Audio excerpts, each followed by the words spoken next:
The guy who failed every single test in Demon Slayer's Academy is now standing in front of the sync machine. This sync machine measures how well a person's body can connect with a demon core, the energy source humans use for their transplanted armor. The higher your sync rate, the more demon power you can control. The top cadet of the class, Situ Liu, just scored 39%, the highest in the entire group, and everyone calls her a prodigy. But nobody expects much from Aang. Yet the moment the test starts, the numbers shoot up like crazy. 20%, 40%, then more and more until finally it reaches 80%. The instructors freak out, thinking the machine's broken, but it's not. Our dude's the real deal. Because what no one here knows is that this loser used to be humanity's strongest warrior. 60 years ago, he led an army of heroes against the demons that nearly destroyed the world. He fought the Crimson Demon King himself, and died taking his last breath in that final battle. But instead of dying for good, he woke up in a weak body, decades in the future. With his consciousness fading away, he suddenly awakens in the body of a warrior. As he looks around, he realizes he is in some kind of boot camp, trapped in another body. He feels he might be dreaming, examining his hands and seeing that it feels too real to be a dream. He touches his face and realizes that it's a different face,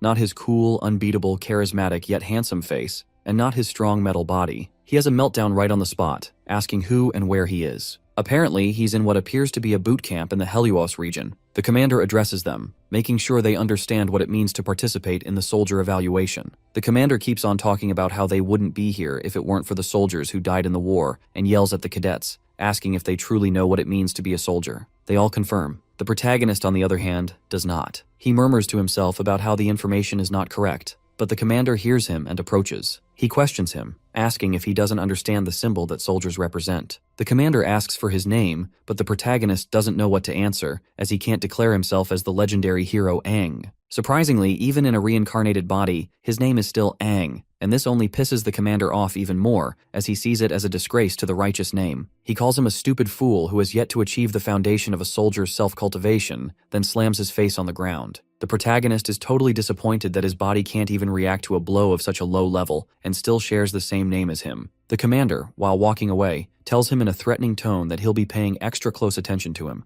then goes back to addressing the whole crowd. He tells everyone to move to the evaluation field, as next up is the physical evaluation. One of the soldiers helps Aang up and asks if he's okay. He introduces himself as Lan Sinuo, and notes how our boy has a name to feel pride about. Just as he's saying this, a white-haired girl in front interrupts, mocking Aang for sharing the same name with the legendary hero. One thing for sure, she got a strong hate boner for our boy and his name. Her name is Situ Liu, by the way, and she walks away calling him childish, which pisses our boy off badly. He complains to Lan that the girl has a cocky attitude. Hearing this, his freshly made friend is honestly surprised he doesn't know her. He identifies her as the most anticipated evaluation soldier of their batch, a young lady with the nickname Cold-Blooded Demon, and the daughter of the most esteemed martial family of the Helios region, the Situ noble family. Aang finds the name Situ very familiar and tries to recall where he has heard it before. His new friend picks him up from the floor, and some girl takes a picture of them from behind, calling it a truly enchanting bromance. They turn toward her, and she tells them they can ignore her and continue. While the protagonist tries to keep a serious face to ask her who she is,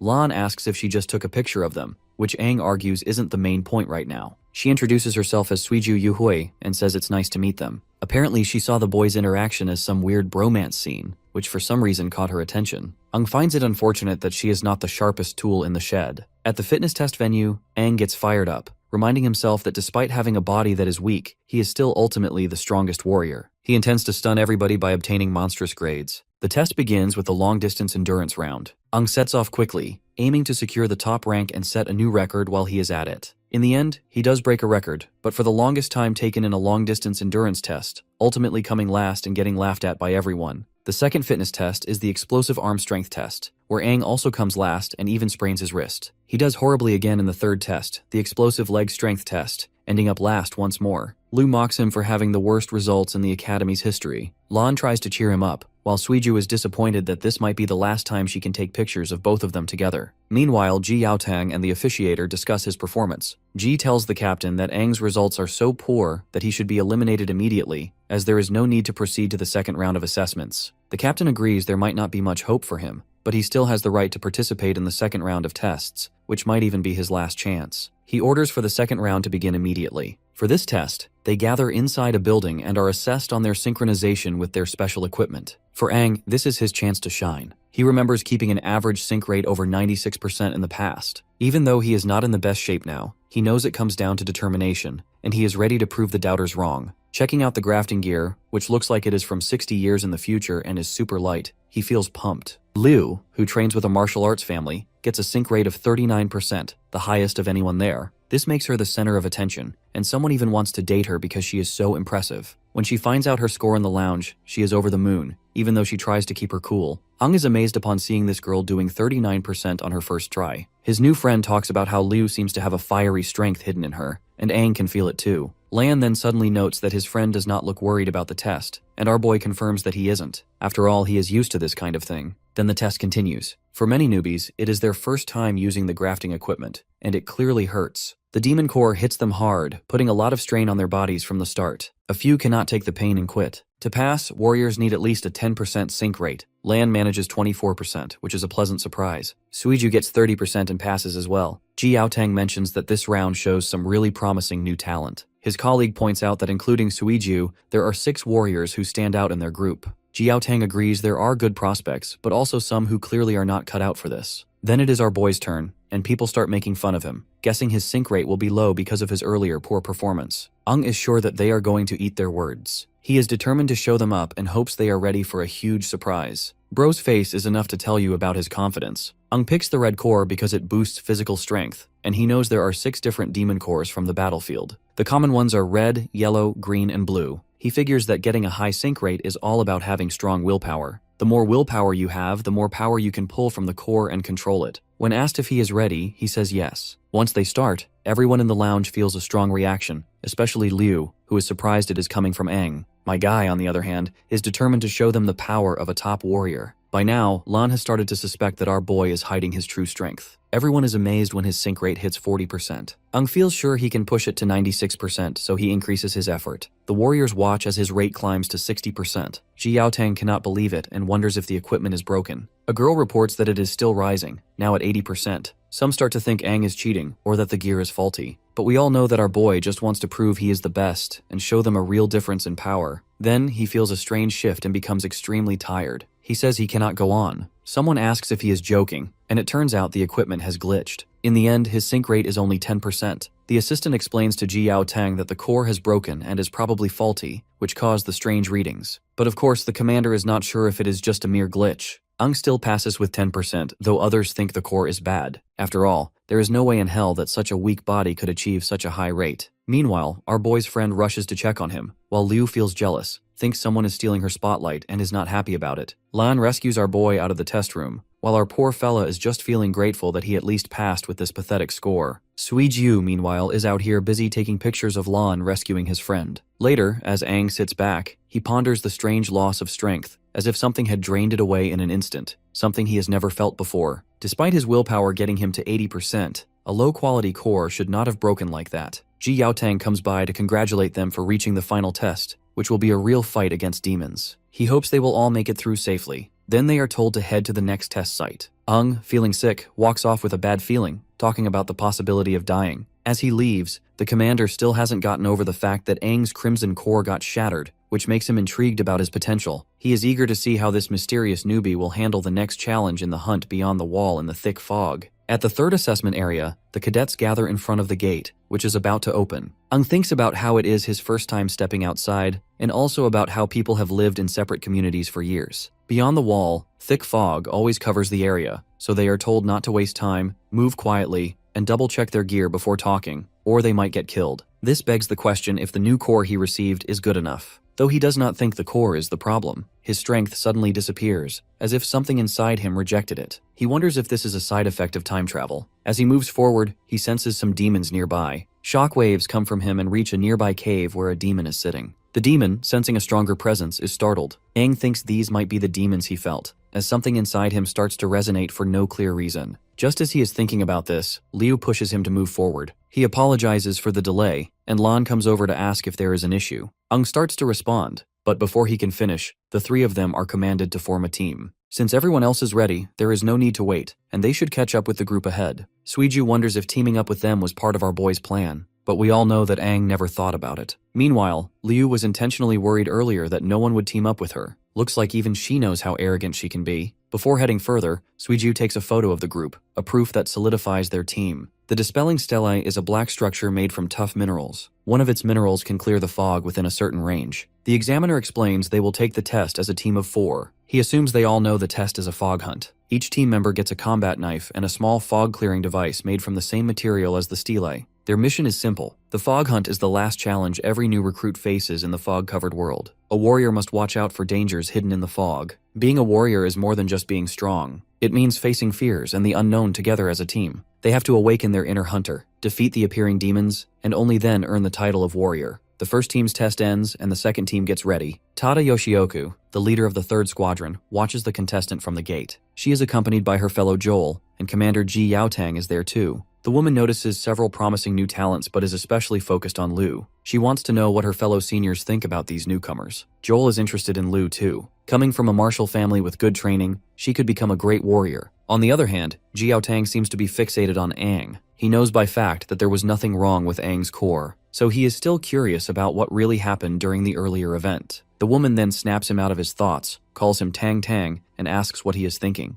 Of course, our brute commander wants her not to use such an embarrassing nickname. Joel meanwhile notices that only this woman can make our hardcore commander with that embarrassing nickname. She then asks if they have checked the demon levels, stressing that only non-finned demons should be in the exam area. Ji Yaotang reassures her not to worry. They have been monitoring the area for days to make sure the exam is safe, confirming no finned demons are near Helos Town. Joel also adds that even if a finned demon shows up, they will step in to protect the future warriors. The next group's test finishes, and it is time for the 10th group. Liu, who is in this group with Aang, gets ready to start. As our boy picks up the small container, Liu grabs it from him and makes a run for it, excited to show off her skills. Aang wonders why someone would be so eager to impress, and everyone quickly follows Liu, jumping to put the container in its spot. Tada Yoshioku can tell that Liu's recovery core is impressive, pointing out that her dexterity matches the blue agility cores, which shows her martial family background. Soon demons start attacking. Aang suggests his group to fight the demons, and Lan jumps into action, throwing a powerful punch. Ji Yaotang is impressed by Lan's prowess, who is doing a great job and has already mastered his core's strength well. Aang draws his knife and tells everyone to focus on one demon each. They all agree and jump into battle. Suiju slashes at one demon several times, finally killing it. Lan also takes down a demon with a single punch, and Commander Joel points out that Suiju and that brute guy are working perfectly together, with Suiju showing impressive moves and making the most of the agility cores. Ji Yaotang reminds them not to rely too much on anybody. Liu stabs a demon, making it explode. Now it is Aang's turn to show his skills. He focuses on 3 key spots: the throat, chest, and abdomen. He targets these areas while thinking about his current body's limits and how much damage he can do quickly. He gets ready to test his abilities under the exam conditions and rushes forward to keep attacking the demon. He sees the demon throw a punch and quickly dodges to the side, then stabs his knife under its shoulder. He is annoyed at how slow his reactions feel. When the demon tries to kick him, he dodges again and stabs it once more, still feeling that his movements are not smooth. He gets in a few hits, but they are weak. Seeing this, his teammates begin suspecting that he is just messing around with his targets. Meanwhile, Suiju takes some pictures, hoping to catch everything on camera. Liu stays silent but thinks Aang is purposely showing off. Tada Yoshioku takes note of our boy's fighting style and asks who he is, impressed by how well he keeps up the pressure. Joel also commends our boy, saying that he moves like someone with a lot of experience. After fighting for a while, Aang realizes he cannot use his old abilities and is already feeling worn out. It is a bad situation, so he decides to finish the demon right away. Just as he rushes in, something else suddenly appears and takes out the demon first. Suiju wonders about the strange roots that show up during the fight. Then, out of nowhere, a one-finned demon appears. Sensing real danger, Ji Yaotang tells everyone to fall back, and they do so quickly. The other 2 seniors also step up to fight the one-finned demon. Tada Yoshioku tells the hunters not to panic and to stay with our commander, who promises to protect them until they reach the town. The one-finned demon can sense that one of the humans feels like a demon. Aang and his 3 friends are stuck, confused by what it means. Liu worries that the earlier demons are nothing compared to the one-finned demon, who imposes such a damning threat that they'll be killed for even a single mistake. Aang realizes that in his current body, he cannot handle a one-finned demon. Terror sets in when he thinks about fighting such a powerful enemy as a normal warrior. The demon easily disables all 4 of them and starts hauling them away. Tada Yoshioku and her fellow chase after it, but the demon dives underground with the 4, and Joel yells for everyone to follow. After a while, the trail ends suddenly. Tada Yoshioku wonders how a one-finned demon could show up so unexpectedly, especially since Ji Yaotang had checked this area for days and never missed anything before. This has never happened until now. Ji Yaotang arrives, demanding to know where the 4 warriors went and why everyone stopped tracking the demon. Joel suggests he relaxes because the enemy vanished. The lady points out that the one-finned demon likely went deeper underground, and they should not rush in since nobody has explored that area yet. Remembering how he lost his brother, Ji Yaotang slams his fist into the ground, blaming himself for putting the four in danger. Joel meanwhile suggests going back to town, guessing it is probably in chaos by now. He wants to send out search teams to make sure there are no more one-finned demons roaming around. The lady also agrees to not stress this unprecedented situation, especially since no one saw this coming. She wants Ji Yaotang to stay calm, even though she knows it is difficult for him. Ji Yaotang stands up and says he will keep looking for the four warriors alone, telling them not to worry. Joel starts to object, but the lady cuts in, telling the commander to return before sunset. The commander agrees, then heads off into the fog. She is sure as hell that there is no changing his mind. Joel recalls how once demons took the commander's younger brother years ago, and he still blames himself. Tada Yoshioku notes that if Ji Yaotang's brother were alive now, he would be about the same age as the four captured kids. Maybe these kids that just got kidnapped by the enemy remind him of his little brother. Meanwhile, inside a cave, Aang and the others are tied up.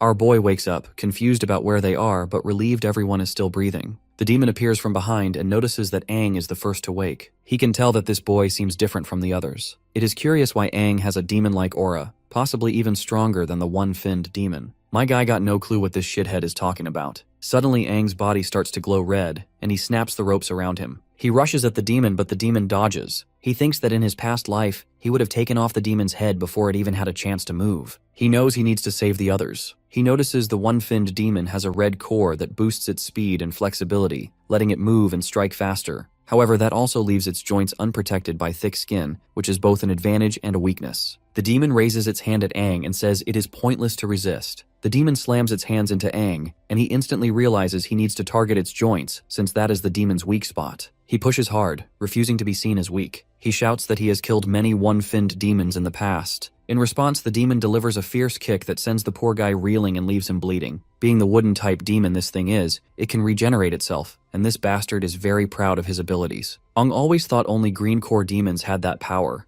and he wonders if demons have changed over the last 50 years. The demon accuses him of underestimating it, then sends out roots that pierce through our boy's body and pull him in. Grabbing Aang by the head, the demon says it still does not understand who he is. Aang can feel the roots stabbing into his organs, making it almost impossible to breathe. He has only just been reborn, yet here he is on the brink of dying again. Worrying for the other three, he feels the same despair as before, and fears everyone might die with him. Aang is filled with regret and sorrow, cursing his own weakness for dragging them into this. Noticing Aang's weakened state, the one-finned demon decides to eat him to evolve. Just as it moves in, a voice inside our boy questions whether the demon really plans to devour him. This inner demon complains that if Aang dies, its own plan will fail, and it is annoyed it has to spend its last bit of energy now. Suddenly, the one-finned demon senses a terrifying power coming from our boy. A demon form starts emerging, and the one-finned demon guesses it might be a 5-fin or 6-fin demon. However, the aura is far stronger, and shockwaves shoot up into the sky. An 8-finned demon bursts in, sending the one-finned demon into a panic. The newcomer announces itself as the strongest red core demon and the king of finned demons. Trembling, the one-finned demon calls it the Crimson-Finned King. Meanwhile, Ji Yaotang keeps searching and fights any demon he comes across. After a while, he stops and notes that he has checked everywhere nearby but only saw 2 no-finned demons. He thinks the 4 candidates are not here and vows to keep looking until he finds them before sunset. He then senses a huge burst of energy in the distance and wonders what it is,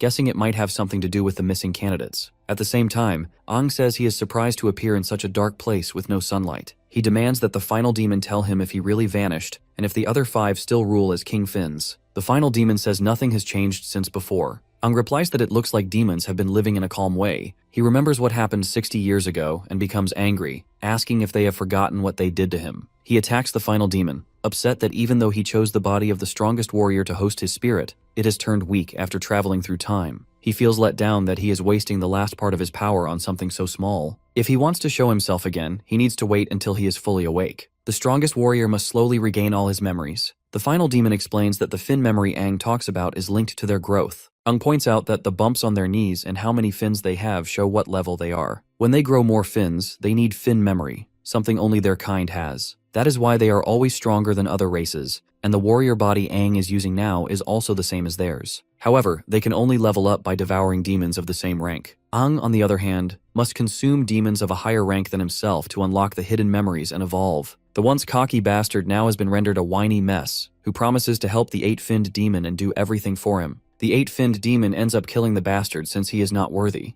and the only purpose he can currently serve is to act like fodder and help Aang awaken his fin memories. This acts as the first step in Aang's quest to get stronger. This edgelord wants our boy to slowly reach the 8 fins. When that happens, the 8-finned demon will wake up from his deep sleep. Afterwards, the bastard goes back inside our boy, while Aang himself is stuck somewhere in the brutal memories of the past, when he and his fellow were badly hurt. His fellow wished their majesty Aang lived, because that particular female is waiting for him. When the dream suddenly starts to turn into a nightmare, he opens his eyes in the present and wonders if he was dreaming. He realizes these are memories from long ago and feels very scared. Just then, his friends walk in, happy that he is awake, and he is surprised to see them. Suiju notices our boy's hair looks different and asks if it was caused by the demonic door. Aang feels confused since he has no clue what she is saying. He then checks if they are all okay, remembering they were pulled underground by the final demon. Ji Yaotang and the other 2 commanders enter and want our boy to share what happened down there. Aang asks the reason why all the seniors decided to visit him. Tada Yoshioku informs him that our brute commander brought them back. She calls him Tang Tang once again, which is just straight up embarrassing. Joel further explains that our brute commander found all 4 of them passed out in a cave. Luckily, the one-finned demon was nowhere to be found. Otherwise, carrying them all back would have been hard. Tada Yoshioku says that after some time, the other 3 woke up, but could not remember anything about what happened in the cave. Aang was the only one who stayed unconscious, and his body went through some changes. She gives him a mirror so he can see his changed hair, and then asks if he remembers anything from underground. Aang stares at his new look and wonders what went on. He still cannot understand everything that happened after he traveled through time. He recalls blacking out when he got hit in the cave but does not know anything beyond that. He thinks about whether he should tell them about his time travel, but decides not to. He figures nobody would believe him anyway, and they might think he is crazy, so he plans to keep using his current identity and focus on finding out what is really going on. Aang then confesses that he did wake up for a moment and saw they were in an underground cave, but then he fainted again. This gets Ji Yaotang wondering about the blood splatters he saw there, and who caused them. Joel looks at our boy and recalls that the name Aang is the same as the mightiest warrior. Though our boy's fighting is good, he is still lacking in some ways. He then asks if Aang has ever fought demons before. Our boy says no and explains that he is interested in demon combat and has studied it, but he never had real battle experience. Since Aang is well informed in this subject, the senior woman suggests our brute commander not to give up on training him properly. Moving on, Aang asks what happened with his warrior test. Suiju says they passed and are now on the Stilk team. Lan adds that due to recent events, Ji Yaotang formed them into a group of 4. Liu also chimes in, mentioning that they are behind compared to everyone else. Ji Yaotang explains they need to do missions to earn points, and because Aang was out cold for 3 days, they have no points so far. Aang is shocked he has been unconscious for that long. The next day, the 4 of them stand in the town in their new uniforms. People talk about the new warriors who came in 3 days ago. Ji Yaotang shows up, congratulates them for becoming official warriors, and praises them for surviving a run-in with a one-finned demon. He says he will be leading their squad, which is one of 9 under his command, and hopes they can do well against the other squads. Aang thinks the rules are tougher than before. Lan asks if Aang really never heard of the squad ranking system. It seems like Aang is a newcomer and does not know much, and right now, they are at the bottom of the list. Ji Yaotang explains how the leaderboard works and adds that squads at the bottom get monthly punishments like cleaning duty until the next rankings are out. Aang realizes that might explain why the town is so tidy. Ji Yaotang names Liu as the group leader, and no one seems to have any objections except our boy. He doesn't voice his desire to become the group leader, and lets Liu be happy about his new job. Ji Yaotang then instructs them to pick missions from the board and get used to using their nano wings in fights. He says they can talk to him if they run into any problems. When Ji Yaotang leaves, Liu suggests they look at the missions because they have a lot of catching up to do, but the photographer girl says there is something more important first. They need a group photo, so they quickly take one. Later, Ji Yaotang asks his fellow seniors what they think about everything. Tada Yoshioku says that just like our brute commander had noticed, there were no fin demons left in the cave. They all seemed to die from some kind of explosion, leaving blood everywhere. This is why our brute commander suspects the 4 candidates did it, and admits that he feels uneasy about Aang, and notices something familiar about his smell. Tada Yoshioku tells him not to worry too much and says she is just glad the 4 came back safely. She also wants him to train them well so they do not lose to her team. Ji Yaotang is really serious about suspecting Aang, so Joel suggests they keep an eye on the kid. Meanwhile, at the mission board, Aang is happy to see all the missions are at the A level, each worth 10 points. Lan says A-level missions are the top tier, while Suiju adds they might also be the hardest ones. The guy further explains that B-level missions give 6 points, and C-level missions give 3. These lower-level missions are simpler and safer, but A-level jobs are known for being deadly, and people often lose their lives. Liu looks at the 3 missions listed, and, along with Aang, she suggests taking them all. Once their quest begins, the 4 of them start running, and Aang activates his core. His nano-wings appear, but one wing catches on a rock. Focusing on the energy from the nano-wings, he manages to form a sword in his hand. He thinks about how much nanotech has advanced in the last 60 years. They hide behind a rock, Liu says they are ready and explains their goal. 2 no-finned demons, both to be taken down at the same time. She reminds them to stick to the plan and wait for her signal. When the signal comes, they rush in. Liu points out that they have 3 A-level missions, so they cannot waste time. The fight must end quickly. Lan moves in first to disrupt the demons' view, keeping them from spotting the others. Lo repeats the plan. She, Aang, and Suiju will stop the demons from moving. After they attack, Aang wonders how the demons will fight with a cut joint. Meanwhile, the brute in the group punches both demons into the air, and Liu follows with a swift finishing move. The timing feels perfect. Suiju notices the fog is gone and the insertion is steady. Lan is glad that they managed to clear the fog. Dispersing fog here is much harder than in the exams, but that is expected from an A-level mission. Even one mission has taken them a while. The photographer girl finds a red core from the demons and smiles. The tsundere girl is also glad that they finally got the full 10 points. Aang, on the other hand, is surprised to learn that the cores break when a mission is completed. Suiju then explains that the tech is made for demon combat, and a chip in the mission form automatically sends points to the town leaderboard once the job is done. After clearing the fog outside town, she asks Aang if she can check the other 2 cores. She looks them over and sighs. Afterwards, they spent the whole afternoon fighting no-finned demons but only got 3 cores. They still need 7 more. Catching demons alive is much harder. Lan notes how they have had it easy until now. Liu then suggests the next step, which is to finish the other missions and keep taking A-level ones so they can rise to the top. Suiju takes a picture of Liu because why the fuck not? Lan, meanwhile, is hoping to take the first position so the other squads will not think they are weak. Aang also suggests the same, and since the other squads are also earning points, they need to move fast to stay ahead. The ones who act first succeed,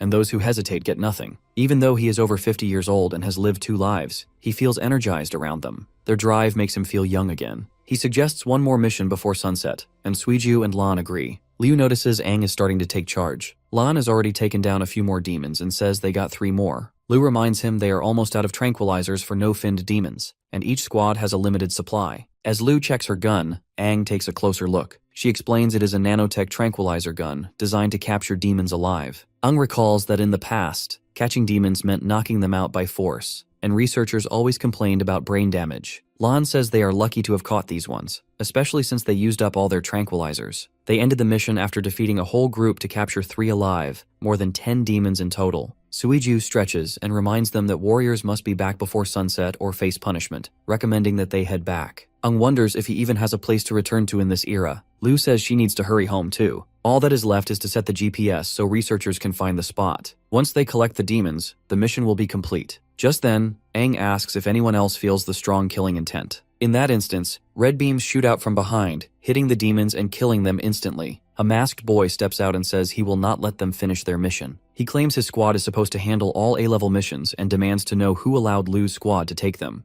Aang wonders who these new people are. They look like bad news, and the leader of the guild reveals that they belong to the Black Gun Squad, seniors in their group. He asks a girl on his team how many squads joined this mission, and she responds that there are 3. The leader scolds Aang and his team for not greeting their seniors. The 4 members of the Black Gun Squad land nearby and accuse Liu's team of taking A-level missions without their permission. They think Liu's group is disrespecting them. Of course, our tsundere lady is angry that they killed the demons she and her friends worked so hard to capture. A boy from the Black Gun Squad asks who leads Liu's group and why that person did not come to say hello. Liu, on the other hand, charges in to kick him, but he dodges and asks how she dares attack her seniors. In response, Liu expresses her disdain for these so-called seniors. Lan and Suiju step in, hoping to calm them down. The photographer lady raises the concern that the Black Gun Squad is being unreasonable and wants to know how they can just kill the demons her team caught. The boy shrugs, saying this is part of the competition and calling them naive. This only serves to fuel Liu's anger. Her teammates try to hold her back, and they also ask Aang to step in and settle this peacefully. Instead, but my guy runs forward, kicks the smug boy to the ground, and knocks off his mask. He has never heard anything so shameless before, and asks if they know how hard it was to capture those demons. His both friends are shocked, but Liu, as expected, seems pleased. The boy, now unmasked, tells Aang to get ready for a fight. Liu also wants to fight. Just then, Ji Yaotang appears and stops the both parties, pushing them apart. The commander is looking annoyed, reminding them that the sun is setting and warns them not to stir up more demons. But that scumbag boy says his team is the victim who got attacked by our boy. But our photographer girl was ready for this moment, and showed photos of the Black Gun Squad killing the demons that Liu's team had captured. Lan asks when Suiju took these pictures. Ji Yaotang reminds our team that they shouldn't have taken the A-rank mission. In defense, Liu reports that they were about to finish it until the Black Gun Squad got in the way. Well, the commander brushes off the entire ordeal, admitting that the Black Gun Squad had similar run-ins when they were new too. So he is not going to do anything about this situation. It is up to each squad to deal with these problems. All that matters is earning points at kata. Direct harm or risking other warriors is not allowed, but everything else, like messing up someone else's mission, can happen. He reminds them that these rules are the same for everyone, and they will see worse things in the future. He only stepped in because it was almost dark, so he told them to head back to town. He calls out the Black Gun Squad, because it is embarrassing that they were getting bested by a rookie team. As the boy leaves, he asks for Aang's name, and our boy generously gives it, and the boy, looking unsettled, turns to his teammates, recalling how Aang's name matches the mightiest warrior. He vows not to let our boy and his squad gain easy points. He also wants Aang to pay for the cut on his face and the humiliation. Then he puts his mask back on and leads his squad away. Ji Yaotang notes the Black Gun Squad is not the top squad, but they act fast and might try to mess up Liu's group again. Their leader also uses a gun, and though the boy did not show it, Ji Yaotang admits the boy is strong for a newcomer. A real fight might go either way. He then orders our team to return to town. Liu looks at our boy and asks why he was so reckless. She also thanks him for his kick. Lan invites his friend to his place for dinner, but Aang turns him down. This makes the musclehead wonder if our boy has some secret plan. Well, Aang admits that he does, planning to go after 3 more demons today. Later at night, the speakers go off, warning everyone not to leave the tower for their own safety. Aang stands off to the side, thinking that he's only heard the announcement and hasn't seen anyone walking around. He figures that with the town locked down, there isn't much to do, so he plans to check out his home once he's done with his secret mission. He notices that security at the main gate is loose. There's only one guard, so he guesses they might be short on people or not expecting anyone to leave at night. There's a gap in the gate wide enough for him to slip through, so he gets ready to head out. Right then, Liu shows up. She already knew that he would do this. She seems excited and reminds him that she caught on when he hinted earlier that he would go out at night. For once, her sharp perception and attention to detail really makes our boy worry. She then asks why he's leaving so late and if he has somewhere special to go. He jokes that he just ate too much and wants to walk it off. Then he admits he hopes to surprise everyone in the morning and make up for how the masked boy ruined their efforts earlier. Now that she has found him, his plan might be in trouble. As they go through the town, Liu catches up and asks about his plan. She can hardly wait to see the masked boy's confused face tomorrow. Aang notices her giggling and points it out. But well, the lady denies it, even though she's clearly amused. On top of the gate, 2 guards sit around yawning. One complains that guarding at night is awful and simply wants to just close the gate since nobody should be leaving. The other, who is snacking, warns him not to say that, or the 3rd captain might hear. He explains the gap stays open for emergencies. You see, a few years ago, some refugees showed up and were attacked by demons because the gate took too long to open, so now every town leaves a gap just in case. The 1st guard apologizes, and the 2nd tells him not to worry, as they will get used to their grueling job. Then he pulls out an adult photo book. The 1st guard notices it has new pictures of female warriors from other towns. But this isn't surprising, since it cost a shitload of money. While both perverts are distracted, our duo slip out of the gate. Aang notices that the old exam ground is covered in denser fog than before. They move to another spot, where Liu says it is less likely they will be noticed, because it is far from the walls, and there is a rotting forest for cover. Our boy then narrates the plan for her. He will lure the demons out, and she should aim for their heads. They will rely on pure strength to knock them out. He steps into the fog and tells her to wait for him. Liu trusts Aang's skills, but still feels uneasy as he disappears into the thick mist. She cannot tell if she is excited or worried, but she focuses and stays ready. Liu is impressed by how smoothly Aang lures the demons. He only draws out 1 no-finned demon at a time, which makes it easier to capture them. For her, this brute force way of fighting feels new and fun. She learns it quickly and does well. When Aang signals, the girl moves in,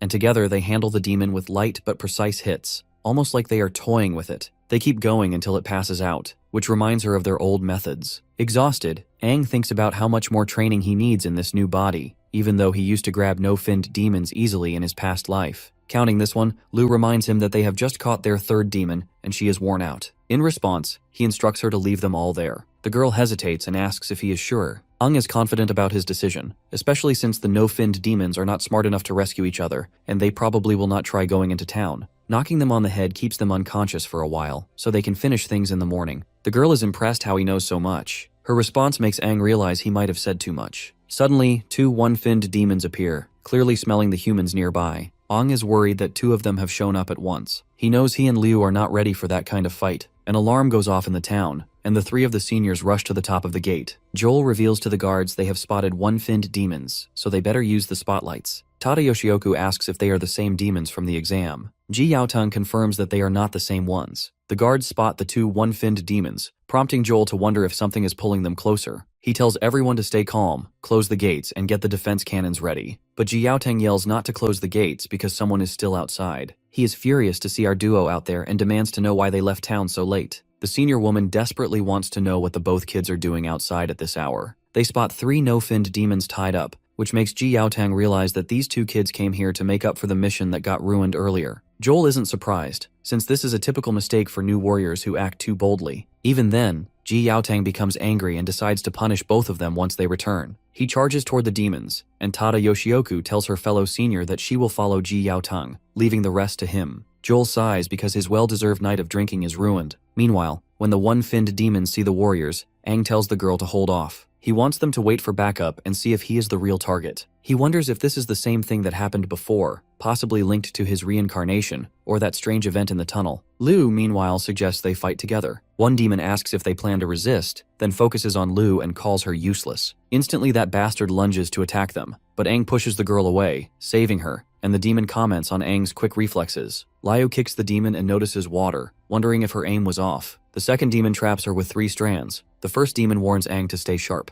Suddenly, Ji Yaotang arrives and delivers a punch to one demon. He vows not to let them hurt the kids and tells everyone to stay calm. Tada Yoshioku sees that one demon is a blue core, a water type, and the other is a red core, an earth type, so she decides to focus on rescuing Liu. The earth demon is grateful to the gods that he managed to block the hit, or else he would have lost his ugly head. Joel thinks they are at a standoff and tells them to pause the cannon fire. A girl comes over and reports that a large number of no-finned demons is on the way. Joel asks how many, and she reports an entire horde. With so many demons closing in, Joel orders the alarm to ring and tells all warriors to get to their stations. As the alarm blares, everyone scrambles onto the wall. Seeing the entire horde, Ji Yaotang can tell that these bastards came prepared. Aang notices the demons are heading straight for the town, and Tada Yoshioku says the 2 one-finned demons must have called them. Meanwhile, Liu shouts not to worry about her and to protect the town. She blames herself for being careless and feels like she is a bad leader. Suddenly, a demon covers her mouth so she cannot speak. Ji Yaotang and the others pull back, and the second demon attacks them. The brute commander warns Tada Yoshioku to watch out, and she manages to break some spikes being thrown at them. Aang notices the demons are not really targeting him. As he moves past one of the one-finned demons, it tells him to keep going. Ji Yaotang sees the demon let Aang pass and wonders why. Then the demon lunges at them again, warning that if they are not careful, they will die. Meanwhile, another demon drags Liu away. Aang suspects it is a trick to split him from the captains. He tries to stay calm, knowing he is not strong enough to rush in blindly. The 2 seniors shout at Aang not to chase Liu, saying he does not stand a chance against a one-finned demon. But Aang cannot forget how familiar her eyes look, and he cannot just leave her. Ignoring their warnings, he runs off to save her. The demon places Liu on the ground and talks about how interesting humans are. It is heard that humans often scream when they feel hopeless, and it demands that she beg for mercy to satisfy its curiosity. Noticing Liu's mouth is covered, the demon figures out why she isn't screaming. It removes the cover and tells her to beg, but Liu refuses. After all, a lowly one-finned demon does not deserve her pleas. The demon questions why she thinks it is not worthy, and Liu answers that she comes from a martial family. She will not kneel to an enemy because showing weakness is shameful. She demands either death or a fair fight. Upset by her words, the demon hits her and gives her an ultimatum that she will die. Just then, Aang shows up and tells the demon to let Liu go. The girl is surprised to see him alone and asks why he is by himself. The demon, on the other hand, is happy that its plan worked and that our boy, the real target, has arrived. Hearing this, the girl begins to wonder why Aang is the target. Our boy asks if she is okay, to which she responds positively, but asks why he is here alone. She warns him he cannot keep up with a one-finned demon and should run away. The demon hits Liu again, telling her to stay quiet. Aang pleads with it not to harm her and says it can take him instead if it leaves her alone. The demon ignores him and attacks, saying they will all die anyway. Aang tries to strike back, but the demon dodges and counters. He notices his body cannot react fast enough. The demon notices that Aang smells like a demon and wonders why. Aang is surprised to realize that this demon might be water type,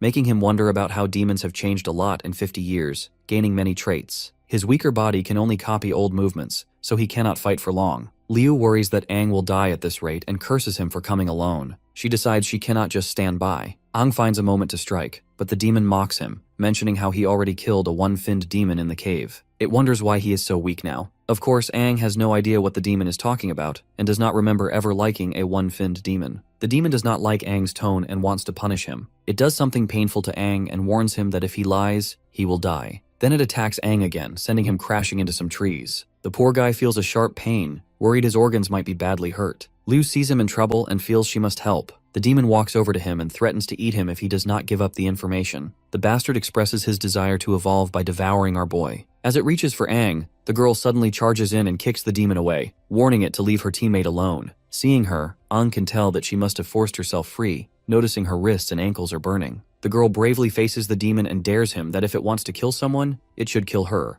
Being the leader of the group she is gonna defend her fellow teammates until death. The demon agrees and tells her not to dodge. It then sends attacks at our boy from different angles, and that gigachat of a lady stands still, blocking each one. Shouts at her to move, but the girl refuses to comply since she doesn't want him to get hurt. She tells him to keep quiet and let her concentrate. Suddenly, spikes shoot up from the ground and pierce her feet. The demon grabs her and says it will not kill her right away. Instead, it will humiliate her and finally make her scream. Lies on the ground, trying to rescue his friend but feeling hopeless. He thinks it is unfair that even after reincarnating, he has to watch a teammate die again. He hates that he is the one who needs saving and wonders how he can protect anyone if he cannot protect himself. Why he must go through losing his teammates again and why he feels so weak. Suddenly, he releases a huge aura, breaking Liu free from the demon's grip. Seeing our boy move so quickly, the demon is surprised. Meanwhile, is feeling proud of Liu as she did well as a first-time squad leader. From this point onward, he will handle things. He then gently sets her down. Suddenly, the demon picks up a familiar smell from and thinks there is a secret behind him. Himself feels a strong power rising in his chest, like it is about to explode. In a burst of rage, his core shines with blinding light. The demon wonders if it is a kingfin core. Liu sees rays coming from our boy and faintly notices him going up against that monster. Seems like our boy has awakened his own one fin. Meanwhile, the seniors are fighting another demon.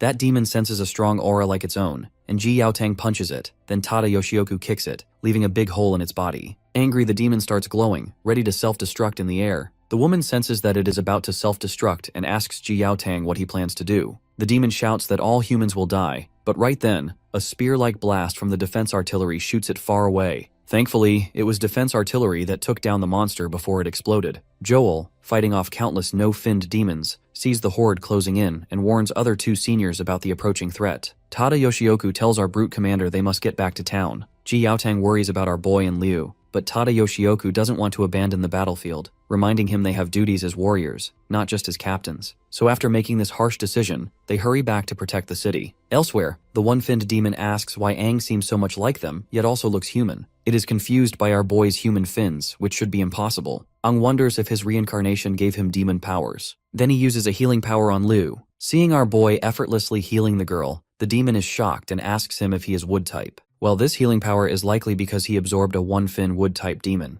If he defeats and absorbs a one-fin water-type demon, he might gain water powers too. The demon is stunned by Aang's strength, which it has never seen before. Aang makes roots appear behind him and says he wants to take the demon's power for himself. The demon panics when it realizes Aang has absorbed a wood-type demon. Seeing this shithead panicking, my guy takes great pleasure since he never saw a demon act afraid in his past life. He steps closer and tells the demon to use its full strength, wanting to measure its power. The demon seriously wants to know whether our boy is a human or a demon. As he says this, the bastard promptly charges at our boy. Since he possesses all the abilities of wood-type demons, he summons vine-like tentacles that grab the demon. The demon, in pain, decides to use its hidden move too. It swings its water whips at Aang, but my guy dodges. The demon rushes in again, saying it will not show mercy. As it fights, it brags that Aang will never understand real demon power. It delivers a strong kick, sending our boy crashing into the trees. Aang admits he does not fully grasp the demon's strength, but if the demon knew how fast he can learn, it would realize he is the mightiest warrior. He knows he has to keep adapting to win. The demon expresses shock regarding his wood-type healing, and Aang immediately catches on. He attacks again, trapping the demon in its roots, then grabs its face and says he is tired of this fight. The demon feels something strange inside itself just before its body bursts apart, leaving behind only its face and a water crystal. The demon claims it can dissolve its body and survive, but Aang points out that its core cannot escape. An overconfident demon is still doomed once its core is gone. He pulls out the demon's water core and reminds this lowly runt that even a 7-fin demon dies if its core is destroyed. With that, my guy crushes the water core and drinks it to take in its power. After chugging it down, he notes that the demon essence he just drank does not taste bad. The demon inside him urges him to devour more demons and kill the humans. As he tries to resist that voice, he even swings at Liu's shield in an attempt to devour her. But the real Aang within this body cannot imagine hurting his own teammate, so he tells the demon inside him to stop. He wants to save Liu, not kill her. At the main gate, the warriors are busy fighting off no-finned demons. Lan notices our duo is missing, prompting Suiju to say she heard rumors that 2 warriors snuck out and were targeted by a one-finned demon. Lan is shocked to think it could be our duo, but Suiju tells him they do not have time to confirm it right now and must keep fighting the demon horde. The 2 seniors also arrive and join the battle. Joel asks about their cores, and the captain says they are still fine. Mid-fight,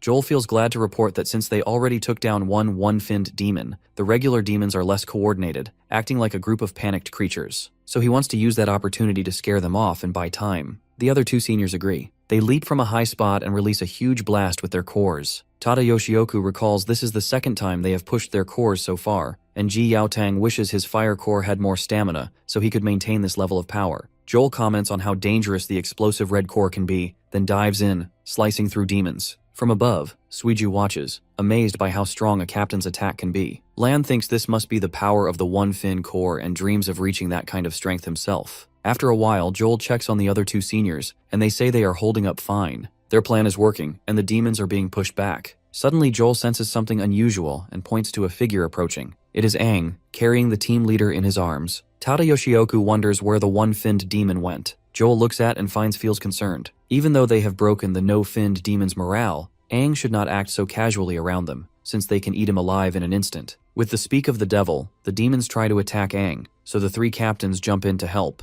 My guy notices them and gives them a terrorizing glare, causing them to tumble back. The demons then start running away, and the warriors cheer as the horde retreats. Some ask why the demons suddenly ran, guessing they might be scared of the captains. Others agree, saying the demons likely panicked after seeing such a huge display of power. Everyone praises their captains for being brave and strong, though Ji Yaotang wonders if it was really his and his fellow seniors. He is forced to consider that our boy likely played a part. As Aang returns to normal, he notices the captains heading toward him. In his mind, he dreams of the eight-finned demon, who can't help but brag how Aang had been relying on his powers. When the boy asks who it is, the demon says they have met before, though it was over 50 years ago, so Aang may not remember. Our boy realizes this demon is one of the eight-finned demons and asks how many exist. In response, the demon assures him that his questions will be answered in time. The creature then suddenly appears before Aang and introduces himself as the Crimson King Finn, the strongest of their kind. He can tell that our boy is not afraid of him, which makes sense for the mightiest warrior, and praises the boy's will for resisting his mind control. The Crimson King then promises not to hurt him. When our boy asks why the demon chose his body and what happened to his old one, another eight-finned demon steps out from behind Aang and touches his face, saying he will understand later. He explains that Aang's body is now bound to the power of Crimson,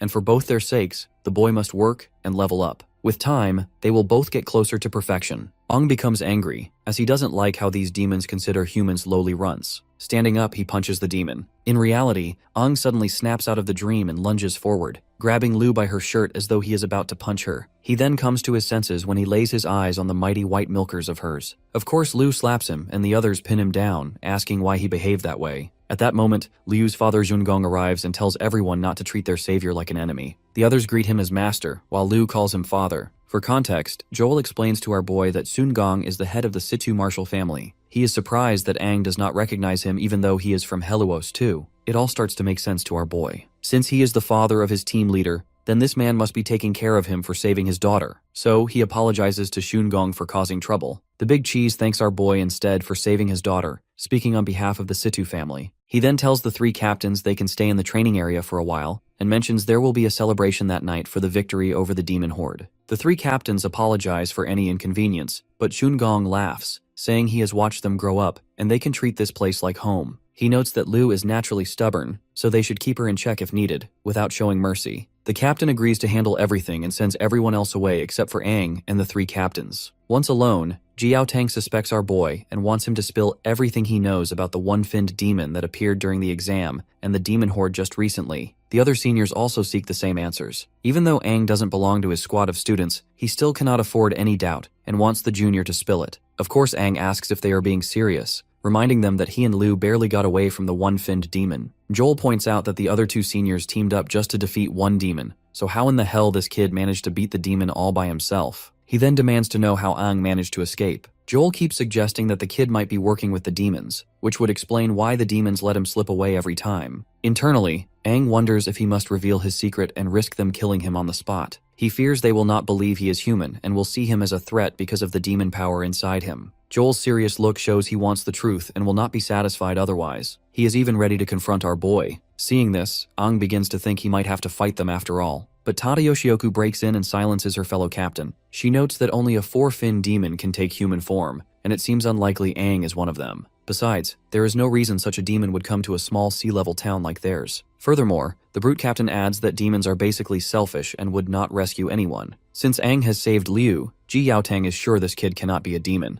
Joel then pats the junior on the back and tries to brush off his early aggression as teasing. He recognizes that Aang and Liu nearly died and must be worn out. In her report, Liu recalls passing out after battling the one-finned demon with no memory afterward, so the senior is curious how Aang got her out. The woman is also curious if Aang really defeated the one-finned demon by himself. In his mind, our boy remembers that he did beat that demon and never thought of how he was going to mask this. He simply says he is a genius with one-of-a-kind ability. He explains he can instantly boost and enlarge his core's strength for a short time, letting him go beyond his normal power. That is his hidden trump card. Tada Yoshioku notes that Aang's description sounds like the method they use to channel their core's explosive force. My guy plays along, though he is not sure if they will believe the rest of his story. Joel, meanwhile, wonders if he is telling the truth. Ji Yaotang follows up by reminding the incident that took place inside the cave, wondering if Aang suggests he used the same trick to beat the cave demon too. My guy confirms it, saying he invented the technique when he first met his one-finned demon. Because his body absorbs the core's strength immediately, he managed to blow that demon to bits while it let its guard down. But it was his first time using the skill, so he passed out afterward. He tried the same thing again to rescue Liu, but blacked out once more because his body could not handle the strain. Surprisingly, the Brute Commander considers Aang's story. Kid's story also explains why his chest core got damaged both times. The power went past his limit. Tada Yoshioku agrees that if everything Aang says is true, it makes sense that he finds it too hard to manage. She points out their own technique is similar, but they have trained to lessen the toll when using explosive power. Since Aang cannot control it like they do, the woman warns him not to try again until he learns how to handle it. Ji Yaotang also shares the same thoughts, though he is itching to have a spar with our boy, just so he can gauge his student's potential. Eventually, they move to an open space and Aang readies himself to face his commander. He can tell that his captain still doesn't trust him. Ji Yaotang, all set and ready, gives Aang a chance to strike first. The boy braces himself, wondering how to fight someone like Ji Yaotang. You see, our boy's current power is basic compared to his past abilities. His body cannot handle an all-out fight, and he debates whether to use the demon power inside him. Suddenly, Ji Yaotang speeds forward and attacks, but my guy dodges instantly, though the impact destroys part of the area.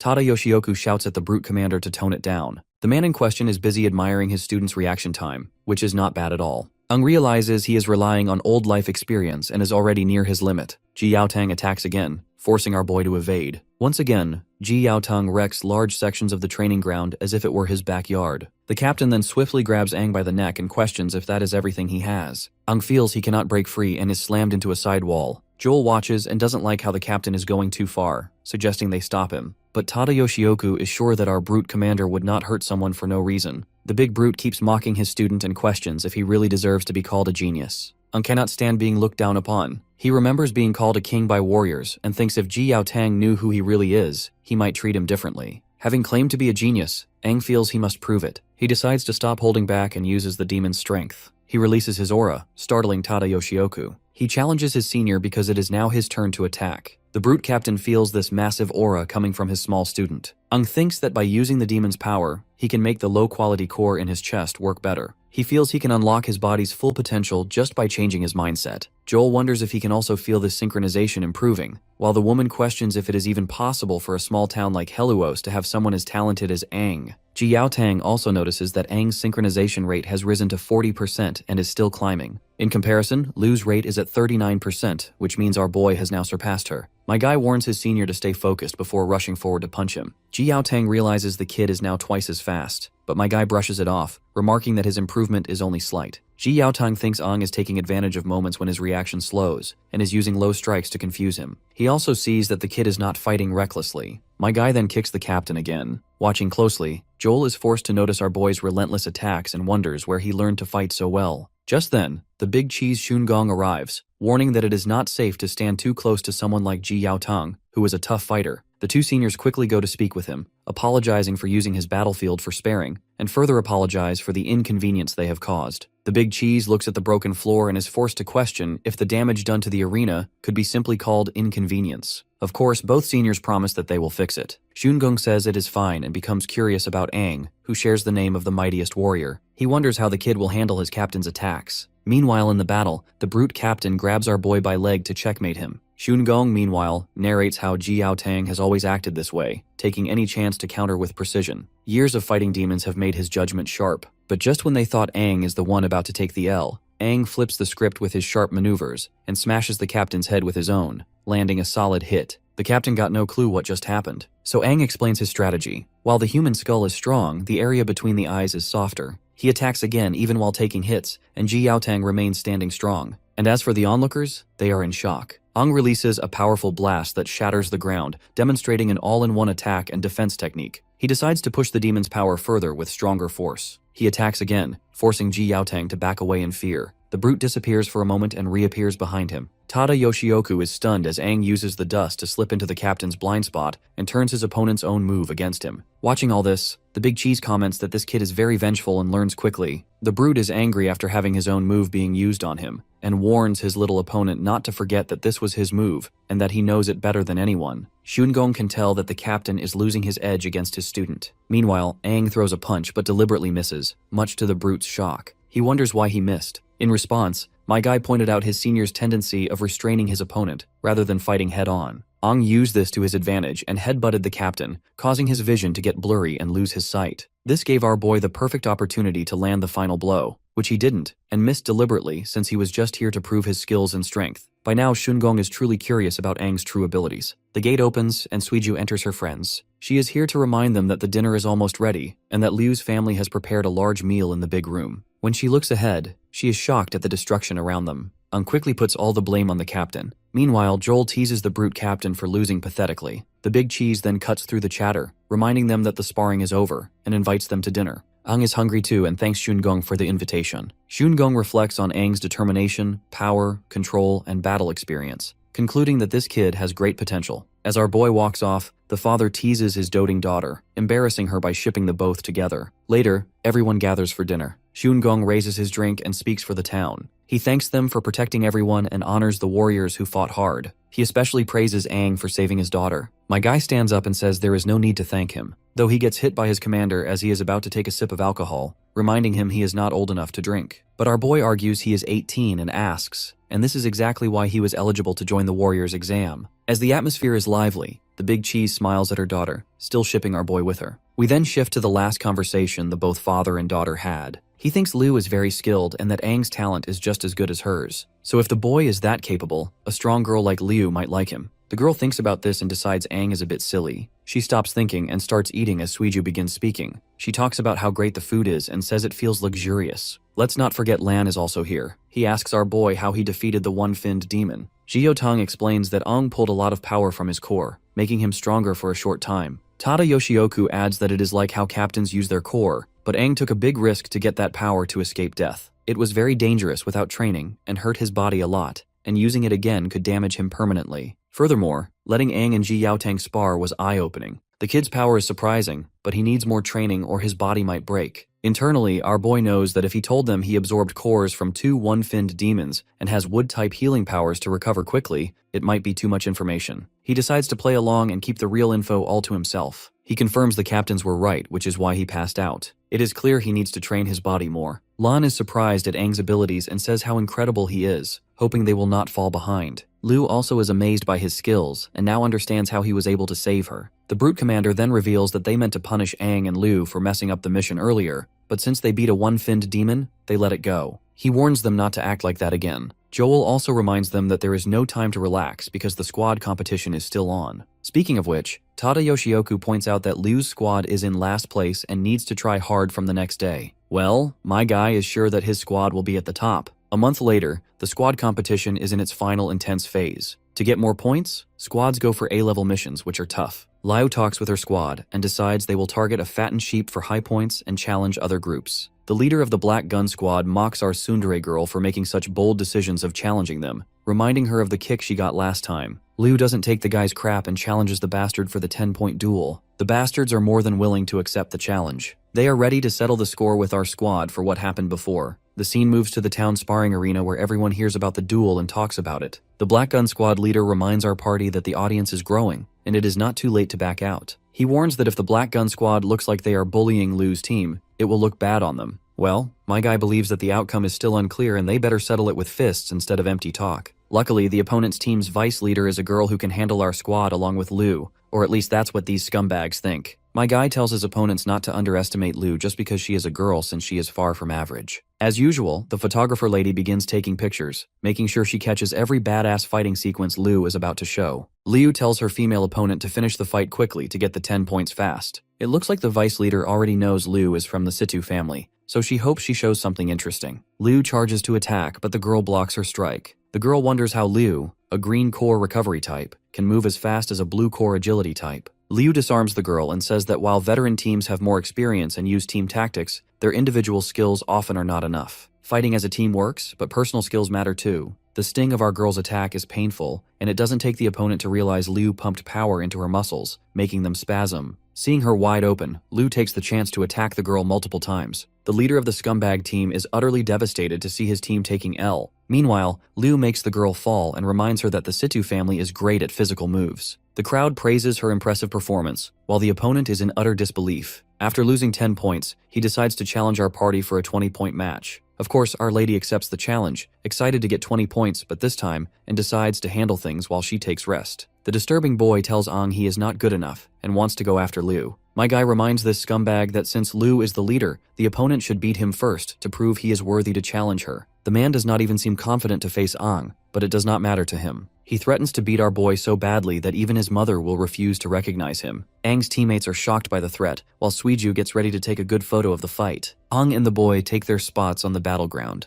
The man draws his gun and shows he switched to training bullets. He assures our boy that the bullets will hurt but will not seriously injure him. Well, it seems like training bullets are something new to our boy. After all, warriors in the past used real bullets from the start. Anyhow, he teases the opponent not to miss his shots. A member of the Black Gun Squad says this is what rookies say and that their leader has great aim, making Ang feel embarrassed. The Black Gun Squad leader warns Ang that too much confidence may get him killed one day, so he allows our boy to choose any weapon he desires. After all, he doesn't want Ang to accuse him of bullying. Speaking of weapons, our boy remembers the unique weapon he used to possess in the past. Since he doesn't have that, he decides to fight with his fists and questions his opponent, if that is acceptable. Of course, that cocky runt is shocked, and his teammates wonder what Ang is planning. The bastard even starts to laugh and asks if Ang really wants to fight without a weapon. He thinks all rookies are cocky. Nonetheless, he agrees with our boy's demands, though he reminds Ang that even if a lion were hunting a rabbit, he would not hold back. Similarly, he promises not to show mercy and to get back the points they lost. Well, it seems like our boy got a perfect chance to train the demon inside him and use its strength. As the battle continues, he dodges the bullet and charges at the man. But that dude calls our boy an idiot for charging ahead, and shows a guided missile in his right hand. He fires many bullets, and Ang realizes these high-speed bullets are hard to dodge, even for agile demons. Though he is glad he chose this opponent because it lets him test his skills. He uses his water skills to attack. People watch as Ang dodges the bullets smoothly, like water. After having his attacks dodged, the bastard threatens our boy with the trump card he is holding.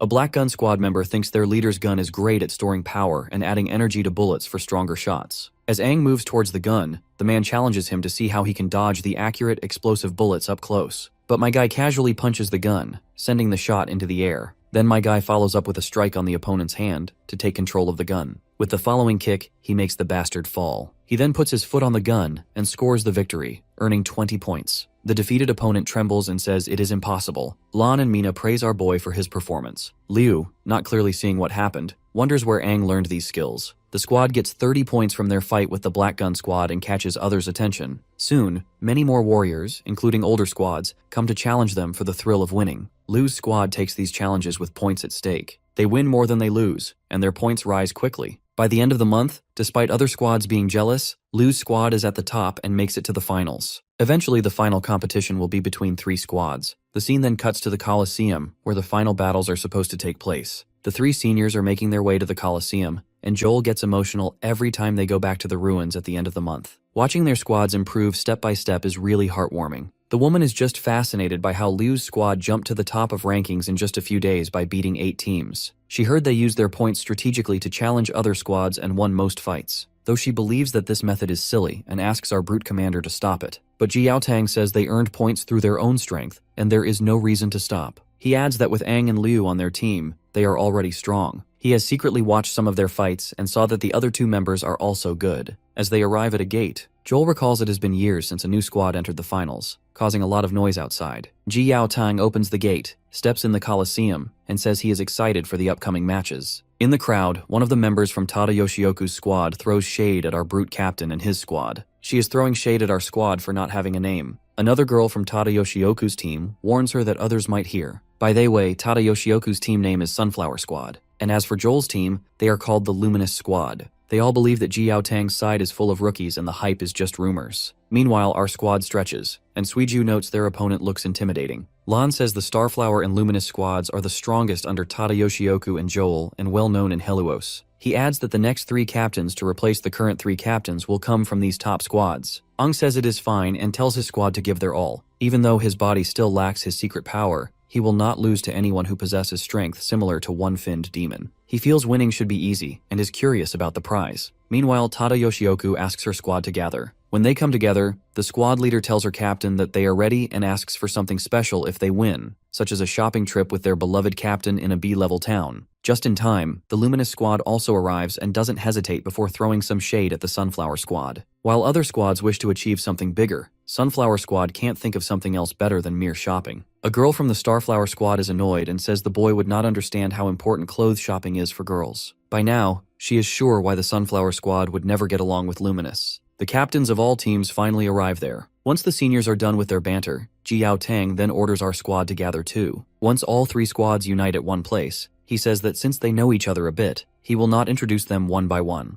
And without further ado, dives deep explaining the terms and conditions. You see, the finals will have team and solo matches, and the squad with the most points wins. Tada Yoshioku adds that the rules for each match will be revealed later, and they will announce the prize to keep everyone competitive. She is sure everyone is excited about the prize and will love what is in store. Joel announces the first prize is a one-way training session in a B-level town, which makes the contestants happy. Our squad in particular is very, very happy. Without stalling further, Ji Yaotong then orders the squad leaders to come forward to draw lots. As the leaders draw their lots, the other warriors keep guessing what challenges they will face. Ung thinks about many changes he is seeing as compared to his previous life. Town classifications were not clear in his time. Towns were independent, and each town had to rely on themselves. He remembers Lan saying this town is C-level, the lowest rank. B and A-level towns are above it, and A-level towns have strong warriors. The only level settlement is Grand City, the strongest with 5 or 6 finned warriors and the top 7 finned warriors. Ung wonders how it compares to his old town, and if his old town still exists after the big battle. He thinks about his old teammates. Suddenly Lan calls him, noticing he is daydreaming. Suiju suggests that they get ready as they are first to compete. Ji Yaotang announces all weapons have been swapped for training weapons, and the first match is between Liu's squad and the Luminous squad. Suddenly, the photographer girl realizes that they still do not have a squad name and wonders if they will come up with one. Lan agrees, saying they need a good name for when they become famous. Ung says it is a good idea and they should talk about it later. Meanwhile, Liu feels nervous. The leader of the Luminous squad sneers, asking how a ragtag group like theirs can win. He tells his members to focus on taking out their opponents, leaving Liu to him. The battle is signaled to begin. Liu realizes that this will be a match where everyone will be fighting one-on-one, but this strategy only favors the stronger opponents. She regrets the situation and tells her team to group up. Ung sees that Liu has seen through their tactics. Our squad's best move would be to eliminate their leader. He notes that the biggest flaw in the Luminous squad's strategy is if they lose their leader, the whole team falls apart. Liu's judgment is good and Aang thinks it is great. But the opponent also orders his team to regroup and change tactics, and they all latch on our girl Liu. Liu also tells her team to support her by covering her moves. Her teammates quickly block the other 3 Luminous squad members with precise strikes. The Luminous squad leader sees Liu moving directly toward him and warns her not to underestimate him. And he too rushes forward to fight Liu. The boy attacks with a small red Rasengan. The girl quickly instructs her team to close their eyes to stay safe. She thinks the boy used energy in his hand to make a flashbang that even hit his own teammates. Watching this scummy technique, Ji Yaotong is annoyed at Joel for not teaching the Luminous squad leader how to fight without cheap tactics. While the flash might work in one-on-one fights, it is bad in team battles because it affects teammates too. Joel replies he told the boy many times, but he did not listen, and sometimes habits need a hard lesson. In the battle, that cocky guy thinks rookies should not act arrogant. As he gets ready to attack again, Aang steps in, hitting his hands and asking if he ever thought about his teammates' safety. My guy then wears a water battle visor and kicks the boy back. The boy is shocked and wants to know since when Aang got the visor. My guy throws a jab before explaining the lenses are made of water, thick, and able to bend light, which stops most of the flash by using water. He made these lenses with water from absorbing it, reducing the light. It works, and the light fades. Liu sees the opposing team's leader is hurt after taking Major L from our boy. It is then she lunges forward to finish the bastard off. Meanwhile, that bastard suddenly realizes that he can't move his hand. Seems like Aang dislocated his arm. The girl goes full ballistic and hits the bastard hard. Meanwhile, Aang is calmly helping his other teammates, so the fights go smoothly. After the battle, Liu grabs the enemy team's attention by telling them that their leader has fallen and asks if they want to keep fighting. Of course, they choose to surrender. Joel says this was expected. Worse yet, our boy has not even used his power yet. The Sunflower Squad's leader questions the Luminous Squad's leader, asking if their loss was really because they lost strength. The boy says they were just caught off guard and warns the Sunflower Squad will be next. As the Sunflower Squad comes down, their leader thinks the Luminous Squad's comments are annoying. Anyhow, as the team gets into the arena, Tada Yoshioku tells them all weapons are now in training mode, which marks the start of the battle. The Sunflower Squad charges at Liu's team. Their leader tells them not to get upset by the Luminous Squad's tactics and to stick to their training and keep their formation. Meanwhile, our brute Lon decides to put all his power into one punch. When he hits the ground, he creates a shockwave that cracks the earth. Ang thinks about using his power since there is chaos out there. He makes roots shoot from the ground to trap all the opponents. They are shocked and wonder where this power came from. Ang, on the other hand, is glad that it's working well and sees many uses for the elements he got from demons. He wonders how many elements there are. Liu then gestures to Lon to keep attacking, and the boy charges, but the opponents dodge his attack. The leader of the Sunflower Squad orders her team to move and regroup. She thinks their formation was broken, but instantly, Liu and Suiju attack the leader, who tries to block and asks her fellows to help her out. But she sees her teammates are already fighting our boys. The girl sees Aang handling 2 teammates alone,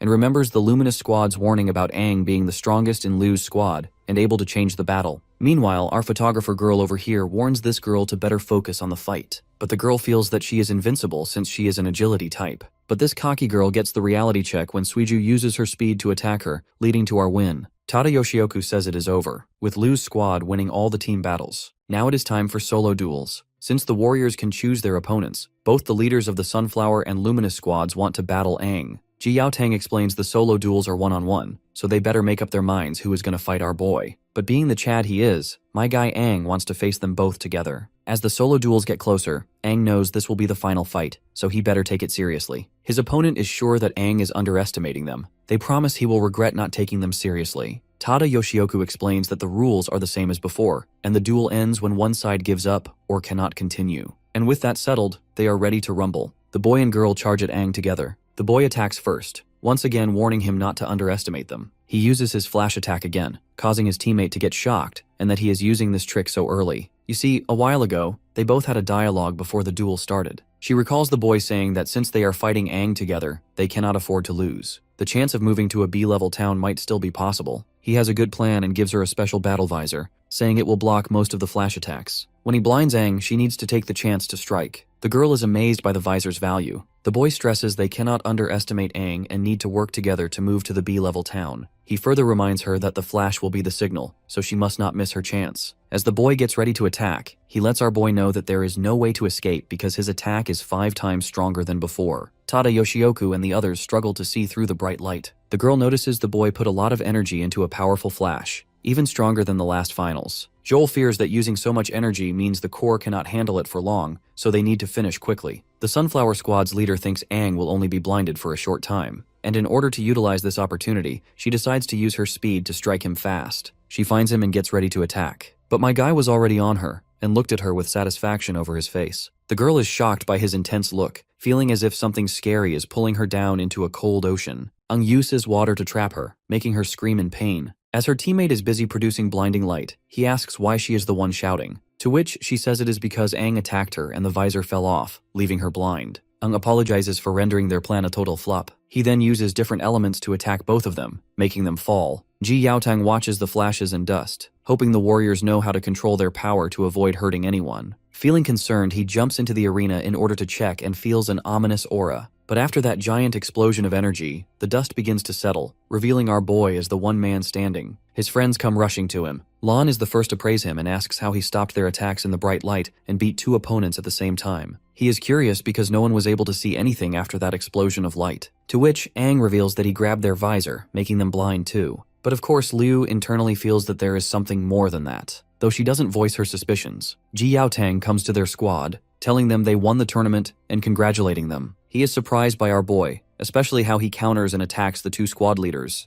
Aang humbly says his senior is just flattering him. Internally, Aang thinks he is the mightiest warrior and that no tough opponent could make him lose. He feels he could have won just with his battle experience, though using his powers made it easier. Ji Yaotang then assures them they will be rewarded. The next day, they will go to the underground tunnel to the nearest B-level city for a week of training. Everyone is happy about this news. The senior further tells them to get ready and meet in the morning as they leave. Lon says he heard there are 3 top warriors in those cities and looks forward to meeting them. As our squad walks away with smiles on their faces, Joel notes how Aang is so strong that even they might not be able to beat him if he uses all his power. Our brute commander also agrees, believing that the kid will reach the pinnacle of his career at one point. Anyhow, Joel adds that going through the underground tunnel is safer than traveling above ground. The woman also warns the commander to stay alert, mentioning that some no-finned demons appear there sometimes. Of course, Ji Yaotang isn't concerned, believing that no amount of no-finned demons can threaten them. He is confident the four of them will be fine even without his help. The underground tunnel, once a busy travel hub, is now ruined and mainly used as a passage between cities. Meanwhile, in one of those tunnels, a scared warrior runs away but gets killed by a two-finned demon. The demon says that humans are weak and boring. He is apparently lost here, having no clue how to get out. The next day, Ji Yaotang and his juniors arrive at the underground passage. Suiju is thrilled to see it and takes pictures. She says the place looks really old and asks when it was built. The senior reveals that it is older than he is. The girl can tell that it looks deserted and wonders if people ever used it. Ji Yaotang explains that after the Battle of Dawn, many great warriors died, and the number of elites dropped a lot, making it impossible to expand territories or do missions. They also ran out of power crystals, which they needed. The once great underground network was slowly abandoned because they lacked power crystals. He says the network was built during the time of the greatest warrior Aang. Suiju is surprised it was built in such a famous time. What's more fascinating is that the name of the hero our boy inherited also lived at that time. My guy feels smug about himself, causing Ji Yaotang to get annoyed. After all, he believes that the kid just shares the name of the great warrior and has no connection to him. He orders Aang not to joke about the mightiest warrior. After a little back and forth, the senior finally calms down, realizing he lost his cool for no reason. He reassures them and asks them to keep going. Looking at the architecture of the place, Aang remembers that the structure looks like something he once suggested in a past life. Furthermore, his captain is utterly wrong about one fine detail. This place is a massive underground network, connecting the cities and serving as the safest and most fair merchant route. He hadn't expected such an impressive system would be abandoned after his death. Out of curiosity, Lan asks about the energy crystals his senior mentioned, and whether they are the same as the demon cores in their chests. Ji Yaotang explains that energy crystals are made from many demon cores together. One demon core can boost a warrior's power, but combining many cores is difficult. They kept failing until they made a big energy crystal. This crystal powers their cities like electricity. High-level future operations will involve group hunts to collect more demon cores to make energy crystals for the hierarchy. They are heading to the B-level city of Piketia to learn more and get their allocated energy crystals. Suiju asks what happens if the city's energy core runs out and there are no replacements. Ji Yaotang says it would cause everything to stop. Everyone is shocked, while the senior further clarifies that without power, normal life would be impossible. Defense systems and weapons would stop working, and people would have to flee their homes. It is the city's biggest disaster. But there is no need to worry because their town, Heluos, is not very big. Their energy crystal can last another 3 months. They usually travel to Piketia every month, so this is just a precaution, and there is no immediate danger. Ji Yaotang warns them to be mentally prepared. A B-level city like Piketia has not only 2 5-finned warriors but also 3, including one with a synchronization rate of 69%. Everyone except Aang is shocked to hear this. My guy is feeling smug about how he is a 7-finned warrior with a synchronization rate of 96%. Suiju notices a button on the wall and reaches to press it. She asks what it is. Aang quickly sees what she is doing and stops her. Ji Yaotang also scolds her for trying to touch anything and is glad Aang stepped in. The girl points out that the button seems like it wants to be pressed, so her hand reaches for it naturally. Ji Yaotang explains that the button is for an emergency seal. In the worst case, it would completely close off that part of the tunnel. He points to a circle above them and says, pressing the button will make thick metal slabs appear from above and below, sealing off the area instantly. This is only to cut off access to other cities and ensure safety. Aang thinks the most important part of the tunnel is still working, but he senses a killing intent getting closer. He gets ready for battle and moves forward a bit. The senior also notices Aang's tense face, then also smells blood, shocking him instantly. He is shocked that Aang smelled the enemy before him. For now, he considers that Aang's nose is very sensitive, and masks it as just an instinct. Now is not the time to think about it. He tells Lu's squad to drop their bags and get ready for battle. As they move forward, they see blood, and Ji Yaotang wonders what is happening in Piketia since the blood is coming from that direction. They meet a severely injured warrior from Piketia, who asks if they are from Heluos before collapsing. Ji Yaotang doesn't waste time before asking what happened in Piketia. The man says a demonic horde attacked the city. Piketia has already activated the evacuation alarm. Liu quickly questions what this alarm entails, whether they need to go help. Ji Yaotang reveals that the only time the city would sound the alarm is if all their warriors are dead. Hearing this, Aang is furious about the city's fall and the many lives lost. They see sparks from the direction of Piketia, and a bolt of light attacks the injured warrior, dragging it away. Aang feels bad for not reacting sooner as a demon appears. It grabs the injured man's head and looks around at the others. It says they all need to be killed and that the dead should not talk. Then the demon kills the warrior.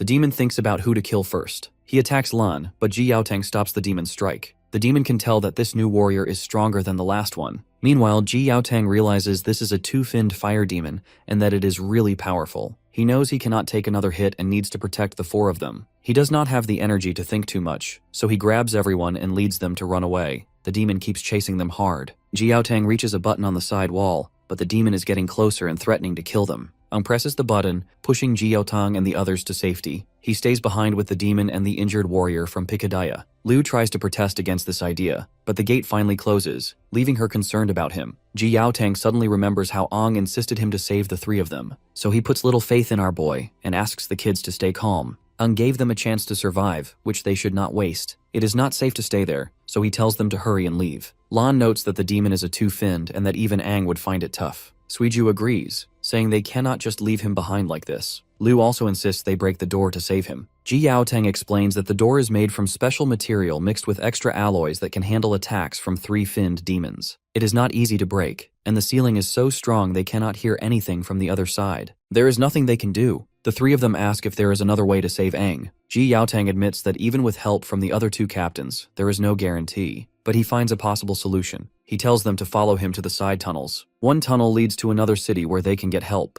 Eventually, they keep running along the path Ji Yaotang showed them. One of them thinks choosing this route means ignoring what is happening on the other side of the door, but they all hope that our boy will survive. Meanwhile, the man in question is fighting the demon and shows his true power. Since there is no one around, he no longer needs to hide his power. Watching this, the two-finned demon asks if Ang is a demon or a human. Well, even our boy is not even sure. For now, he is more interested in the demon's fire element, which my guy wants to snag all for himself. Seeing the aura my guy is exuding, the two-finned demon is really curious to learn if the kid is more powerful than one-finned demon. Ang quickly uses roots to attack the demon. Seeing this, the demon scoffs that if Ang is one-finned wooden type, then his fire element is the perfect counter. He unleashes a fierce blaze to destroy Ang's roots, saying he will consume our boy's powers. The demon then fires a fire blast, but Ang dodges it, making the fire hit the door instead. The bastard then makes fun of Ang, saying he will be burned if he comes closer and tries to escape. But my guy casually uses water to cancel out the fire and creates a powerful blast. This surprises the demon, and Ang tells him he was wrong to think he only has the wood element. In an instant, Bro swings his sharp claws and grabs the demon's core. He rips apart the bastard after acquiring the core. Suddenly, a bunch of demons attack him, and he sees they are all no-finned demons. He realizes they followed the sound of his battle. He looks at the two-finned fire elemental core before shattering it and absorbing the shards. After becoming two-finned demon, he feels the intense heat of flames inside him. He understands there are endless no-finned demons. Remembering how to control fire, he creates a huge fire explosion to defeat them. The screams of these bastards are meant to be tribute for the soldiers who lost their lives in the tunnel. As he keeps fighting, he reaches an exit and thinks the demons might have come from there. He sees the area is wrecked with many dead warriors on the ground. He realizes the B-level city is completely destroyed by a powerful demonic horde.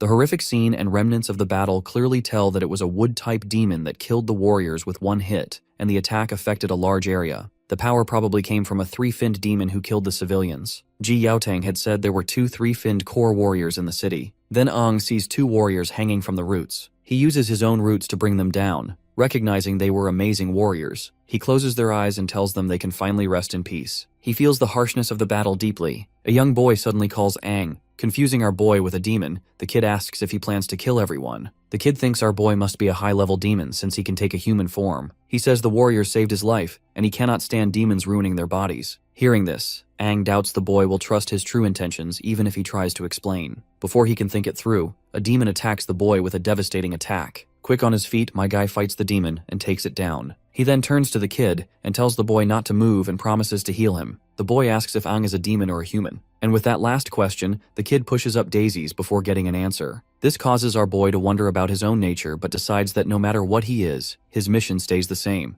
to kill all demons. And so, he begins the massacre. He hits them with several devastating attacks using his new firepower. Once he is done, he explains that if he focuses the flames on his back, he can move faster and spread the fire like phosphorus powder to create explosions. Though it's a pity that he can't fly. But then he also wonders what would happen if he injected the flames directly into their bodies. When he throws a demon to the ground, it causes a huge explosion. He thinks that if he squeezes the flames and injects them, the demons could turn into bombs. He realizes that elemental abilities have many uses and decides to think about it more later. Just then, he sees the demons running away. He uses his fire magic to chase and kill them all. Afterward, he remembers the others waiting for him and that Ji Yaotong was supposed to bring back an energy crystal. Ang does not know if they are all safe. The town's own energy crystal can only last 3 more months, but the road to Pikadia City is blocked. The town would be in big trouble if they do not get a new energy crystal soon. He needs to reach the city's crystal storage and get the energy crystal. Not sure where to go, he has to think carefully about his resources. Using his wood-type abilities, he thinks the energy crystal, being a condensed form of cores, must give off energy. He can scan the whole city for energy changes to find it. He spreads his roots throughout the city to search for the crystal. Eventually he finds it and runs toward the source, realizing it is underground. He feels weak energy changes, meaning it is well protected. He finds an entry point and goes down,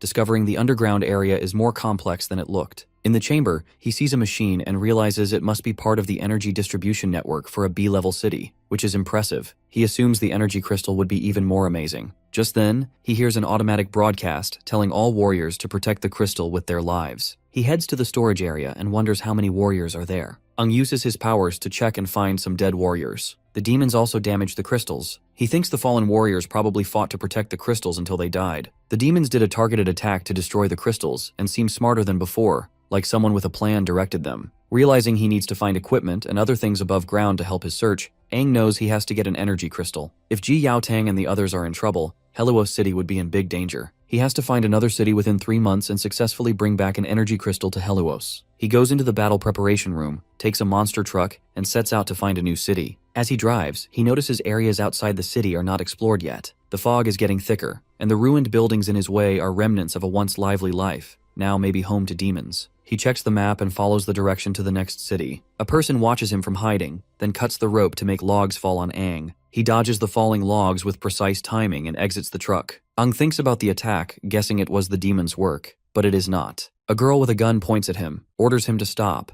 asks who he is, which hunting group he is from, and insists he identify himself. He feels it is bad timing that a hunting group showed up. Aang thinks about how tricky the situation is and had not expected to run into any hunting groups. He tries to explain that he is not part of any hunting group and is just a normal warrior passing through. The girl accuses him of lying, saying city warriors would not want him alone and that he must be a scout for the Silver Wolf hunting group. Aang is shocked and repeats that he is not part of any hunting group. She should calm down as it is too sudden to explain more. The girl throws a bottle near him, orders him to stay quiet, and calls people like him worse than demons. She then asks if her comrades from the Wearing Gun hunting group are still alive. Hearing this, Aang thinks the Wearing Gun members were captured by the Silver Wolf hunting group. He admits that he cannot prove whether he is a warrior or not part of any hunting group, especially with her gun pointed at him. As Aang notices more people arriving, the girl aims her gun at him again and tells him not to move. Suddenly, a bullet hits her and she falls. Aang sees a group of boys on bikes and realizes someone killed the girl with the gun. It seems there are still some survivors from the searing guns. One of the thugs from the gang suggests taking the survivors to their boss, so they move on to check it out. When they approach the girl, she thinks the newcomers are from the Silver Wolf group and tries to lift her injured hand. One of the men grabs her by the head and talks about her being a woman, finding it surprising. He looks her over and says she is cute, considering doing something with her. Aang then arrives and kicks the man away. He disapproves of getting involved in the personal matters between hunting groups, but notes that the Silver Wolf members are scum. In his bad mood from the day's events, he offers them a chance to leave. The man, frightened after seeing the intimidating side of our boy, calls him a demon. Aang grabs the man's gun and crushes it like a Chad he is, saying he does not like being threatened with a gun. The man offers to let our boy go in return, but it's not our boy who needs others' mercy. He promptly uses his roots to strike the man, sending him flying far away. The man then demands to know if Aang is a demon or a human. Aang crushes the man's gun further, insisting it is none of his business whether he is a demon or a human, and then kills the man. Afterward, Aang attends to the girl's wounds, noting that the bullet went through some muscle and needs healing. She thanks him once he finishes, saying it must be one of his abilities. She mentions she heard that 4-finned warriors have amazing powers, and that Aang seems incredibly strong. She then asks if he is a 5-finned core warrior. Aang feels the power of a 2-finned demon inside him, and although he is more powerful than a typical 2-finned warrior, he admits he is indeed a 2-finned core warrior with some special abilities. Impressed, she thanks him for saving her and apologizes for threatening him with the gun. Well, our boy is quick to forgive her, noting it is good to be careful when alone outside. He needs to get to the nearest city and asks if she knows which one is closest. Looks like she does know and also wants to tag along with him. Aang points out they just met and do not know each other's names, questioning how she can trust him so quickly. Furthermore, he asks what work she has to do there. She explains that the closest settlement is Jinwei Town, a very small sea-level settlement. but it was taken over by the notorious Silver Wolf hunting group a few days ago. The Searing Gun hunting group tried to free the town but failed, and all her comrades were killed. They had a chance to win, but did not expect that the captain of the Silver Wolf hunting group had already become a three-finned core warrior whose power was overwhelming. Her captain was a two-finned core warrior, and they were no match for a three-finned warrior. In the end, she managed to escape. If freeing the town would not interfere with his mission, she wants his help and is willing to risk her life to assist him. Ung thinks that although there were hunting groups in his past life, he never saw something like this under his supervision. He wonders what the current leader is doing while these groups are trying to forcefully take over towns. The girl mentions she heard the Silver Wolf hunting group took over a tower to get energy crystals, but does not know what they plan to do with them. Of course, Ong is angry to think that these scumbags wish to steal the city's life. He then asks her to lead the way, as they gotta deal with the scumbags. Later, as it gets late, she tells him they are almost there. They keep moving, and he suggests hiding the car before getting too close to the town. Ong says he does not remember this town, as it is not on any map, and that the Silver Wolf hunting group has taken it over. They decide to walk the rest of the way and check things out. Just as they are about to leave, she sees demons hiding behind them. Aang's roots quickly grab the demons, putting them down for good. He decides to leave these bastards as it is, because they cannot kill all the demons since fresh demon blood would attract more demons. He tells her to keep going, and she agrees as they head toward the town. She thinks about how strong Aang is, feeling hopeful that they can save the town and his friends. While hiding in some bushes, Aang notices there are no guards on the wall and the gate is open. They see someone coming out of the town with another person, asking for help.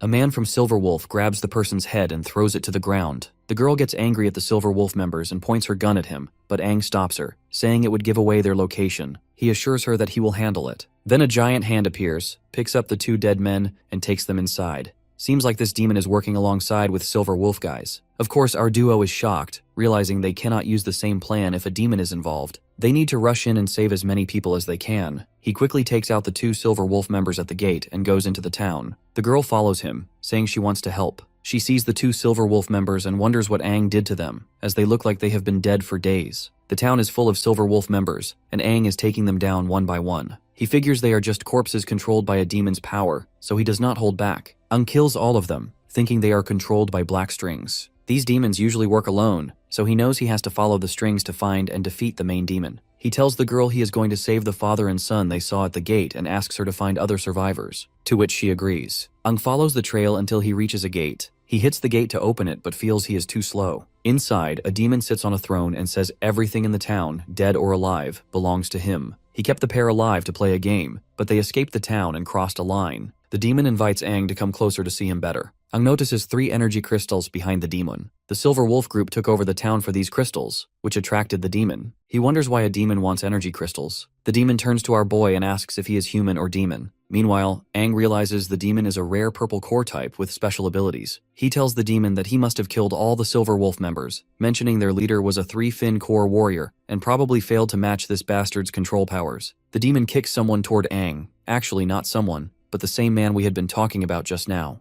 Aang blocks the zombified warrior's attack. Suddenly, many ghouls appear to greet Aang. He sees that not only the Silver Wolf members, but also the town's original warriors have been turned into ghouls. There are a lot of them, and the demon welcomes Aang to his group in a rather friendly manner. Aang thinks about the 3-finned demon while he's in his 2-finned form. It would have been a problem if it was a normal 3-finned demon, but this one is a purple core demon that's weak in fighting and uses psychic powers to control the battle. My guy balls up his fiery fist and defeats them in an instant. The demon is actually impressed, believing that he's not a normal human. The demon then commands his army to fight, but Aang says it's useless because he burned their cores. The demon is annoyed because he worked hard to collect them. Aang is glad to finally set the poor warriors free of this bastard's control. Now there are no more cores for the demon to control, reducing its fighting power. My guy lunges and strikes the bastard. After a barrage of punches, he gets ready for the final strike to the demon's core. Just then, the demon puts that child from earlier in the way as our boy is about to punch him. This leaves him wide open, and he ends up taking a direct blow in his belly. The demon reveals that he not only controls cores, but also possesses sharp gold elements too. Aang thinks about the metal element, realizes its depth, and decides to hurry to treat his wounds. He then uses recovery magic on himself. The demon says the fight might be harder than he thought, and gets ready to use something he's worked hard to get. He tells a man to bring an item. He is regretting that he is about to use his precious father-son duo so early. The man brings a green liquid, which the demon drinks. Aang wonders what it is and instinctively senses danger, realizing he has no time to recover. He charges at the demon despite the pain in his abdomen, trying to stop the demon's actions. He jumps to attack, but a shield protects the demon, throwing Aang back. He wonders where the demon got such a burst of power, thinking the demon is forcefully taking energy from a crystal. Ang knows this can't be possible because the crystal's energy was condensed by humans so much that extracting it like that would make the crystal explode. He had proven this theory in his past life. The power in the demon's body is wild and uncontrollable, but it stops before reaching the threshold. Ang thinks if this is due to the drug this bastard just chugged down. One thing for sure, it's definitely not something a demon made. The demon then starts to evolve, shining as it uses the crystal's power to turn into a four-finned demon.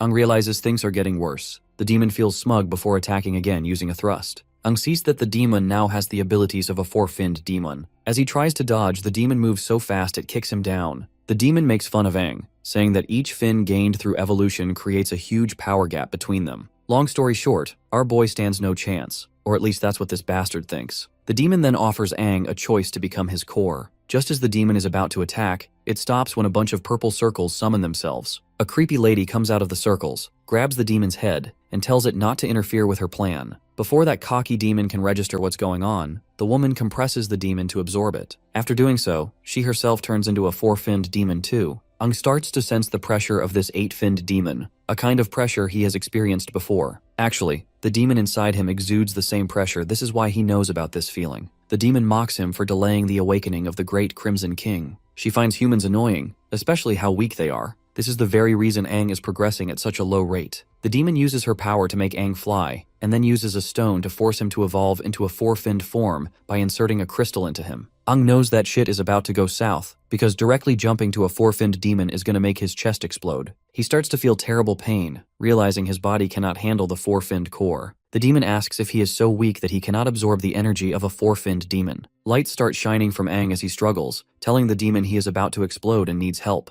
The demon activates an 8-panel space lock around him and tells him to hold on. It is then the Crimson Demon speaks through Ang, revealing that she disturbed Crimson's slumber. The girl demon recognizes the voice and knows who's talking. Ang's demon asks if she forgot what he told her. He shatters the crystal barrier and takes over Ang's body. He criticizes her for interfering with Ang's evolution path. Realizing it is Crimson, she hugs him, happy he is finally there. He says it has been a long time since they saw each other. She says she has been watching humans from the shadows and noticed he could not beat the new four-finned demon. She worries that if he dies, their combined strength would weaken and they would need a lot of training. Crimson explains that humans are different from demons, weak but mysterious. Although Ang recently absorbed a two-finned demon's power, she forced him to skip the three-finned stage and injected the four-finned core into him, which his body cannot handle. The energy that leaked out of Ang's body allowed him to wake up temporarily. He tells her not to interfere with his evolution because Ang needs to evolve slowly to become the perfect vessel. She agrees and tells Crimson that during his absence, when he faked his death, the other four kings were just arguing and did not reunite, keeping a power balance as Crimson predicted. Crimson then recalls how the other kings were scared of his strength and united together to eliminate him. Even without him, they kept fighting among themselves instead of working on themselves. They likely have forgotten their original mission. He then asks her if they consider her suspicious, to which she replies that even if they suspected her, they do not have the energy to investigate what happened that day, so she is safe. She is actually more worried about him.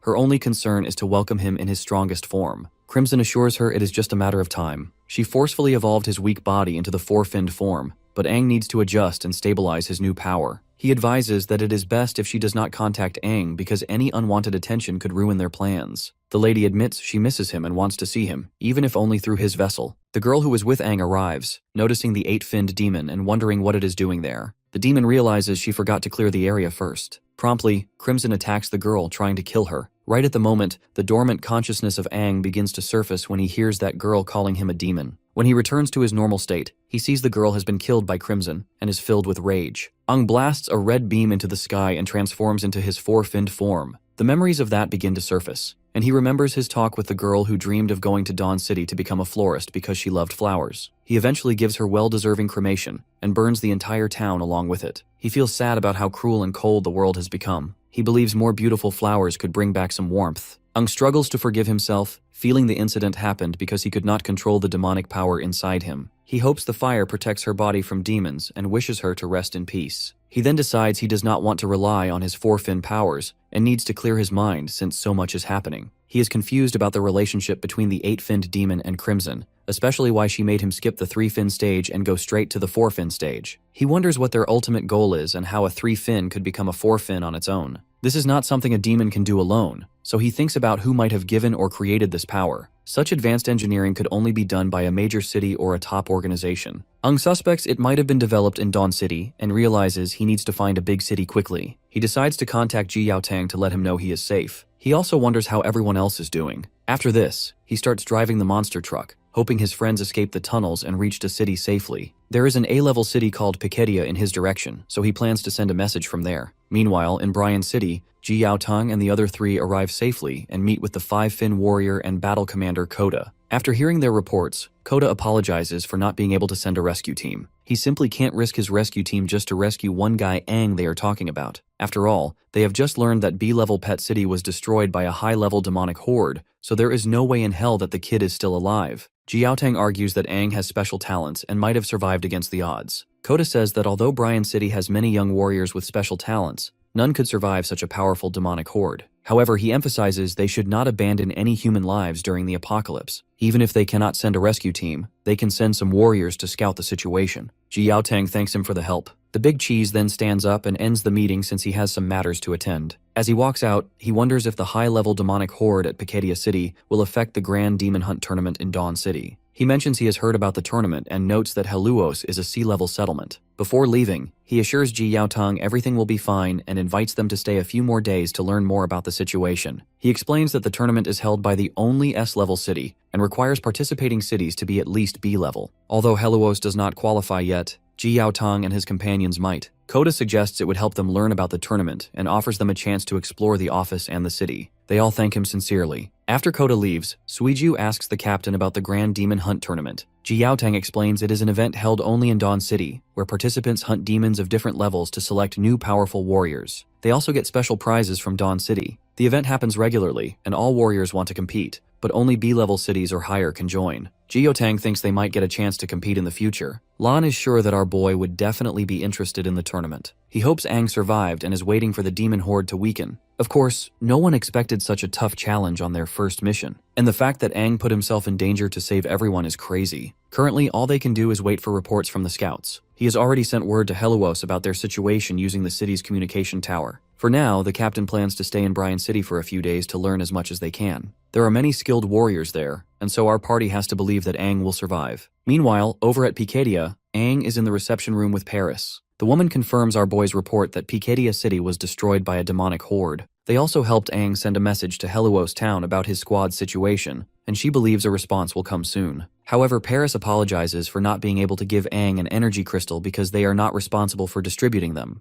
The allocation is decided by higher-level cities. Since Piketia City, the higher-level city linked to Aang, was wiped out, he needs to ask Dawn City for a new allocation. Of course, Aang did not expect the distribution of energy crystals to be so troublesome. Since he is already in the area, he might as well check out the city and investigate the demon's items. However, his current identity might make it hard to enter the city. He thanks Paris and asks if he can get into Dawn City on behalf of Helluos. Paris declines, explaining that he needs to be a captain to officially represent Helluos. Otherwise, he will not have the necessary access. She also cannot appoint anyone else as the representative either. Aang thinks about going back to Helluos to get an official appointment, but he finds it troublesome. Paris talks about another way to enter Dawn City, which is having a high-level city official vouch for him, someone like herself. When Aang asks if she is offering to vouch for him, she agrees but says she does not have to. She tells him that if he joins the Grand Demon Hunt tournament as an external recruit, she wants him to join her squad, and acts as a vanguard to gather information during the competition. However, she cannot promise him that he will survive. Aang remembers what the vanguard role involves. Due to the dangerous nature of the job, none of her participants seem willing to take on that responsibility. After thinking it over, he agrees to the role. He feels that the Grand Demon Hunt tournament is something he had started on his own back in the day. Paris takes him to the nano equipment storage and tells him she made him the vanguard because they were desperate. Right now, no city wants to send their important members as vanguards since many have died in the past few years. She had warned him before that she would do her best to get him the equipment he needed, then let him choose anything from the storage. He agrees and starts looking around. Internally, Paris is puzzled about Aang's true potential. Since his core level insignia is broken, she can't detect his current power level. Given that he's from a sea-level town, he's probably only a 2-fin core warrior, but Aang seems confident and might have a trick up his sleeve. Meanwhile, he picks a nano wing that can turn into a great sword. He thinks his old combat knife was good for moving around but didn't do enough damage. Paris asks him to wait because this kind of item is only meant for a 3-fin warrior. It would be unstable if he tried to use it with his current strength, and he might hurt himself. But my guy proceeds to equip himself anyway, and demonstrates how easily he can rotate the sword, saying it feels solid.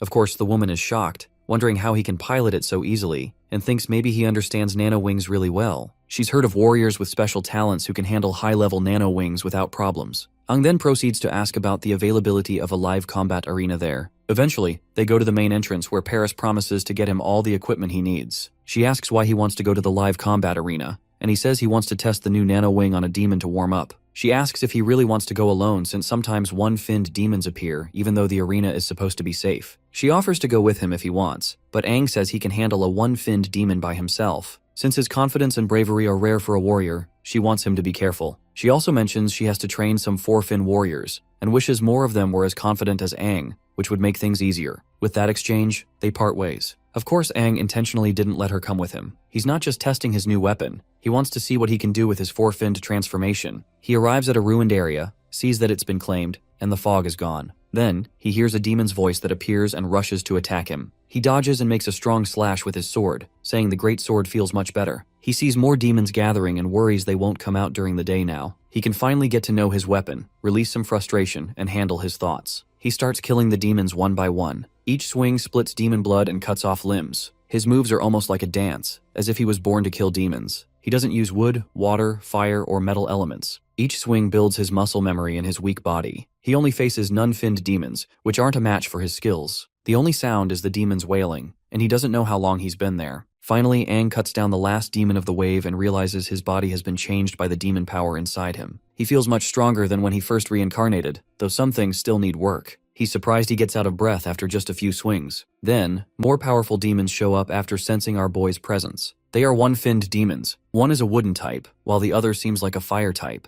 Aang knows these are the one-finned demons he expected. The demon notices Aang isn't scared and wonders if his lack of fear is how he shows it. One demon attacks Aang, but he moves so fast he hits the demon with a rock and then stabs it with his sword. He says the metal element works well against fire. He decides to test his four-fin powers. The other demon, clearly scared, asks if he's really human. Aang remembers that his purple four-finned power lets him control cores. After killing the demon, he uses a purple thread to control it, shocking the other demons as the bastard watches Aang control one of their own. As evening comes, Paris notices that Aang hasn't come back yet. A man tells her that sunset is almost here, and because of the demon horde at Piketia City, all the gates, including the side ones, will close soon. Paris asks for a report on the demon levels lately, and the man says not only are there more one-finned demons, but two-finned, three-finned, and even four-finned demons are appearing. Paris worries that the kid might have been caught by the demons. She wants him to survive because she has just sent in the participant list and wants to avoid more problems. She decides to look for him at the live combat arena and tells the man she'll be back before the gates close, to which the man agrees. As she rushes, Paris thinks about being careless. Aang was just a normal warrior from a sea-level town, and she feels bad for letting him go to the live combat arena alone even though he asked for it. Usually only no-finned demons are there, and a five-finned demon showed up years ago. She feels responsible if the kid died there because it would make her look bad as a five-finned warrior who failed her duty. She worries about how she'll explain it to the soldiers from Heluos and hopes Aang is still alive. When Paris gets to the arena, she senses a strong demon aura and smells death, which isn't good.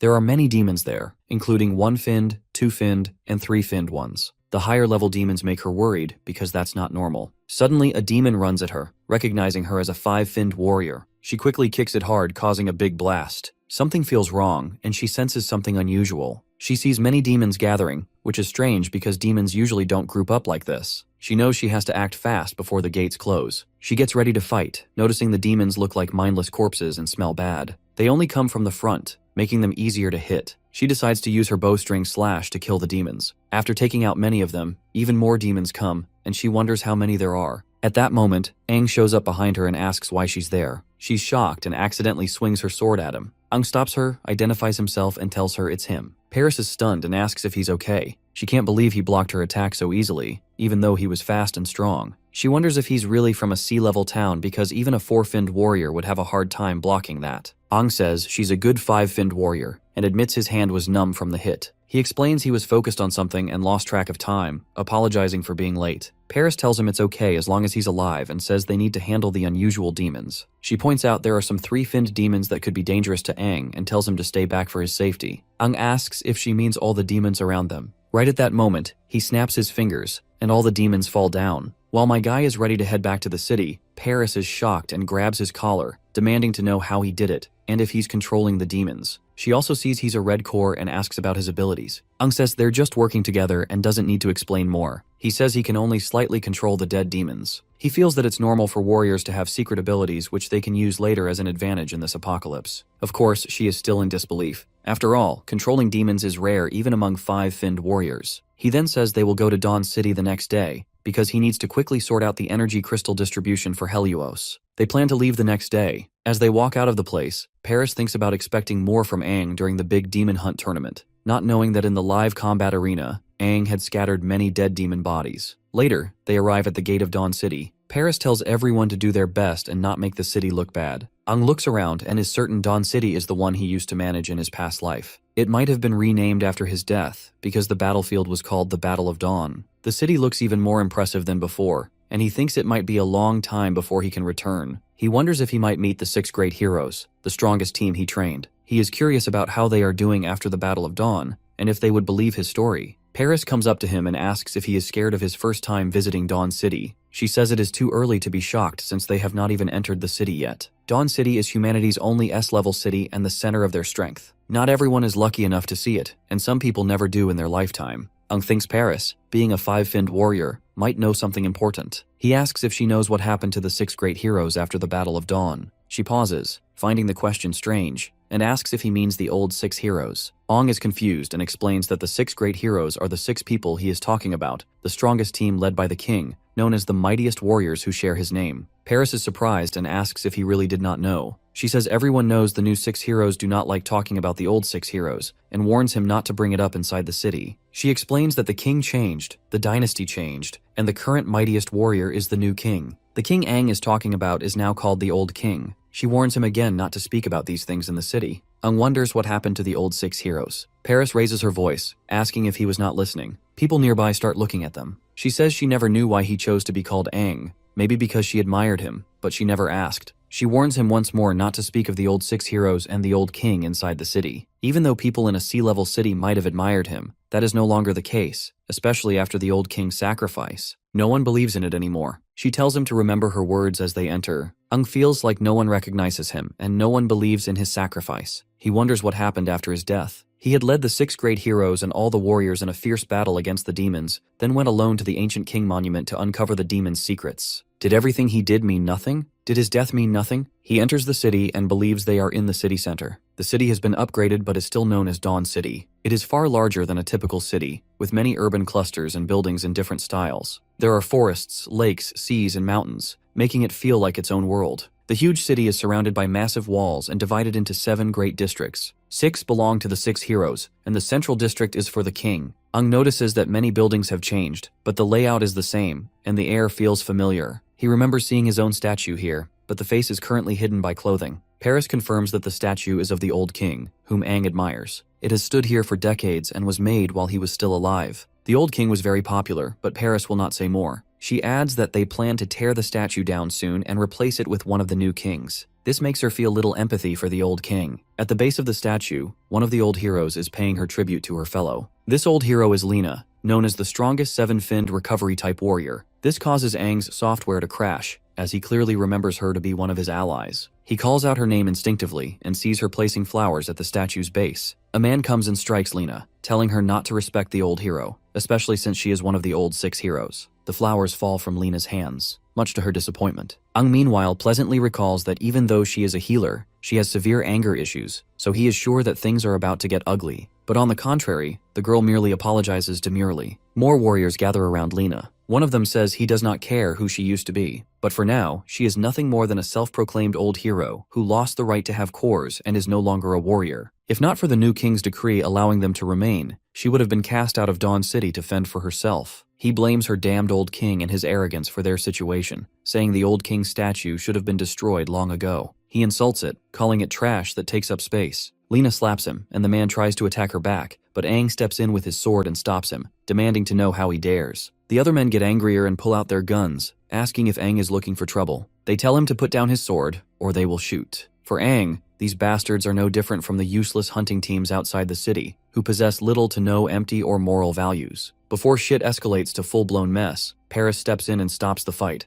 She says it is a misunderstanding and explains that these men are warriors from the A-level city of Picadia coming to join the Grand Demon Hunt tournament. She patronizes them if they are trying to fight warriors from other cities. She further suggests Ang to put his sword away since he is representing Picadia. Ang puts his sword back. The warriors tell him to leave and avoid fighting warriors from other cities. They warn that they will be in big trouble if the law enforcement captain finds out. One of them tells Ang to quietly go to his hotel if he is joining the tournament. Ang should feel lucky that he is getting away easily. With that, the noisy bunch barges away. Then Lena turns to our boy and asks if he knows her. He thinks about telling her that the mightiest warrior Ang has returned, but decides it might cause more problems if he is not careful. Paris steps in and tells the old hero that Ang has a reputation for being a troublemaker. Of course, Ang plays along and confirms he is indeed troublemaker. Hell, even his name is a troublesome one. Lena starts to leave, agreeing it is a really troublesome name, a kind of name that brings headache. Hearing this, Paris gets annoyed at Lena. Not only Ang helped her out, but she is also calling him a headache. But my guy isn't bothered. He thinks he will find a good time to explain things to her, and believes she has a lot to tell him too. The next day, during the Grand Demon Hunt parade, Paris's team joins the festivities. Someone talks about a new face in the crowd. Paris tells Ang that after the tournament, she will help him contact the person in charge of energy crystal distribution. Ang is happy that she remembers and thanks her. He tells her not to worry and promises she will not be disappointed with his performance. The woman hopes the same and reminds him to be careful and not to die. In the crowd, Ang sees Lena and gives her a slime, but she just looks at him with timid eyes and then avoids the eye contact. Little about the matters at hand. Dawn City has forest tournament grounds, a big forest made just for the Grand Demon Hunt tournament. It is like a city inside a city, a common place in the amazing Dawn City. They stop at a set spot, and Paris tells our boy and the 5 warriors that since she is not a participant, she can only escort them to this point. Their skills will be tested once they enter. She encourages them to bring glory to Picadia and to bravely fight the demons. They all agree by letting out a roar, while Ang thinks screaming is necessary. A broadcast announces that all squads should enter the grounds in order, with the vanguard going to the judges' area first.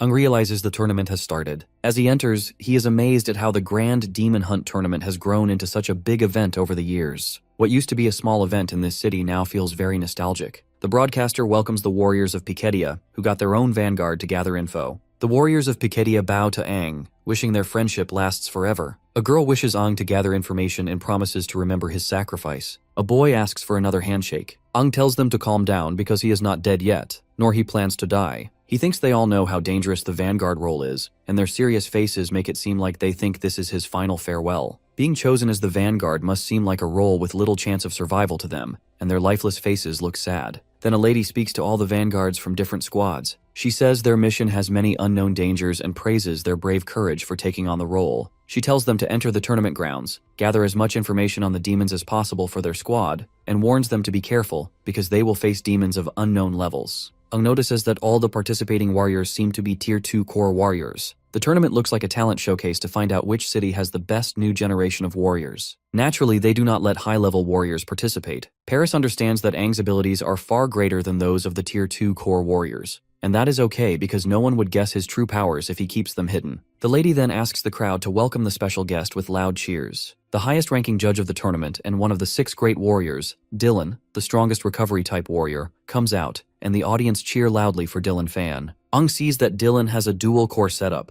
something he had only imagined before. This shit can grant you double the power. If the synchronization rate is high enough, the power could be incredible. A warrior's strength comes from the power the core provides, and a high sync rate lets them use more of the core's potential. However, a high sync rate also means the body has to handle the demonic power or get overwhelmed. That is why some warriors with low core compatibility or weak bodies have lower sync rates. In his past life, humans could only make single core grafting equipment, but now it looks like the new 6 heroes have dual core grafting equipment and are much more powerful. Except for Ang, everyone bows to Dylan, and the horned warriors thanks him for his presence. Ang feels uneasy seeing what happened to the old 6 heroes. His presence makes things worse, and he feels uneasy about Dylan. The big cheese then addresses the crowd, acknowledging the warriors' bravery despite the risks. He praises their courage and gives each of them a Tier 3 core as a memento. He also prays for their safe return. The warriors thank Dylan a lot as they keep bowing. One of the warriors tells Ang to stop being rude and bow. Ang apologizes in return, saying his back hurts, so he cannot really bow well enough as it might hurt more. Dylan smiles at Ang, which makes our boy feel creepy and wonder why this dude is smiling like that. The girl announces that Dylan, one of the new 6 heroes, will demonstrate hunting a Tier 4 demon. She wishes everyone the best for the Grand Demon Hunt tournament and welcomes Dylan.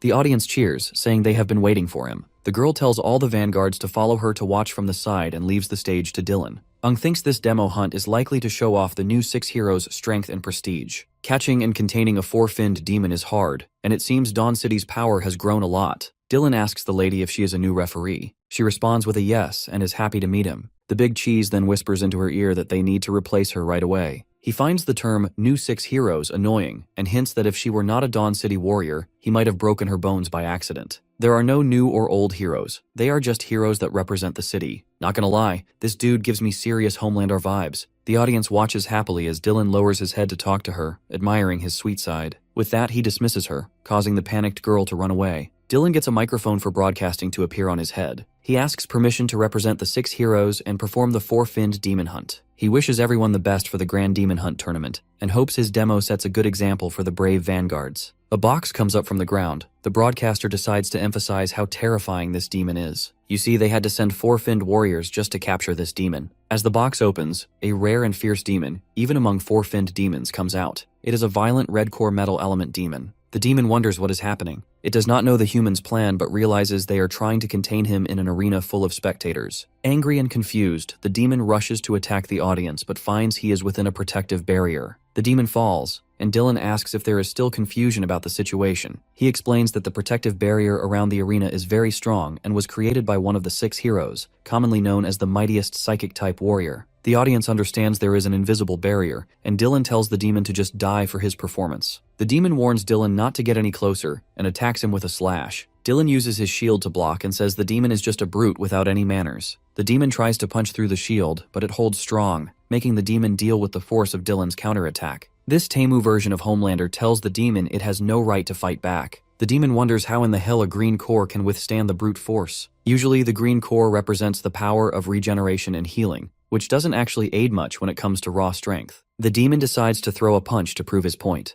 but Dylan uses green ropes to capture the demon and says it's his job to fix the demon's misunderstanding. He introduces himself as a green core warrior who possesses dual cores. The demon tries to drop some juicy info about this mysterious power, but Dylan tells it to be quiet. He then hits the demon, making it explode and spill its blood. Homelander stands behind his shield and says this is the start of the Grand Demon Hunt tournament, telling everyone to begin. Ong is amazed by Dylan's strength and power. He realizes that having dual cores doesn't just double the power of a single core, their combined strength makes them even stronger. The 6 new heroes are more impressive than he thought, and he wonders how powerful the new king is. Even though he admires the new heroes, he's still upset about how they treated Lena. The broadcaster thanks Dylan and invites the vanguards back on stage. It goes without saying that Dylan is popular, and the vanguards bow respectfully other than our boy, of course. This prompts Dylan to ask the kid if he doesn't like him and harbors hostility. Ong says there might have been a misunderstanding, explaining that he usually acts hostile before going on stage to focus better. He knows being a vanguard is tough. Dylan decides to watch Aang closely because he finds him interesting and wants the kid not to let him down. Speaking of which, our boy finds it hilarious that back in the past, when he was busy yanking demons' guts out, this dude wasn't even born. Anyhow, the broadcaster tells the vanguards to gather and listen to the rules. The first task is to enter the fray and scout the woods. Their main goal is to find the best route based on their squad's strength. Each squad has to defeat demons within a set time to earn points. The tournament has not just no-finned demons, but also 1-finned, 2-finned, and 3-finned demons spread out in the woods. The area is huge, so the vanguards need to carefully find the best paths. The broadcaster says this isn't their home area and tells the vanguards to be very careful. They have to work alone to avoid attracting demons. One vanguard wonders if this reminder is really needed, and asks who would risk their life just to provoke a demon. Another agrees, saying that even though no-finned and 1-finned demons aren't very strong, there's still some danger. The third vanguard says fighting might attract more demons. The fourth vanguard reminds everyone to take care of themselves and not forget that the survival chances for vanguards in this tournament are below 36%. Ung thinks that these 2-finned core warriors have low survival chances as they're not very strong. He thinks about synchronization rates and how important self-confidence is. The warriors are young and don't have the responsibilities of a captain,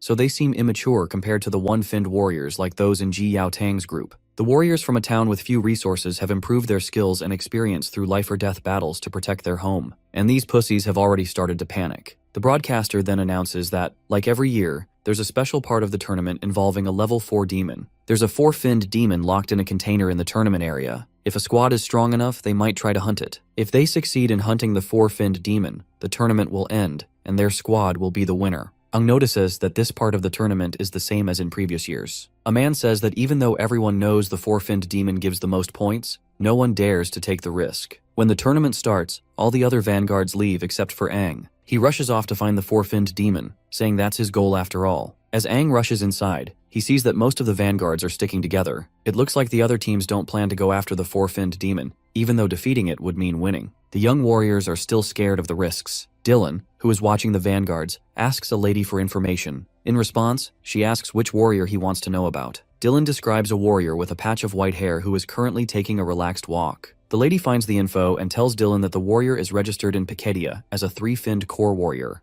Dylan notes that the tournament allows warriors up to 3 fins to join, but very few three-finned core warriors actually participate because of the high risks and rewards. This means our boy is at least 1 level higher than the other participants, which might explain his arrogance. Dylan then asks for the warrior's name. The girl hesitates but reveals that it is Aang. Of course, the mere mention of Aang triggers disgust within Dylan. He gets angry and demands to know what she said. She explains she was just reading the name from the report and shows him the report. He believes that the people with this name deserve nothing but death. Meanwhile, as the vanguards move into the forest, some of them run into demons. The broadcaster announces that the vanguards have spotted some demons and are marking their locations. This area will become the gathering spot for the no-finned demons. He then watches the vanguards rush to their next spot. Aang walks calmly and thinks that marking locations, planning routes, and finding the best way forward are all part of a vanguard's job. He pushes past his initial fear and begins enjoying this nostalgic feeling. His teammates watch him, and one says that Aang seems to be taking a relaxed stroll. Another boy asks if they really should rely on this dude. Paris is also watching him and doesn't seem much concerned. She remembers their conversation where he told her she can trust him. She realizes that unlike the other vanguards, Aang doesn't strictly follow the rules, but he promised that Pikedia would win. She thinks Aang's promise and the confidence in his eyes show he is serious. His display of power during combat training showed he is becoming braver,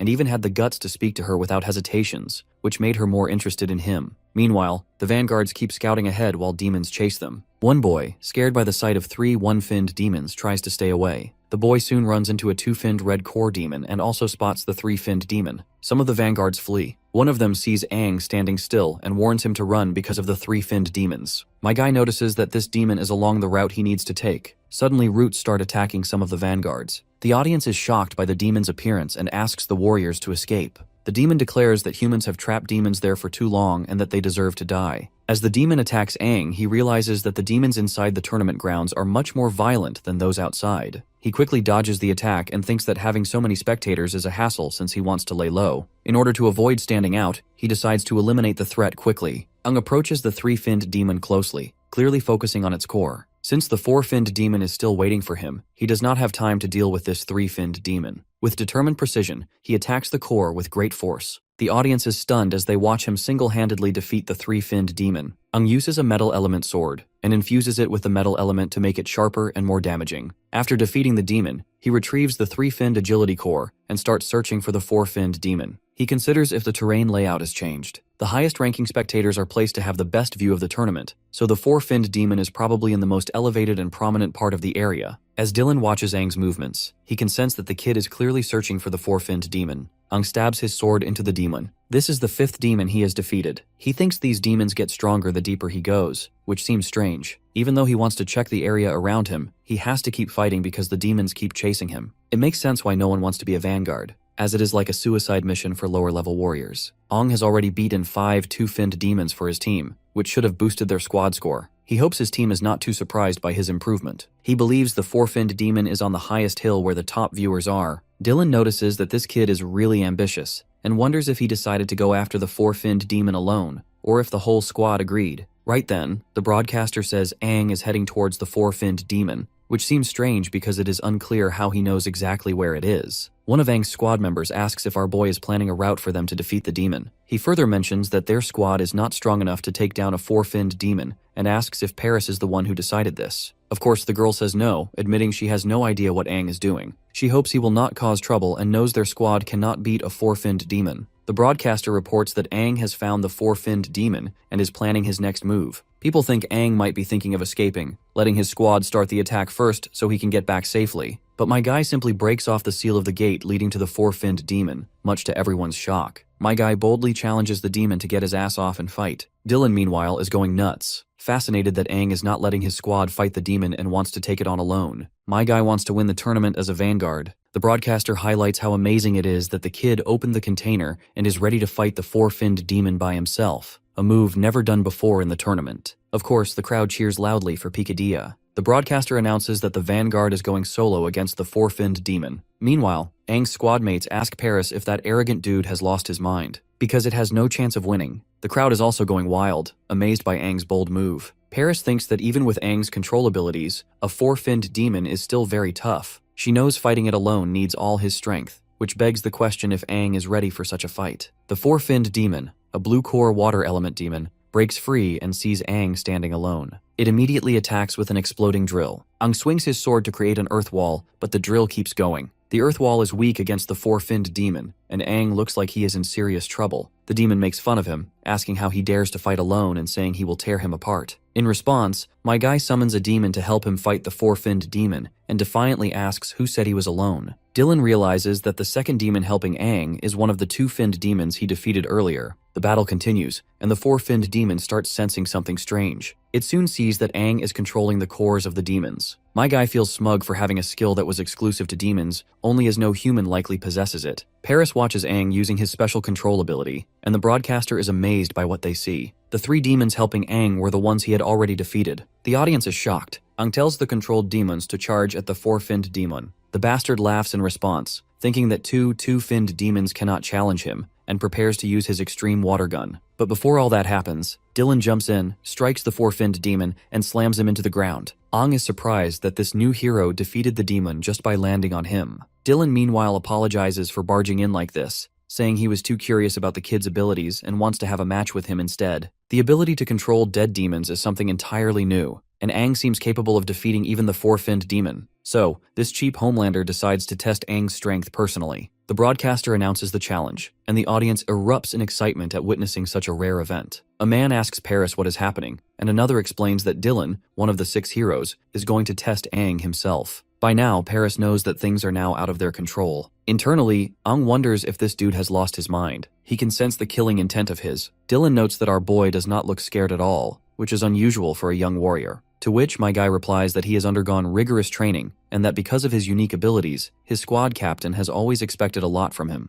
This might explain why his strength surpasses his peers, and he adds that people consider him a genius. Of course, my guy is spouting whatever came over his tongue, thinking that Dylan probably will not bother fact-checking his claims. But this cheap Homelander finds Aang increasingly fascinating and prepares to attack, challenging him to show his full power. The rocks this bastard sends flying are like bullets, fast and deadly. My guy dodges, knowing that if he had not been on high alert, he would not have avoided the attack. Dylan talks about his opponent's agility, saying it explains his ability to dodge so effectively, and states that he now expects even more from him. Aang questions this dude's hostility, wondering why he is being so aggressive. The big shot maneuvers behind our boy and explains that part of his hostility comes from disliking his attitude, as well as his name. He attacks again, but Aang dodges. The bastard keeps circling behind him and feels that our boy reeks of a demon. Aang realizes he cannot hide the demonic energy inside him completely, making evading suspicion impossible. Despite using less than half his full strength, Dylan puts immense pressure on Aang, which reminds the boy of his past encounter with an 8-finned demon. Dylan then reveals another reason for his aggression. He despises Aang's name. By now, our boy guesses this hatred is tied to the old king who sacrificed himself for humanity and lost many comrades in the process. Dylan then lets his rage take control. He launches a fierce attack, forcing Aang to transform into his demonic form to fight back. Their clash causes a massive explosion, though the audience is shielded by a protective barrier. The broadcaster reports that Aang has landed a hit on the new hero despite the insane power gap. Dylan uses healing magic on himself, but even the broadcaster notes how surprising it is that Aang has managed to injure him, if only briefly. Determined to end the fight, Dylan resolves to kill Aang and points out the strong demonic scent he carries. The broadcaster announces that Dylan is about to unleash devastating abilities, including high-speed spinning energy gears capable of destroying everything in their path. They hope Dylan will hold back slightly and ask the audience to enjoy his performance. As Dylan charges with so much overwhelming power, Aang realizes he cannot keep hiding his abilities. If he does, this son of a gun will kill him without hesitation. So being much weaker right now, Aang has no choice but to reveal his full strength. Just as the two are about to clash, a protective barrier appears, stopping Dylan's attack. The new hero quickly recognizes the barrier and realizes who is behind this. He asks her why she is interfering, and Lena replies that while Dylan claims to hate this kid, she feels differently because she actually likes him. The woman is totally decked out in this battle stance head to toe. Ang also notices the woman and wonders if she used the green core to restore herself to her prime condition. Dylan questions her, reminding her that she's not allowed to wear battle gear and asking if she plans to defy the king's orders. Lena calmly tries to correct the misunderstanding. She's only forbidden from participating in demon-killing activities. No one said anything about wearing battle gear, and she asks if Dylan expected her to walk around unarmed. Ang can tell that the girl is still as sharp and lively as she was in the past. In his previous life, he had always stood in front of her during battles, but now she's the one standing in front of him. The broadcaster announces Lena's arrival, calling it a surprising and unexpected event. Dylan acknowledges her reputation as a great warrior, warning that he won't go easy on her and advising her to choose her words carefully. Lena scrutinizes him for causing such a public commotion on an important day. She then introduces Aang as the son of her friend, and she thinks that Dylan has tested the boy enough already. Dylan laughs, calling them detestable and activating his ability, Serpent Decree. A wave of dense energy fans out, making it nearly impossible to dodge. He launches the attack at Lena, but my guy steps in with his sword, blocking the first wave. The broadcaster warns that the follow-up attacks are relentless and impossible for the kid to block entirely. Lena then suggests him to fall back as her shield protects them, but Aang refuses and takes the hits head-on to stop Lena from being harmed. Knowing her temperament, he fears the situation could escalate and lead to death. The broadcaster grows excited, calling this battle between heroes an incredible spectacle, even rarer than seeing a seven-finned demon. Dylan grows more serious, launching his demon-piercing full Gatling attack, indicating he's fighting with genuine effort. Before shit between the two heroes turns into a full-blown mess, Aang shifts the dynamics by grabbing everyone's attention. He expresses his gratitude to Dylan, saying he has learned many battle techniques. He feels that his senior's efforts are invaluable and feels unworthy of such generosity. Paris, watching from the sidelines, wonders what in the hell this kid is trying to achieve. Aang, meanwhile, keeps on egging Dylan, asking if he's satisfied with his performance. The broadcaster notes Aang's display of respect, while some spectators wonder if this means the battle is over. They marvel at the devastation that would occur if all 6 heroes ever fought each other. For now, they are thrilled to witness Dylan in action and cheer loudly for him. Dylan decides there's no point in continuing the fight. Aang insists on thanking him for his guidance and vows not to disappoint him in the future. He promises to keep improving. Dylan acknowledges Aang's exceptional performance, calling him full of surprises and praising him as an impressive young warrior. He tells Aang to keep striving forward. The broadcaster congratulates our boy on earning the new hero's recognition, describing it as an extraordinary achievement. They announce that Aang's team has won the grand tournament, marking this iteration as the fastest and most unexpected in history. Paris and Aang's teammates are shocked at how easily they won, while the broadcaster further attributes that Aang's role as the vanguard and his unexpected strength secured their victory. They celebrate as the team receives the tournament trophy. Paris rightfully congratulates the boy, saying he won the tournament for them and is willing to grant any sort of gift he desires. Overwhelmed with joy, she further hugs him tightly within her milkers, saying he can do whatever he wants with her. Others tell her to let go so Aang can breathe. Afterward, Aang reminds her of their earlier agreement. Paris agrees and promises to vouch for him, allowing him to enter the city and meet those responsible for energy crystal distribution. Aang thanks her and mentions his cape is dirty, asking if she can prepare some clothes for him since he won't join the celebrations due to a prior engagement. A girl teases Aang, asking if he has a date and whether it's with a man or a woman, but my guy clarifies that he's going to visit an old friend. Later, Aang meets Lena, who is surprised that he actually showed up. She asks how he knew it was the secret base where they are supposed to meet. Her eyes well up with warm tears of joy as she desperately wants him to confirm that he is the Aang she once knew. We then travel down her memory lane, memories about their past at the secret base, remembering how she and Aang used to come here. She had always loved this quiet spot with its sweeping view of the city. He had always teased her for acting like a child. It was the place they would always come here to goof around, and thus, she marked it as the secret base only 2 of them know. Back in the present, she grows more emotional and asks him if he is really the same person who remembers their secret base. Before he can respond, she leaves, wiping her eyes and apologizing for losing her composure. She explains that he reminds her of someone very important to her. She admits she had been worried about him, saying he was reckless during the tournament and would have been in serious trouble if she had not arrived in time. Lena asks him to see this as her way of thanking him for his help near the statue of the mightiest warrior. Aang calls her name, and Lena asks what he just said. He taps her forehead lightly in the same typical fashion, teasing her for still worrying about their secret base after all these years. Lena begins to cry when she realizes what's going on, and Aang reassures her, saying it is wonderful to see her alive and well. He confirms that he is the same Aang and has returned to their secret base. Lena hugs him tightly, expressing her relief and asking why it took him so long to come back. Aang tells her everything, including his time travel and the existence of an 8-finned demon in the ancient king monument. Lena is stunned after hearing all this, questioning if 7-finned demons were not the highest.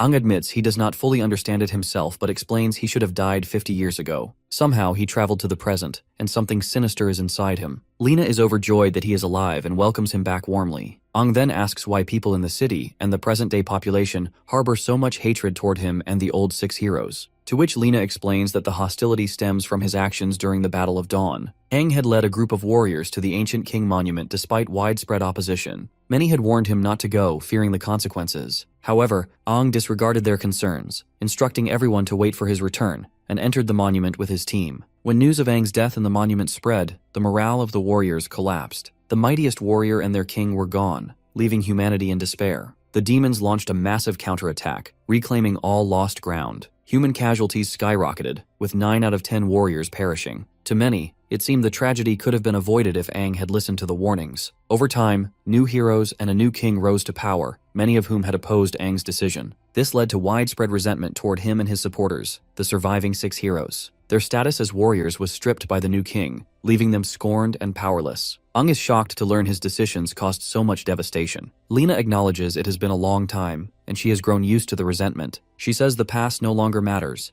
It is not about who was right or wrong. She often stops by Aang's statue and thinks about the past, and now that he is alive, it feels like a miracle. Aang explains his intentions had been to eliminate the demons permanently and secure a future free of fear. Lena empathizes with his pain but points out that the consequences of his actions are still hard for many to accept, and as their king, he naturally took the blame. Aang asks about the surviving heroes. Lena reveals that 3 of the 6 perished in the battles that followed his death. One hero with a yellow core suffered severe injuries, voluntarily gave up his status, and went into hiding. The blue core phantom opposed the new king, leading to his brutal punishment. His hands and feet were broken, and he was thrown into a dungeon to die. Lena herself is considering leaving the city, as the memories are too painful. Aang is enraged by the treatment of the heroes and asks why Lena has not rallied others to oppose the new king. Lena explains that the new king is extraordinarily powerful, the only known 3-core S-finned warrior. She doubts even Aang at his peak could defeat him. The new 6 heroes, each with dual-core 7-fin abilities, have surpassed their predecessors. But our boy just cannot let Desha rot in the dungeon. They must find a way to save him. He wonders how a 3-core warrior is even possible.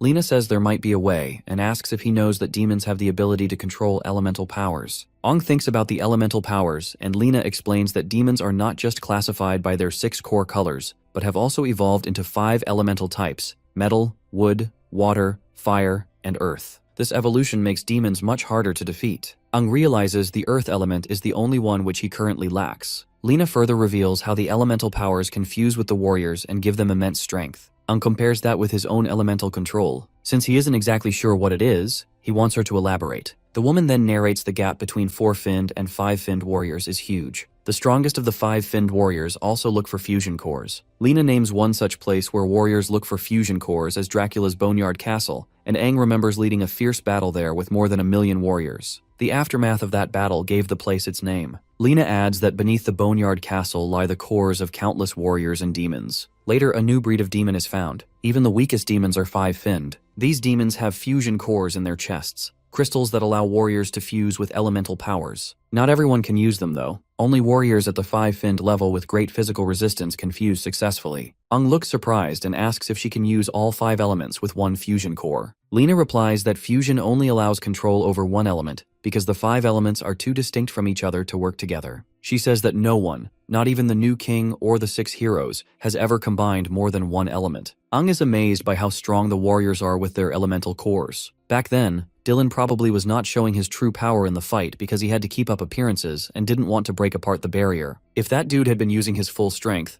Aang would never have survived. She also adds that the new king and the 6 heroes are much stronger than the warriors from Aang's time. They have dual cores and fully represent the elemental powers, making it impossible to rescue Desha from the dungeon. Aang thinks about the 4 elements he already has from the 8-finned demon, but realizes he is still much weaker than these heroes. He decides he should not rely only on the demon's powers and promises to get stronger. To do that, he feels he needs to visit Dracula's Boneyard Castle. Lena tells Aang that he is not yet a 5-finned warrior. Aang responds that even though there is a big difference between the 4-finned and 5-finned levels, he aims to overcome it in his lifetime. Later, Aang meets Paris at the market and tells her about his new plan. He says he will leave only after getting the energy crystal. Seeing how determined he is, Paris agrees to help him and go with him. hoping it will finally fix the energy crystal issue in Helios Town. As they walk, Aang sees Ji Yaotong and his fellows walking right in front of him. The captain is busy telling the team about their plan to visit the Warrior War Department for help. Meanwhile, Paris questions the kid why he has stopped, and as soon as my guy greets his fellows, they all quickly latch on him to hug him, feeling emotional to see him alive and stronger. Ji Yaotong can sense that Aang has grown a lot, while Lan notes that he is also taller now. Now that they mention it, Aang realizes that this might be because of the Demon Corps. Lan mentions that they had followed the commander from Bryan City just to watch the tournament. Thankfully, Liu manages to get some information about his whereabouts. But turns out, the information proved to be incorrect, so they had to go back to Dawn City where Ji Yaotong manages to strike up a deal and acquire some energy crystals. The next thing they wanted to do was to find him, not expecting him to already be in Dawn City. Aang is happy that the energy crystal problem is solved and offers to represent them from then on. Paris watches the group for a while longer before leaving them to reunite. Before she takes off, Ji Yaotong thanks her for looking after Aang. But the woman believes that our boy is the one who has been helping Picadia City. Moving on, Lan suggests Aang to talk with Liu because she has not been eating well since they separated. The photographer maniac also shows pictures of Liu who looks sad and distant. Aang eventually goes to the girl, apologizing for making her worry, and promises not to leave on his own again. Liu becomes emotional before taking his words. All the friends spend time talking and laughing together. Meanwhile, Lena keeps watching from hiding, remembering everything that has taken place in her life with Aang and the other heroes. Seeing them all reminds her of the bonds they once shared. Liu dreams of a devastated area where she is helping Aang, asking him to stay awake and hang on. She begs him not to go unconscious. Finally, they see an elemental crystal, which they manage to snag. For context, if you can't remember, this crystal allows the warriors to wield elemental powers of demons. A demon also barges in and makes fun of them, calling them low-level warriors and saying that even with the crystal, they are just delaying the inevitable. The demon charges at Liu and knocks her down over the ground. Despite the attack, the only thing she wants to struggle for is to help Aang. Suddenly, the nightmare ends and Liu wakes up in her bed, realizing it was just a dream, but it felt incredibly real. Even the sensation of being stabbed. Sweaty and shaken, she decides to take a shower. Just then, Aang opens her door, saying he heard her shouting. Seeing her in a nightdress, she throws a pillow at him and scolds him for entering without knocking. Aang explains that he came because he was worried, but the girl only yells at him to leave. Later, Aang waits outside the hotel for Liu. When she joins him, she decides it is time to go. Aang asks if she cleaned up, and she tells him to call her squad leader. He agrees and asks if she rested well, reminding her of the long journey ahead. Liu assures him she is fine, but admits the nightmare scared her. She wonders how he can stay so calm even though the place they are about to visit is nerve-wracking. Turns out they are traveling through a sea-level area on their way to Dracula's Boneyard Castle, and if they hurry, they will arrive by evening. He adds they will need to pass a test of strength to enter the castle, otherwise they will be treated as trespassers. The girl recalls that Ji Yaotong mentioned the castle as an important site where promising five-finned warriors go to obtain elemental crystals. A city has grown around the castle, complete with military grounds and high-level warriors. The area is heavily guarded, not only to prevent unauthorized entry, but also to keep creatures inside the castle from escaping. Aang asks if she is afraid to accompany him there, especially since only five-finned warriors usually dare to go. Well, not only her, but the captain is also worried about him acting recklessly, which is why the captain assigned her a Green Corps recovery type to ensure his safety. It is not just about protecting Aang, as Ji Yaotong wants her to grow stronger alongside him and return as a two-finned warrior. She further expresses frustration at how quickly Aang has leveled up, reaching 4 fins in such a short time. Aang then recalls that the other 2 of their teammates are also supposed to get special training from the captain, and the duo was looking forward to it. Liu, acting as squad leader, says she has to keep an eye on Aang, especially since he once left the squad without warning. Aang gives her a mischievous smile, which irritates her. She accuses him of thinking about the morning incident, but he denies it. At Dracula's Boneyard Castle, warriors are recruiting other warriors in their teams. Some squads require agility-type warriors, while some want Green Corps warriors, and they all should be 5-finned warriors to qualify. When Aang and Liu arrive at the castle, the warriors at the entrance notice them. They refer to Aang as a 4-finned warrior and Liu as a 1-finned warrior, questioning where they are from. Some speculate they must be desperate. One jokes the young couple must be lost, while another claims they will not be allowed to enter since they clearly will not pass the test. Seems like these guys underestimate our duo. A group of warriors arrives, and one of them mocks Aang, thinking that he brought his girlfriend along, but our duo ignores them, determined to enter Dracula's Boneyard Castle. Our girl grows mildly annoyed by the constant mockery, but Aang tells her not to waste energy on their stupid insults. Turns out, the one who mocked them is Uther, the young master of the Mir family from Eula City. The warriors don't expect Uther to come to the castle in search of an elemental crystal with a 6-finned warrior. This 6-finned warrior is said to be one of the top fighters hired by the Mir family. Someone nearby mentions seeing his information on the hiring board.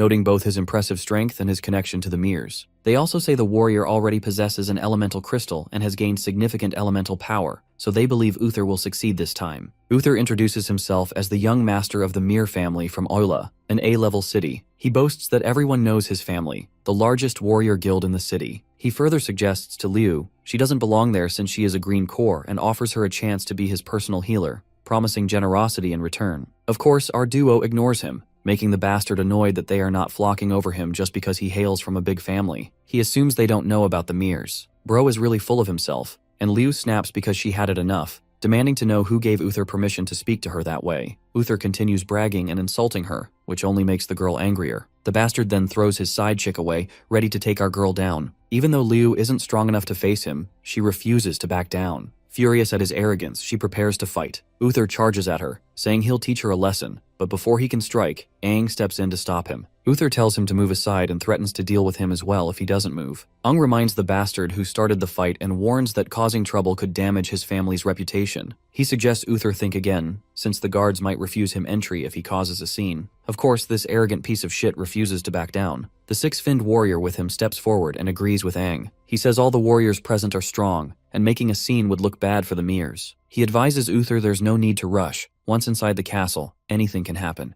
Well, we can tell what these bastards are planning. Uther reluctantly backs off, saying he won't waste time on weak opponents, then moves forward. The six-finned warrior follows, using his earth elemental power to throw small stones at Aang, which my guy catches easily in midair. Sensing something unusual, the girl asks if something is wrong. Aang replies it's just a minor annoyance, like dealing with mosquitoes, and suggests they continue with the test. The six-finned warrior is surprised at how easily this kid blocked his hidden attack. Even though it was fast, it should have hurt Aang's hands. The warrior tells Uther they should reconsider their top contenders for the elemental crystal, as Aang looks far stronger than a typical four-finned warrior. He admits he can't fully gauge the kid's strength. They should avoid direct confirmation and find a way to eliminate both Aang and Liu first. During the synchronization rate test, Aang scores 54% and Liu scores 42%. Liu asks if they pass, since there is no minimum requirement. Aang remembers Liu's rate had been 39% before, and now she has not only become a one-finned warrior, but also improved to 42%, a notable increase. The woman conducting the test observes that one of them is a four-finned warrior and the other a one-finned warrior, then asks why they want to enter the Boneyard Castle for an elemental crystal when the demons inside are at least three-finned in strength. Aang confirms their decision, explaining that Liu is their squad's medic, and he is a highly agile warrior, so they can defend themselves. Of course, Liu frowns at being called just a medic. The woman explains that no warrior below 5-finned has ever dared enter the castle, making them the lowest level entrance on record. She reminds them that the elemental crystal can only be found on a special demon, and usually only one appears at a time. Once it is hunted, another takes a while to appear. She also warns they will face not only demons but also stronger warriors, and their lives will be at risk. She asks if they still want to proceed.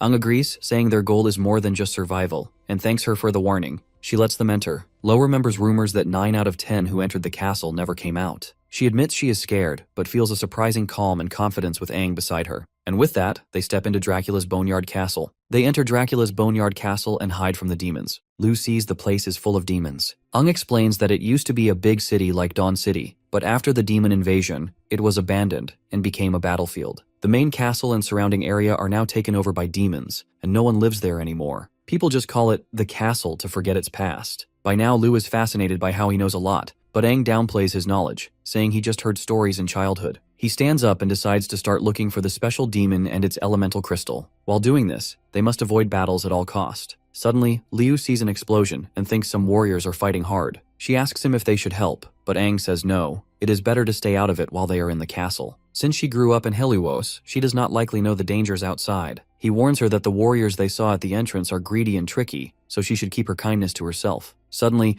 Aang sees a demon rushing toward Liu, but he quickly pulls her to safety like a Chad he is. The demon is surprised that Aang reacted to his attacks. After all, his water attacks are silent and odorless, which should not be possible to detect. Aang realizes it is a 5-finned demon using silent water and agility to sneak up on them. Liu thinks that if our boy had not acted fast, she would have been hurt. He then decides to deal with this bastard, saying they should not attract other demons or warriors and should end the fight fast. Liu agrees, not wanting more mistakes or to be a burden to him. The demon questions if they really think they can defeat him, noting they are a 4-finned and 1-finned warrior, and wonders how they underestimated him. Then he disappears and jumps down, launching a rain of spikes at them. Ung sees it as an area attack and tells Liu to get closer. He creates a protective barrier that stops the spikes. As he can act cocky once again, he notices a mix of wood and metal surrounding our duo. This makes him wonder if it is elemental power. He is confused about how this kid can control more than 2 elements, since human warriors can only have elemental power if they are 5-finned or higher. Ung attacks the demon, and the demon warns he will pierce Ung. The demon uses spikes from the ground to attack. Ung uses his water element to get close and asks if the demon was surprised. The demon smirks, saying it was just a joke, and that even though Aang used water, he is still no match for the demon's agility and water combo. But my guy doesn't share the same thoughts. He quickly signals Liu, who is behind the demon. She kicks the demon, and Aang drives his sword into it. Together, they defeat the demon. Ung is feeling proud of their teamwork, which earned them the water core. Liu takes the core and, as a 1-finned warrior, claims the 4-finned blue core. Ung pulls his sword out of the demon's chest and praises Liu for her quick moves. She goes on with her normal catchphrase about how her family is all about martial arts and that her moves were just basic techniques. Ung puts the sword on his shoulder and tells her they need to move fast because their fight probably attracted more demons and warriors nearby. As Ung starts walking, Liu notices a small cut on his cheek. She points it out and suggests they find a safe place so she can heal it. Ung closes his eyes, touches his cheek, and smiles. He says it's nothing serious, just a little accident, so she shouldn't worry about it. Liu looks serious and reminds him that they agreed she would handle his healing. It doesn't matter how big or small the wound is. If she can't heal him, then her role is pointless. Ung agrees, respecting her determination. He decides not to argue and asks her to fix his cheek. Just then, someone rushes toward them. Liu asks her friend to duck, and they see that it's Uther's bodyguard. As that bastard crashes down, the girl jumps away, while my guy blocks the blow like it's no big deal. The man steps on his axe's blade to exert more pressure, but this doesn't faze our boy. By now, the bastard can tell that Aang is not just a quadruple-finned warrior, he has more potential than that. As for this eye-patch bastard, he is a 6-finned red core warrior and a master of earth. Liu tries to attack, but a kind of green thread covers her body. Turns out it's the nurse from Uther's team who uses her 3-finned green core to paralyze Liu. Our girl was too focused on her partner that she didn't see this coming. The nurse walks up to Aang, and he asks why they're attacking him instead of protecting their spoiled brat leader. Just then, speaking of the devil, Uther shows up, making fun of the protagonist for keeping the tough guy act so he wouldn't look weak in front of his woman. Being called our boy's side chick shocks Liu, making her blush as well as get angry. Uther walks up and spanks the nurse's butt, telling her that he'll reward her once they're back in the city. He gently holds Liu's chin and smiles, saying he'd play with her after she watches her man die. Liu can't do anything even though her switch has been flipped. She has been paralyzed and can't move. The bastard then makes fun of the protagonist, calling him a 4-finned trash and threatening to hurt Liu. Aang's body starts to glow with a purple aura as he is done taking crap. Threatening to hurt Liu is the last straw. He gets angry and jumps toward Uther. His bodyguard jumps in to defend him, but Aang blocks the axe and sends him flying back with a swipe of his sword. The bodyguard has a lot of questions as Aang is controlling the fire element like a pro, and surprisingly he also manipulates wood. Sharp branches come out of the smoke, aiming straight for him. He tilts his neck to dodge, but still ends up getting a small wound on his neck. He is impressed by Aang's ability to handle 2 elements and demands to know how he could control them. The bodyguard gets ready to use his ultimate attack to make Aang spill his secrets, but from the shadows, a 5-finned blue core demon grabs the bodyguard's axe handle and roars fiercely. The bodyguard sees the threat and turns, confused by the sudden appearance. The bodyguard holds his big axe with one hand as the demon slowly comes closer. He is sweating and confused about why he didn't feel the demon nearby. He quickly lets go of the axe and steps back a few meters, putting his hand on the ground as he stops moving. He realizes that the demon is a 5-finned demon. The demon keeps holding the axe quietly, then turns on its blue core. Using water, it rushes at him really fast, leaving the axe floating in the air.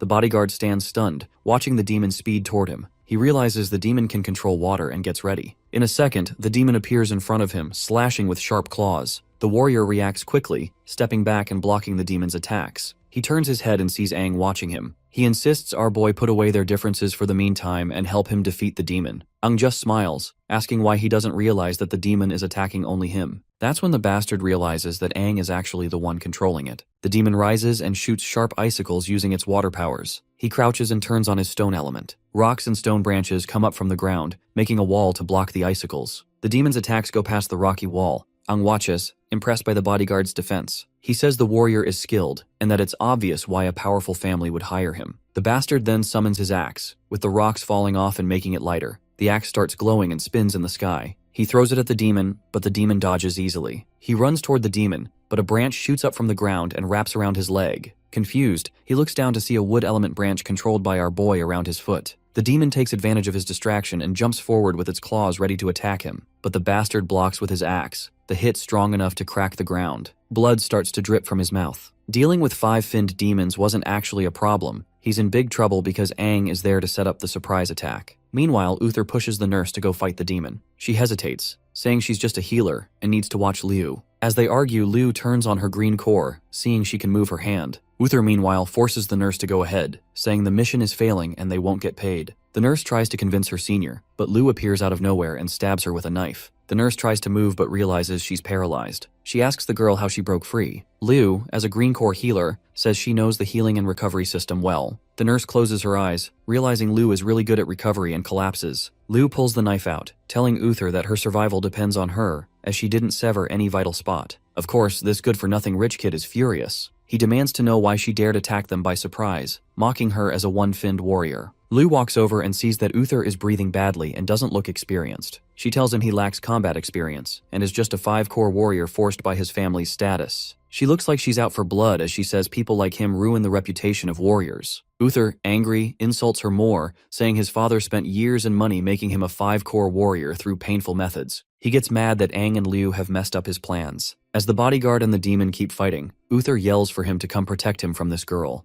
Aang turns on the wood element, sending branches to attack the bodyguard. He dodges, getting small cuts on his face. Bleeding, Uther tells the bodyguard to take care of Liu as he's losing patience. The bodyguard responds, calling him trash and telling him to give up. He calls Uther a waste, saying he can't even fight a finless demon. Uther's expression changes as he points and trembles, angry that trash like the warrior insults someone important. Lao steps in, telling him to stop talking nonsense and mocking his reliance on family reputation and money. At first confused, Uther gets mad and turns on his blue core, confronting Liu aggressively. He pulls a knife, but Liu turns on her green core and appears behind him quickly, stabbing him in the side. Uther turns to attack, but Liu quickly dodges, leaving him screaming as he charges up his energy. This is then Liu looks into his eyes, realizing he never learned to control his energy, and if he tried to release all that energy, the consequences would be heavy. Remembering the professor's warning about warriors losing control of their cores, Liu smiles, thinking it's the perfect end for someone like Uther. She gathers her strength and charges toward him, ready to end the fight. She turns on her green core, and her body is surrounded by a strong energy bubble. She moves quickly toward Uther, who is starting to lose control of his body. He looks angrily at Liu and then smiles, saying she shouldn't have come here to start a fight. Suddenly reaches Uther. He swings his knife, but she dodges just in time. Frustrated, he transfers energy from his blue core to his dagger, making it glow. He starts staring at her with a fierce look, and begins attacking her with a series of hits. The girl blocks his attacks with her knife and steps back. Uther mocks her, saying that as a green core warrior, she can't compete with his speed as a blue core agility type. Even though Liu has a green core, she easily dodges Uther's attacks. She gets a small cut on her cheek but quickly finds an opening. She uses her green core's energy around her knife, moves closer to him, and hits him in the chest, sending him flying back. She attacks Uther again, pushing his body aside with precise moves. Uther is surrounded by his blue core's energy, and tells her not to underestimate him because he's Master Uther from the Mir family. Anyone who makes fun of his family deserves to die. He stands up with his knife in one hand and stretches the other to the sky, screaming. His body starts to glow with unstable blue energy, and he looks furious. Liu watches as Uther loses control, and his energy turns into lightning bolts that hit everything around him. One bolt strikes near where Aang, the bodyguard, and the demon are standing. Aang senses the danger, turns on his red core, and runs toward Uther. Uther's blue core explodes, creating a huge crater in the ground. Liu shields her forehead, feeling the protective shield hold.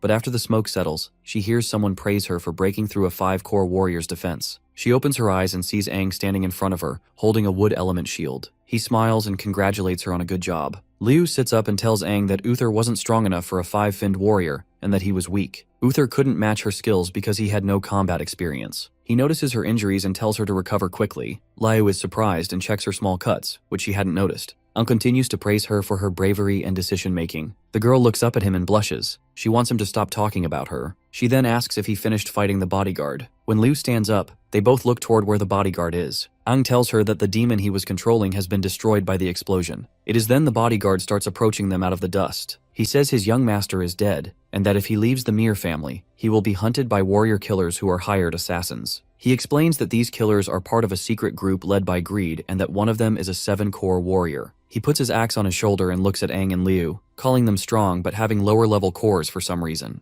Aang smiles, thinking there's no point in fighting anymore. He realizes the bodyguard only needed to protect someone who is already dead, so he has no reason to fight now. The bodyguard stares at Aang and asks about his strength and background. My guy smiles once again and says he's only a 4-core warrior with some special abilities. The bodyguard thinks Aang might be a genius warrior because he has skills that regular warriors don't have. Since the kid has already mastered the elemental powers, then why did he even come to the castle to look for the elemental crystals? Aang doesn't want to talk about it as it's nobody's business. Internally, Aang agrees with what this dude said. He originally planned to see if the crystal could let warriors use all 5 elements together. He wants to merge metal, wood, water, fire, and earth into one. Aang looks down, thinking about becoming stronger. He wants to rescue Desha and knows he can't rely only on his demonic powers against new threats. The bodyguard turns his back on our duo, puts his axe on his shoulder, and tells them to leave quickly because Uther's self-destruction will attract more demons or warriors. He says it's better for each of them to save their own lives. He wishes them good luck and walks away. The duo watch him leave and stay silent. A few hours later, the duo follow the demon's trail. They fight several demons, but Aang easily defeats them. At night, they meet warriors around a campfire. Our boy naturally makes friends with everyone, which surprises Liu. Later, they settle at a bridge to rest. Liu gets into a sleeping bag while Aang sits by the wall. She notices how calm he is and asks about his experience. Aang tells her that he just knows how to handle things. Liu, feeling sleepy and confused, teases him, saying he acts like an uncle. Aang smiles and says it could be possible, then says goodnight. The next morning, they wake up because of the noise of a fight. Aang looks toward a new hole in the wall, and Liu says it sounds like a battle. They get ready to move, sensing chaotic energy from the elemental demon. They jump off the bridge, activate their cores, and descend quickly. Liu asks why he looks so excited. Well, of course he is excited. After all, the elemental demon is the kind of species he has never seen before. Even though he fought many demons in his past life, the elemental demon interests him a lot. He charges toward the castle, ready to beat it before anyone else can.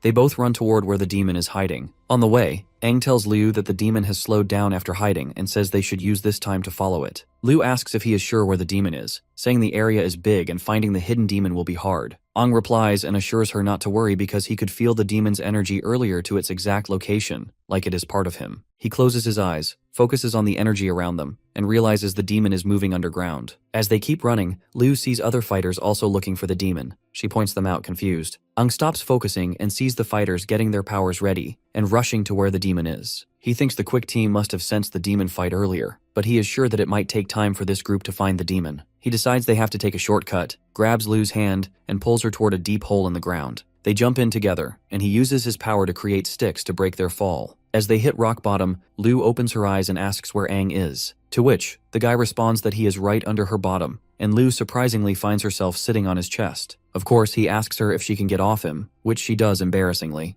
They reach the demon's hiding spot, and he says he didn't expect to find a cave down there. Liu comes up to him and asks how far the demon is. As they move closer, they see the demon, a 5-finned creature, sleeping while obviously aura farming. Aang whispers that this is the one they are looking for. Liu looks at the demon, wondering if it has the elemental crystal or if it is just a regular 5-finned demon. She notices its energy seems much stronger than normal. Aang explains that starting a fight would bring other fighters, so they need to grab the crystal and leave quickly. They have only 5 minutes to defeat it and he will need her help. Liu feels nervous but trusts Aang. They sit down as he explains a plan to use strong techniques to take the demon down fast. Surprised by how much Aang knows, Liu once again questions how he learned these moves and how he has so much experience. Once again, my guy keeps it ambiguous. Aang steps closer to the sleeping demon, getting ready to attack. As he gets closer, the demon feels his aura and wakes up, ready to throw down. My guy uses his demonic energy, causing his horns to appear as his red power becomes unstable. He faces the demon, ready to fight. The demon stands and makes fireballs and water balls in both hands,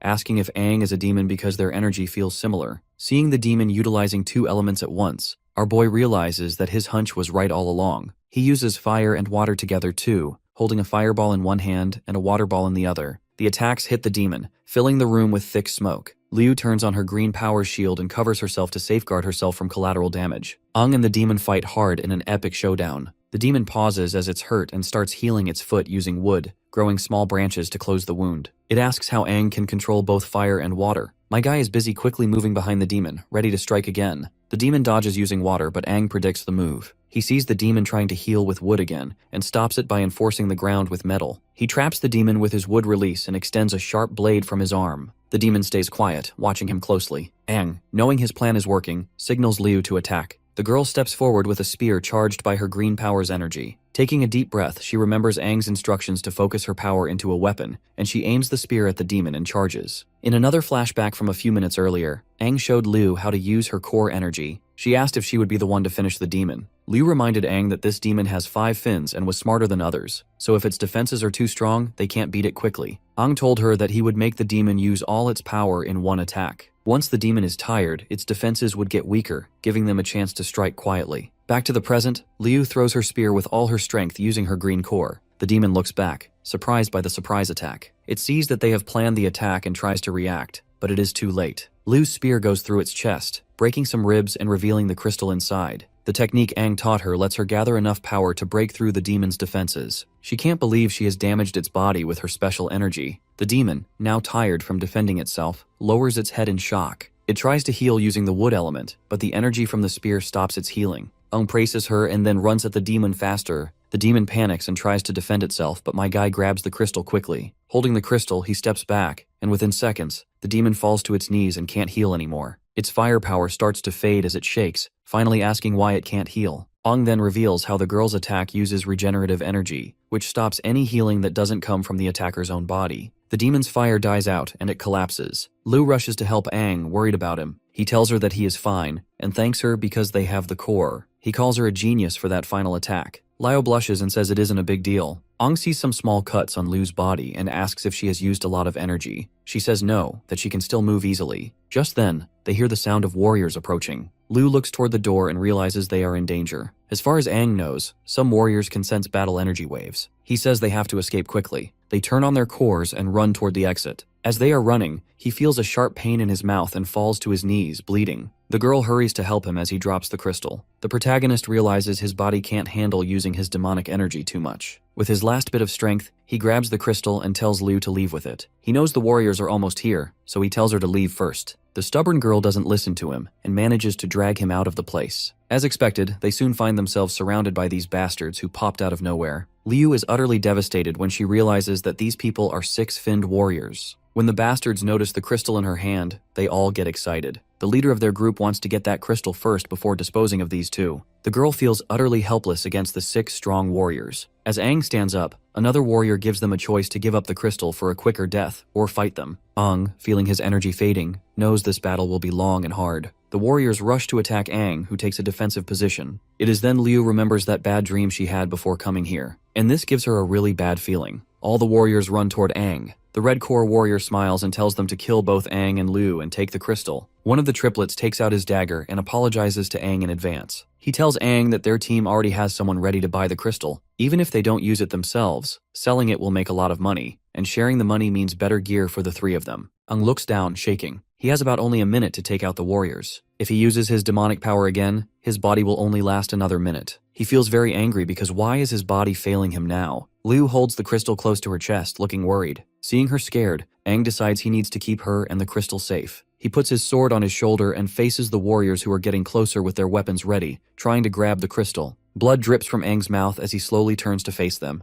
and in seconds, he turns into a demon. One of the triplets is shocked by Aang's change. The Red Core warriors are shocked and confused if this kid is turning into a demon. As the warriors get closer, Aang grips his sword and hits the ground with his other hand, releasing the fire element. Immediately, Aang disappears, and the warriors try to use their abilities to find him. Suddenly, Aang appears behind them, ready to strike. He has 58 seconds left and counting. Before one of the triplets could attack, Aang uses his speed to stab him in the chest, causing a lot of pain. Aang looks into Triplet 3's eyes, smiling badly, and starts an attack. Now there are 55 seconds left. Seeing their brother dead, the remaining triplets, well now twins, are shocked and confused. The Red Core warrior and others stop moving toward Aang. Meanwhile, the new twins charge forward, wanting to avenge their brother. Aang has only 54 seconds left, and before they could do anything, Aang pulls his sword and cuts them into pieces. He goes ahead to use the gold and earth elements to shoot gold branches from the ground, breaking parts of the triplets and piercing their bodies. The 3 warriors move back a few meters, watching the protagonist in amazement at his speed and skills. With the triplets stuck on the gold branches, Aang looks at the remaining warriors and walks slowly toward them. The Red Core warrior asks the others to work together, use all their power, and fight Aang till the end. He can't believe they can't defeat a single demon. The green-haired and blue-haired warriors agree without hesitation. Suddenly, Aang feels something wrong and starts spitting blood. He feels like his insides are about to burst. Definitely bad news for the protagonist. The warriors watch, confused. Liu realizes that her teammate's body can't hold on anymore. The Red Corps warrior smiles, remembering seeing Aang badly injured even before they arrived, and planning to take advantage of that. Taking the crystal from Liu is easy for him, but dealing with Aang is important. The three warriors move quickly towards Aang. The Red Corps dude commands for them to go in for the kill. Aang, seeing they want to attack him together, smiles and teases them to try him. He grabs his sword with both hands and slams it into the ground, creating a shield of red energy around him. The warriors get confused and move towards Aang, attacking the shield directly and using all their abilities to break it. They attack for several minutes, but nothing happens. The blue-haired warrior keeps hitting the shield, while the Red Corps warrior realizes the shield is shrinking. He figures out it's a trap and orders them to stop attacking, but Aang smiles and says it's too late to escape. Turns out, all the damage to the shield will come back to them. He uses his rebound ability, and as the timer hits 0, the shield explodes, sending a strong wave that kills the warriors instantly. To stop the remaining energy from reaching Liu, Aang focuses all his energy into the sky in a burst, but it becomes visible from far away. A nearby warrior sees it and tells the others it's related to the elemental crystal, and all the warriors run toward the explosion. Seconds later, the energy fades, leaving a big crater in the ground. Aang kneels with his sword stuck in the ground. The explosion wave was so powerful it even burned the warriors attacking him. Liu rushes to him asking if he's okay. With his last strength, Aang looks at her with one eye closed and the other open, smiling despite the blood from his mouth. He closes his eyes, feeling calm seeing she's safe. Him controlling the explosion's size was a good move after all. He lets go of the sword and falls to the ground. But just before he hits the ground, Liu moves quickly and catches him with both hands, holding his neck. With his last strength, he tells Liu to leave first because the leftover energy from the explosion will attract more warriors and demons. Liu asks if he would leave his team if he were her. She grabs the crystal and decides to carry him on her back. She places Aang's shoulder on top of hers, and as they walk out of the crater, she says she'll handle the rest because she can't let him fight alone all the time. This is the same scene she saw in her dream. Aang and Liu run into a nearby building to escape the chasing demons and warriors. When Liu opens the door, she feels a strong, evil presence inside. Luckily, the demons there are already dead. After making sure the room is clear, Liu puts him back on her shoulder, and they start running down the hallway. Carrying Aang is tiring, but Liu encourages him to hold on a little longer. Even though she is really tired, Liu keeps going. She tells Aang to stay awake because they are almost safe, but after a few moments, Aang goes unconscious, and Liu panics and calls his name, reminding him that they can't rest now. She holds on tightly, begging him to wake up. They have been through so much together, making this moment even harder. Slowly, Aang begins to wake up. He opens his hand and drops the elemental crystal to the ground. The crystal rolls away, and Liu quickly picks it up. As she stands up, everything around her looks very familiar. Liu can't remember when these visions started, but her dreams have prepared her for this moment. She starts to sweat and turns her head, only to see two powerful demons above them, just like she saw in her dreams. One is a green core wood-type demon sitting on a sharp branch, staring at her. The other is a blue core water demon flying above. Holding the crystal tightly, Liu knows they are in big trouble. She activates her green core and uses her last bit of strength to try to escape. She knows she can't fight both demons alone since she is just a single fin green core warrior. The green core demon quickly moves above her and turns its hand into a sharp sword made of wood. It pierces Liu's chest, causing her intense pain. She screams as the demon pushes her to the ground, making her drop Aang and the crystal. Both fall, and the two demons start to approach them. Liu is bleeding from a wound in her chest. She tries to heal herself with her green core power, but it is too severe. The water demon moves toward Aang, forcing him to face up.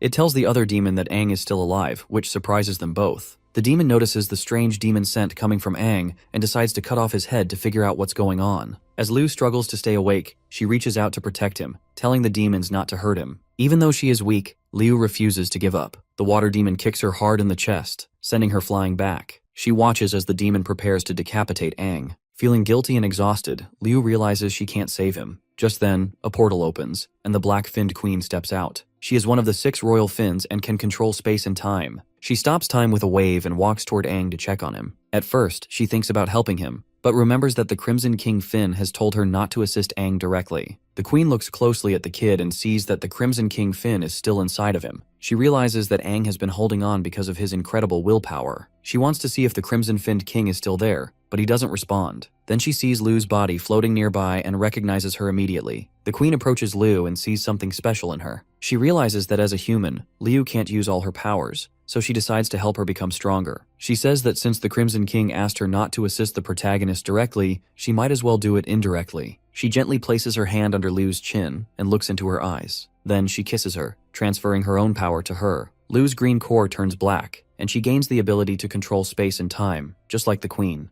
The queen is amazed that Liu can handle so much of her power. She believes it is because this girl really wants to become stronger. Before leaving, the queen tells Liu that becoming stronger is up to her. She jumps back into the portal and time starts flowing again. Liu is thrown back to the ground, now transformed into a four-finned warrior with new powers. As the wood demon tries to attack Aang, a mysterious hand grabs the dagger and saves him. The demons are confused, realizing the hand comes from a portal. The water demon is shocked to see Liu still alive. It becomes clear that the queen has empowered Liu. Now, she has four fins, black and white flow elements, and can control space and time like the black-finned queen. She goes full ballistic and throws that bastard away for daring to touch our boy. The demons realize that she's just like them now, but she tells them that she can never be the same as animals like them. The blue core demon launches itself to attack her with killing intent, but she easily counters with some kind of matter cube which she drops on him like an anvil. The demon is surprised that she's able to use space manipulation but tells her not to look down on it, as one single construct isn't enough to kill it. Liu responds by asking who said it was only one construct. Immediately, she forms many constructs above the demon and drops them all on it, creating a massive deep sinkhole from the impact. No way he's surviving that one. His demon friend wonders how she did that, saying the other demon was squashed to smithereens. Liu says it's his turn, and it slowly starts to back away, remarking that despite looking like a weak and tender human, her aura is quite intimidating. It gets confused and demands to know what they both are, saying they have to be demons to have powers like that.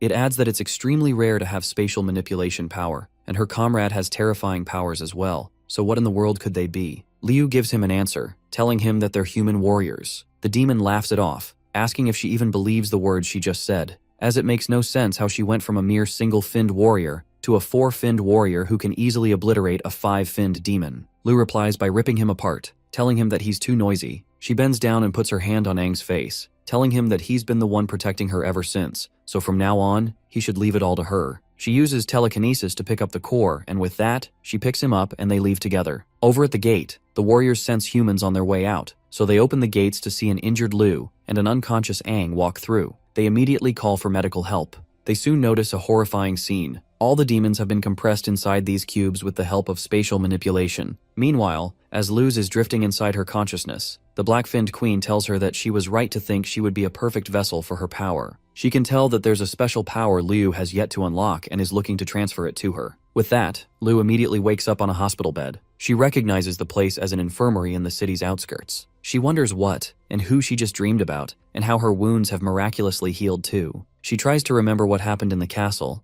but it's difficult because her memories are very hazy. She immediately hears Aang telling her that she rescued him from the castle as she persevered till the end. He praises her for such determination. She asks him where the core is, and he shows it to her, saying he found it in his clothes when he woke up. She then gets up and decides to leave immediately. As she exits the room, Aang notices an aura surrounding her similar to his own. He got a lot of questions about what happened back when he was unconscious. Later, he and his lady ride away in a car. They're looking for somewhere they can cultivate the integration core so that they'll be able to fuse with it smoothly. Since the integration core demon was able to use all the abilities, Aang should be able to get the last element that he needs, the earth element. He wonders what would happen if he combines them all at once. Liu then recalls her dad telling her that rank B cities have empty spaces for cultivation. It's usually utilized by warriors for their practices, so it might fit his criteria. Aang finds it a coincidence since they're already on their way to a B rank city. They arrive at Salamanca City rank B, built with ancient architectural plans and a popular trade hub. They see the city as quite popular, which is why they see a lot of foreigners from other continents. Liu spots a hunting team, and Aang is surprised that she knows about them. She tells him that it's general knowledge as hunters are just warriors that live outside cities and don't have a particular base. Despite having firearms, they act like a big and dangerous organization. They enter a huge super cultivation room building where they're asked to pay with battle points. Aang doesn't know what battle points are, which surprises the cashier as anyone who's a warrior like him is meant to know the global currency for warriors. He even feels that Aang might be cosplaying as a warrior since it's common knowledge. Liu asks him to scan his finger on the machine to see how many he's got. He does so and realizes that he's got absolutely 0 battle points. This makes the cashier mad and causes everyone in the room to laugh at him. While the cashier is busy yelling at him, leaving him wondering why he's always broke,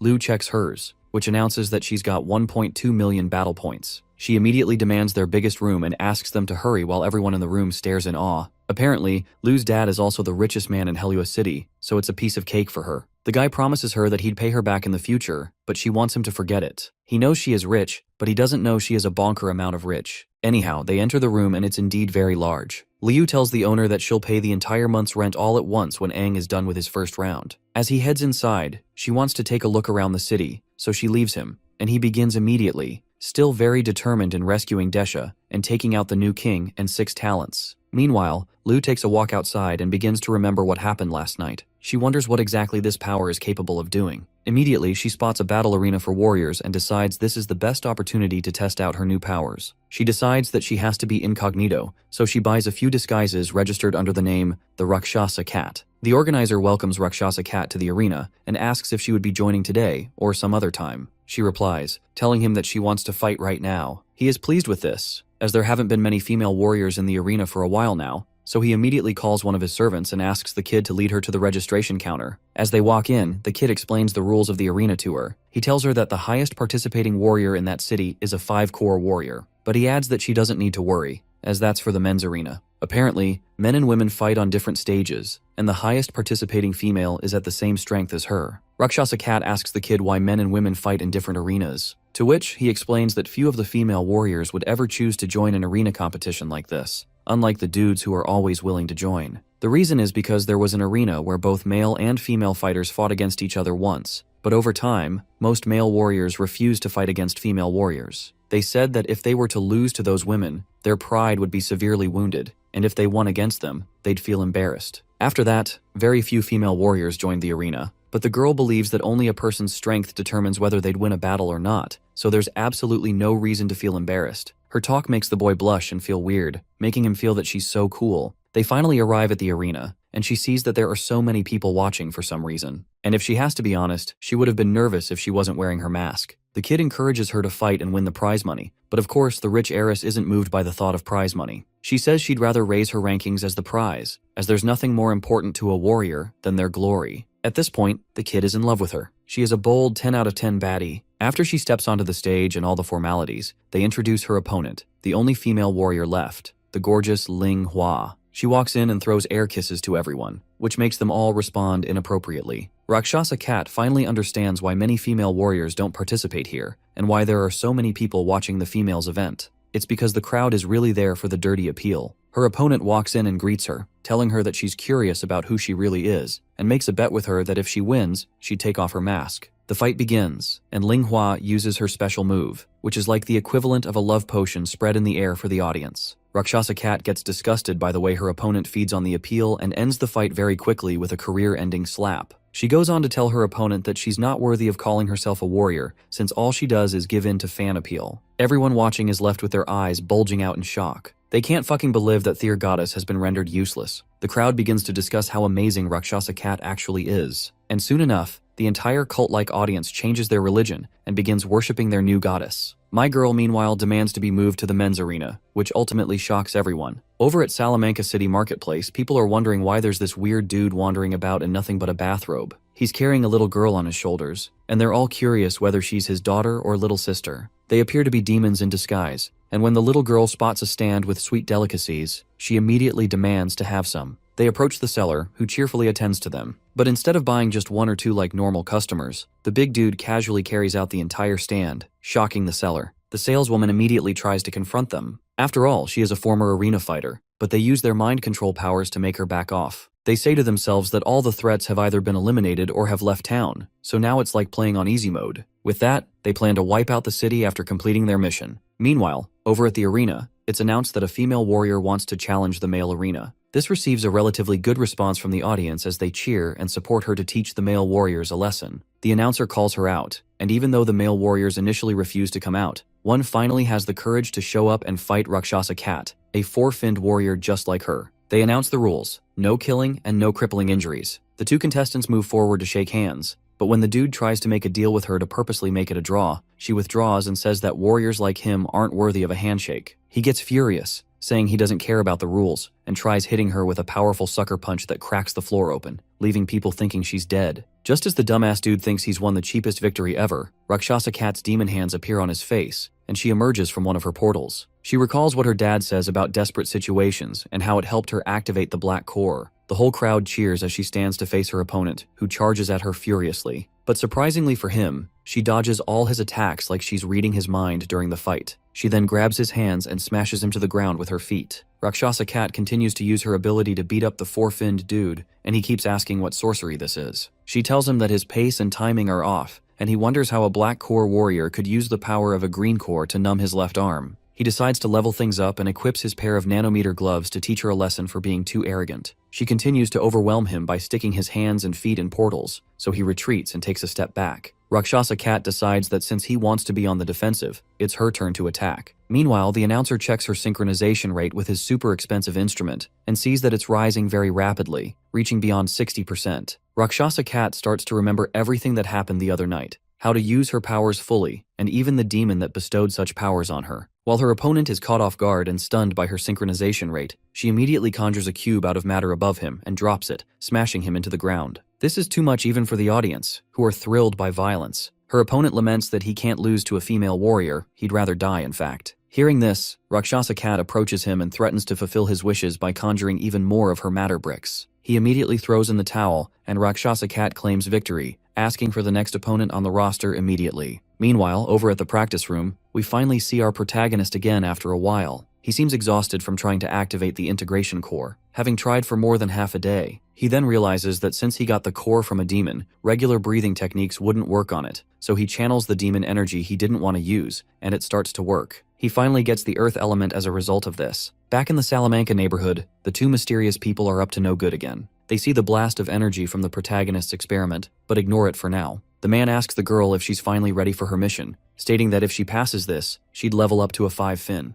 With that, she activates her demon powers and gets ready to strike terror. Meanwhile, celebrations erupt around the city as everyone hears that a female warrior named Rakshasa Cat is owning all the men in the arena. They all rush to the arena to see for themselves, hearing that she has defeated most of the male warriors. The kid tells his boss that everyone in the city is flooding the arena, and they don't have enough space. What's bad news for the kid is good news for his boss, who celebrates that he's going to be super rich after this. People storm outside, struggling to buy tickets, while the kid struggles to even catch a breath. He's annoyed that he can't watch his celebrity crush fight anymore. Inside, the crowd sings her praises as she battles another dude. She's not making it seem easier for this one, who looks exhausted and is calculating all his moves. He resorts to weapons and pulls out his knife. Rakshasa Cat pulls hers out too, and they cancel each other out, throwing both blades away. Her opponent has another blade, and just as he feels he has the upper hand and powers up, Rakshasa Cat's hands appear out of a portal and throw him out of the ring, winning the battle for her. Her opponent just claims that he was caught off guard due to a blind spot. He wants to go back in and fight before the announcer tells him that the fight is over and the next fighter should enter. Of course, the glasses guy gets mad at the announcer, and just as he is about to ask him to delay the next person as he still intends to continue the fight, someone walks out from the tunnel and he sure looks like bad news. The warrior starts sweating profusely as he knows this new challenger is someone not to mess with. He's rumored to have strength equal to that of a co-captain, and he's the champion of the arena as well, the dancer of Lulan Kylo. The cheers from the crowd stop as at this point they are more concerned for their female champion, saying that putting him against her is pure hostility. Rumors say that there were warriors who immediately surrendered just from the fear of facing him. The kid immediately calls his boss and asks him to call off the fight,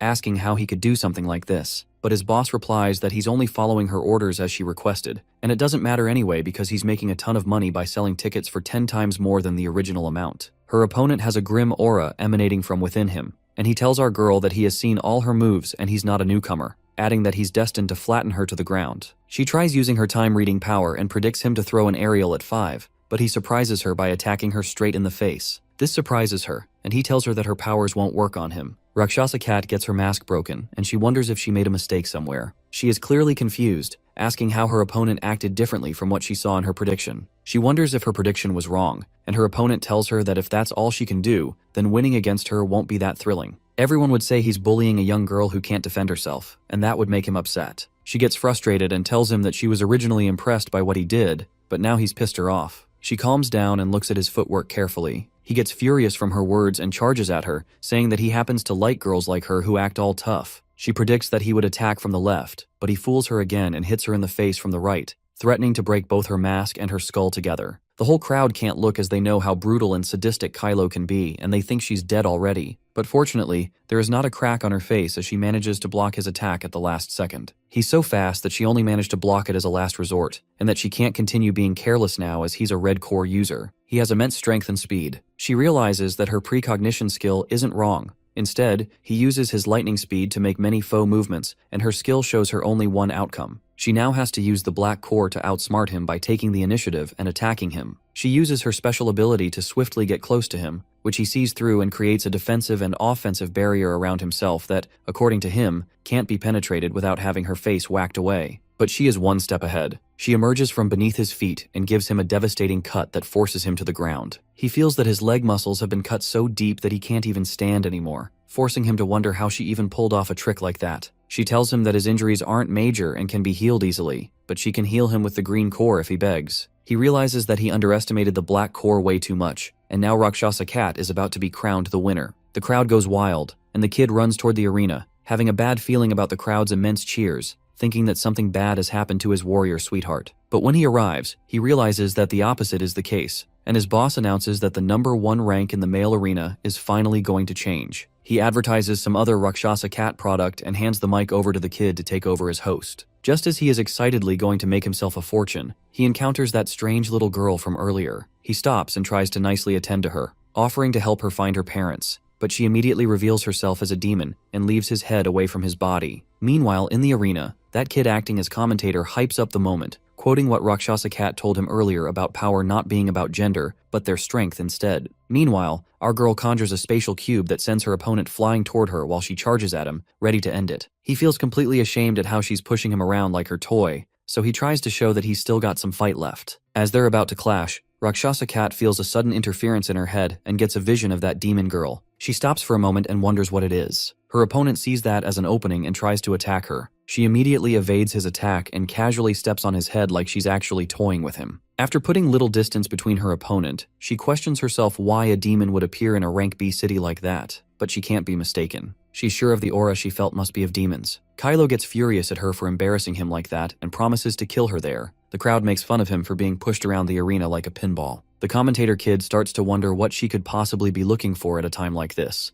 and the crowd soon starts complaining as well. Kylo gets even more furious at her for getting distracted while fighting him, seeing it all as her just making fun of him. She tells him that she doesn't think he'd believe her, but she sensed a demon just now and that they should put their battle on hold for the meantime. He laughs and says there's absolutely no way a demon would appear in a B-rank city like that, then charges at her because he thinks she's just wasting his time. Just as he makes his move, a sharp tentacle stabs him in the back. They both soon realize that it's that of a demon, and the demon girl slices his body in half. She reveals herself, and Rakshasa Cat tries to get the host to use his mic to alert everyone, but she sees the host on the ground trembling. That's when she decides to do it herself and shouts to the crowd to run away. The crowd is very confused, wondering where Kylo went and how a little girl just suddenly appeared on the stage. As soon as they realize what's going on, they all run out quickly, and the demon mocks them all, calling humans weak trash. Rakshasa Cat wonders how a demon is in a girl's body, and the demon tells her that her mission is to kill 6 5-finned warriors, and Kylo was her first. After that, she and her master can kill everyone in the city. She starts to transform into her demon form and walks toward our girl, threatening to play with her for a while. Meanwhile, over at the huge building, Aang stops what he's doing because the feeling he's been having is getting worse. He's sensing trouble. He can tell that something is off in the city but has no clue why. He senses 2 strange and powerful auras and wonders if he is being too sensitive to the auras around him. But he is confident and will not let anything interrupt or disturb him now. The reason for the integration of the crystal is to bestow elemental powers on warriors due to containing a pure and immense amount of the 5 elemental energies. These elemental energies were originally impossible for him to utilize, but if he resonates with them, he will be able to find the earth element that he needs. As long as he manages to completely sense and extract the earth element, he will consolidate metal, wood, water, fire, and earth, having all 5 elements within his body. He plans to combine the 5 elements and see what happens. Meanwhile, the people struggle to leave the battle arena while yelling at each other to make way and screaming for help out of fear. The demon is pleased with all the screaming. Master Fledgling told her that humans are creatures with low tolerance to fear and terror, and fear is a negative emotion that makes an individual lose their calm and rationality. She goes on to say that demons are not controlled by emotions as they are beings of higher existence. Rakshasa Cat thinks for a little bit and agrees with the demon. She is not going to let herself be fazed or misled by its childlike appearance. She is an incredibly high-ranking demon. The demon talks and thinks differently compared to regular demons. Rakshasa Cat asks the demon who the little fledgling is, and how many of her kind have infiltrated the city. The demon reminds her that she only has 1 minute as she launches an attack, appearing right behind our girl and attacking her with tentacles. But of course, Lu avoids the hit.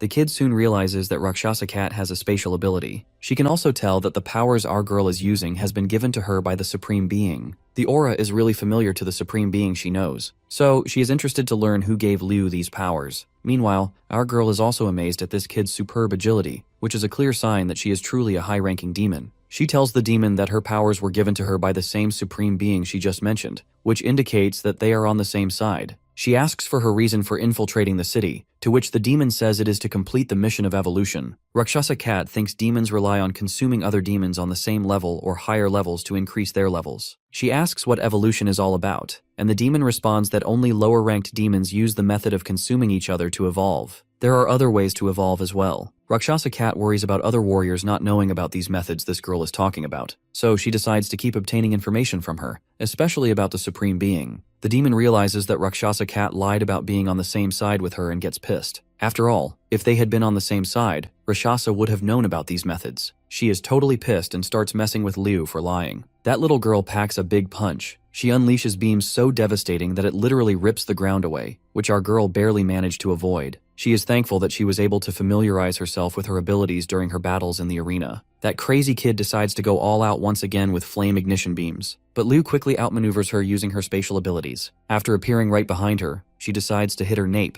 only to realize that this little piece of work is about to self-destruct her. So the girl quickly jumps backwards, putting enough distance between them. But turns out, this demonic girl was just taking her formal demonic form, known as blue flame form. This comes as a great shock to our girl, who realizes that she knows very little about these demons. Meanwhile, the warriors arrive to fight the demon without their captain and vice-captain. They find it strange that the demons keep appearing in peripheral areas. The demons seem to be causing serial killing cases all around the city, with people being killed mysteriously, including high-ranked warriors. They proceed to the arena confident that 3 quadruple-finned warriors who are also candidates for the position of vice-captain can take down one demon. Little Fledgling sits on a roof and thinks about making the killing look more like an accident, while also wondering how strange humans can be. Humans end up not noticing things they should, but notice things they shouldn't, as well as having strange ideas. He plans to go and look at how Little Bean is doing. Seems like he is referring to that demonic little girl as Bean. Meanwhile, Rakshasa Cat and Little Bean's battle is still ongoing. Our girl doesn't let the blue flames touch her, although she feels the heat from the flames despite being far away. The demon realizes that she is avoiding being hit. She considers Rakshasa Cat as her big sister, a comment that makes our girl disgusted. After diminishing the distance between them, she creates a portal and pushes the demon into it, which leads to a free fall from the sky and successfully pushes her through. The demon is shocked as to how it worked on her and wonders how high of a level that spatial ability is. She has only seen this kind of spatial power given to veteran demons. It's impossible for humans to research spatial ability to this level with such depth. Rakshasa Cat is burnt severely from just a little touch, but realizes her ability to tolerate the pain because of the demonic energy. She needs to take advantage of the demon as it is unable to use its speed-type core in the air. This move utilizes the advantage that both bodies are in the air to throw and wrestle the opponent to the ground. Rakshasa Cat decides to utilize her spatial ability to raise this move to a fatal level. She finally pulls it off by crashing down like a goddamn meteor from the sky,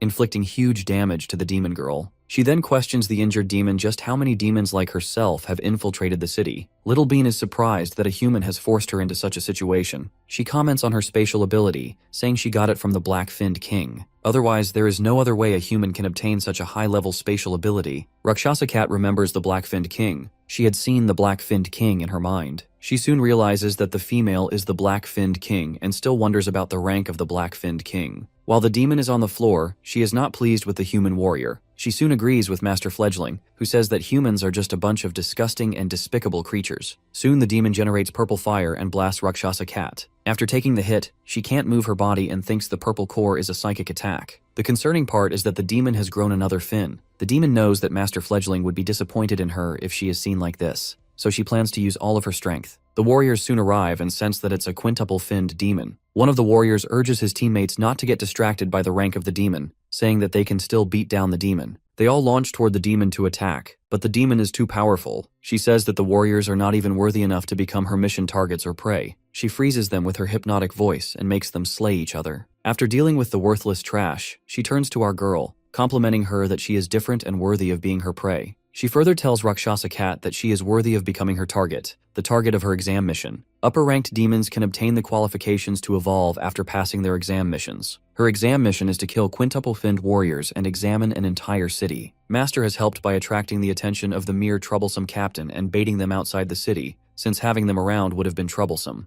There are more quintuple-finned warriors in the city, which she finds sufficient enough. The demon admires the strength of Rakshasa Cat, although she is just a quadruple-finned core warrior. Rakshasa Cat has already been given all the qualifications to be considered her target. Our girl is in a tough spot. and the only thing that springs up in his mind is Aang in this perilous situation. The demon decides to put an end to Rakshasa Cat and blasts her with her purple beams. Inside her mind, she hears the voice of that demon queen telling her that she can't keep interfering and saving her all the time. They all have someone they wish to protect, and she has given her abilities to her already. The Demon Queen notes that Lu has also familiarized herself with utilizing the spatial abilities, and how she makes use of them depends on her self-enlightenment and interpretation of how to use it. Of course, our girl doesn't like taking cues from a filthy demon, and breaks out of her trance with a powerful burst of energy. The demon girl is flung backwards due to the shock waves. She is actually bowled out of her mind after feeling this oppressive energy, assuming that it must have been given to her by the black-finned king. She goes on to belittle her, calling her a mere human warrior while wondering if the demons have been betrayed by the black-finned king. Rakshasa Cat doesn't care, and is willing to accept any ability given to her without question, so she can keep protecting him and becoming stronger. The demon tells her not to think she's as powerful as a demon just because she got demonic powers. To make an example out of it, she decides to kill our girl and take her head with her. Rakshasa Cat gives her the open challenge to go ahead as she's determined to kill her at all costs. Meanwhile, that demon dude from before is watching all this from afar, feeling thoroughly pleased. He is approached by warriors who seek his identity. He is unable to provide it. The warriors warn him about the demons in the city, but the guy doesn't seem too concerned. They then ask for his identity again, to which he replies that he is just a regular passerby. When the pressure rises, he pulls a prank on the warrior who decides to kill him for joking at such an odd hour. As they plan to attack, they soon realize that he is a demon, so he snaps his fingers and slays them all. Blood slashes his face, but he hates blood. They wouldn't have been killed if they hadn't attacked the demon. He sees a cultivation practice room and realizes the reason he has been sensing the energy. He then decides to go take a peep. Over there, Aang is meditating. He is finally about to obtain the earth elemental energy. He has to ensure that the earth elemental energy stabilizes within his body, and with that, he will have gathered all the elements. Afterward, he attempted to combine them, but he didn't realize how taxing it would be on his mental strength. If he breaks his concentration even for a second, he will lose all the elemental energy he has gathered. He is determined to focus and can't afford to be distracted. Outside the room, people wonder why Aang is using a huge cultivation room all alone. They hear on the news about demons infiltrating the city and urge everyone to stay home until the situation is properly handled. Soon that same demon walks in. They ask him questions and point out that he doesn't look like a warrior. So, they insist him to leave as the facility is closed temporarily. But the dude proceeds to the cultivation room, and they ask him not to go in since it is for warrior use only. He goes on to slay them all as he keeps going further. He wonders how the aura he sensed is from a human warrior. He is not sure of the room in particular, so he walks into all of them and kills the people inside if they don't match his target. Meanwhile, Aang has exhausted his willpower and mental energy, but still decides to continue. There is only one room left as the demon decides to barge in. He decides to send in his greetings first and stretches his hands toward the door, but is intercepted by another demon. He is surprised that the door didn't break, and the other demon phases out of the door. And that demon is the Crimson King. The bastard who was once cocky begins stuttering in the presence of the mighty king. It doesn't take him to recognize that the demon in front of him is an 8-finned demon. Crimson King suggests this bogger to be quiet as he doesn't want Aang to be interrupted. He is looking forward to his evolution, and erects a sound barrier just so no voice reaches our boy. The demon is in awe to see the king. The rumored legendary Crimson-finned king is in the flesh. Cutting to chase, Crimson King questions the bastard if he is the Amethyst-finned king's subordinate, to which he agrees. He bows to his majesty, saying that the lords have always been the strongest existence to demons, which also includes the Crimson King. The red guy commends this dude's strength, adding that he should be considered one of the stronger generals in the Amethyst-finned king's army. He then senses another demon in the city. It is one of this guy's comrades, and they intend to evaluate the boy's strength. The higher-ups have given that boy a chance to prove himself. If he passes, he will be bestowed the power to evolve. The king understands this, especially since he had set the rule to kill warriors and exterminate the city, but he currently does not want the boy to be disturbed by anyone. He tries to warn him that the boy is not just a mere warrior. Aang is his little secret, and he cannot let this dude go back and expose Aang's existence to the Amethyst-finned king and their allies. Of course, the demon promised not to tell anyone about this, but this edgy king doesn't want any risks and simply exterminates the poor guy, making his head explode. Turning back to our boy, he then commends Aang's amazing growth. He is able to conjure up the image of various elemental energies in his consciousness, even though he is just a regular human with a regular body constitution, yet he wishes to forcibly integrate all 5 different elements within his body. He believes this is greedy, but he likes it. He imagines him to be in pain as he is unable to sense his presence despite being right in front of him. The ability to completely enter one's consciousness is already an amazing feat for a regular human. He knows that Aang is the strongest human warrior in the history of humanity, which makes him the right vessel for a king like him. He is to return to Aang's body now, since he only came out in order not to disturb him, which wasted a lot of psychic energy. But it's all worth it. Aang's constitution will end up enhanced, which will be beneficial to him in the long run. Ang starts to generate lightning. This surprises the Crimson-Finned King, who forms a protective cover for himself and watches. Ang is trying to drag all 5 elements into his body and integrate them at the same time. He questions the possibility as Ang becomes full of energy and starts shouting. The energy he emits ends up destroying the building. The Crimson-Finned King seems to have underestimated this human. He isn't just evolving into a quintuple-finned warrior, he is also utilizing the 5 elements to control and integrate each of them, and he ends up creating a unique lightning element in the process. Though he is uncomfortable with the white lightning, he thinks it is an awful attribute. Rakshasa Cat notices the lightning and wonders what it is. As she is distracted, the demon is surprised by her strength despite only being a quadruple-finned warrior. She is truly someone with the Finned King's strength. Rakshasa Cat realizes that she won't be able to hold out any longer if this continues. Even if she awakened the quadruple-finned strength in her body, she is still faced with a double-core demon. Though she is aware that help is coming, she decides to make some changes to her tactics and drag things out until others arrive. The demon seems to be aware of her plans and attacks her. Rakshasa Cat remembers instructions given to her when she was younger. She is to widen the space between her and her opponent and search for weaknesses. The demon makes fun of her spatial energy and uses a hypnotic voice to freeze her and pierce through her leg. Rakshasa Cat will not be able to heal in such a short time. This city has caught the eyes of the demons and is destined to become one of the dead cities. Even if she fails, her master Little Bird will turn the city into ruins. She asks Rakshasa Cat to give up, blasting her with a beam of energy which is intercepted by lightning. At first, she has no clue what happened, but soon realizes it is Aang. Yes, she has been saved by Aang, who is now a quintuple-finned thunder god form. The demon is not very happy to see Aang and asks who he is. Our girl is equally shocked and wants him to confirm if it's him. Aang responds to her saying it's him. She then warns him about the demon. It's a dual-core demon and she isn't like other demons. But our boy assures her not to worry, confident that he can take down the demon since taking down high-ranking demons is his specialty. The demon over there can sense that their auras are like those of demons. Aang warns her not to compare them with creatures like her. He is being trained to kill demons. Seeing the lightning crackling over our boy's hand, the demon girl is sure that she is screwed. After all, demons hate lightning the most. She blasts Aang with blue flames. My guy pushes Rakshasa Cat out of the way and tells her to let him handle it. He then proceeds to split the energy blast apart. The demon wonders how he is able to do this, and starts to question what that lightning of his is exactly. Aang thinks he has obtained quite a good upgrade from combining all 5 elements. He notices that his lightning is very effective against demons. He remembers the pain he felt while combining the 5 elements in his body. He assumed it was the elements rejecting each other,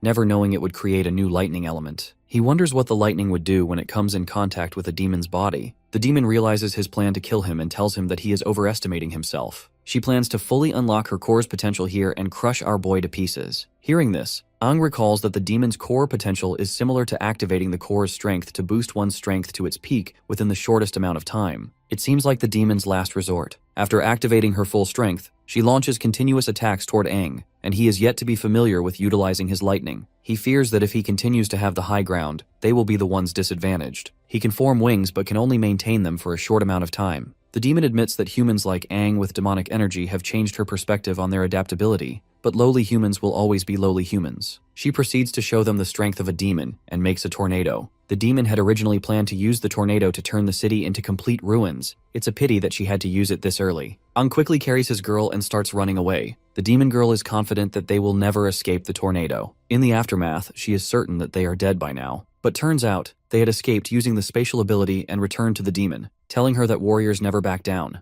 After getting right overhead, Aang zaps the demon to the ground with lightning. Battered and bruised, the demon wonders why it is so powerful, as her entire body has gone numb. Aang tells her that lightning causes paralysis, which will slow down her movement. He warns the demon that tonight will be his last. The demon is not happy as Aang tries to kill her, warning that her master will seek revenge if he dies. Her master is immensely strong and immortal. Aang has no idea who this master is, but is ready to kill the demon repeatedly until she finally dies. Of course, the demon isn't very happy with Aang as he looks down on her master. They have no idea how powerful he is. Well, my guy believes everything will be alright as long as he is stronger. Liu wishes to help Aang, believing that it will give him a stronger propulsive force, and Aang agrees. Together, with Liu's spatial ability and Aang's lightning, they blast the demon. As she dies slowly, she calls on his master and also remembers her past. She feels she has disappointed her master and feels sad. The demon is finally dead. Liu points out that it was a high-ranked demon, even though it was still in its growing phase. That is why she is proud of Liu, as she was able to battle against her. He then notices blood over her toe and asks about her injuries. Well, she has utilized her green core energy to stop the bleeding. It will still need time to heal, and she needs a secluded place to recover. Suddenly, they both sense auras.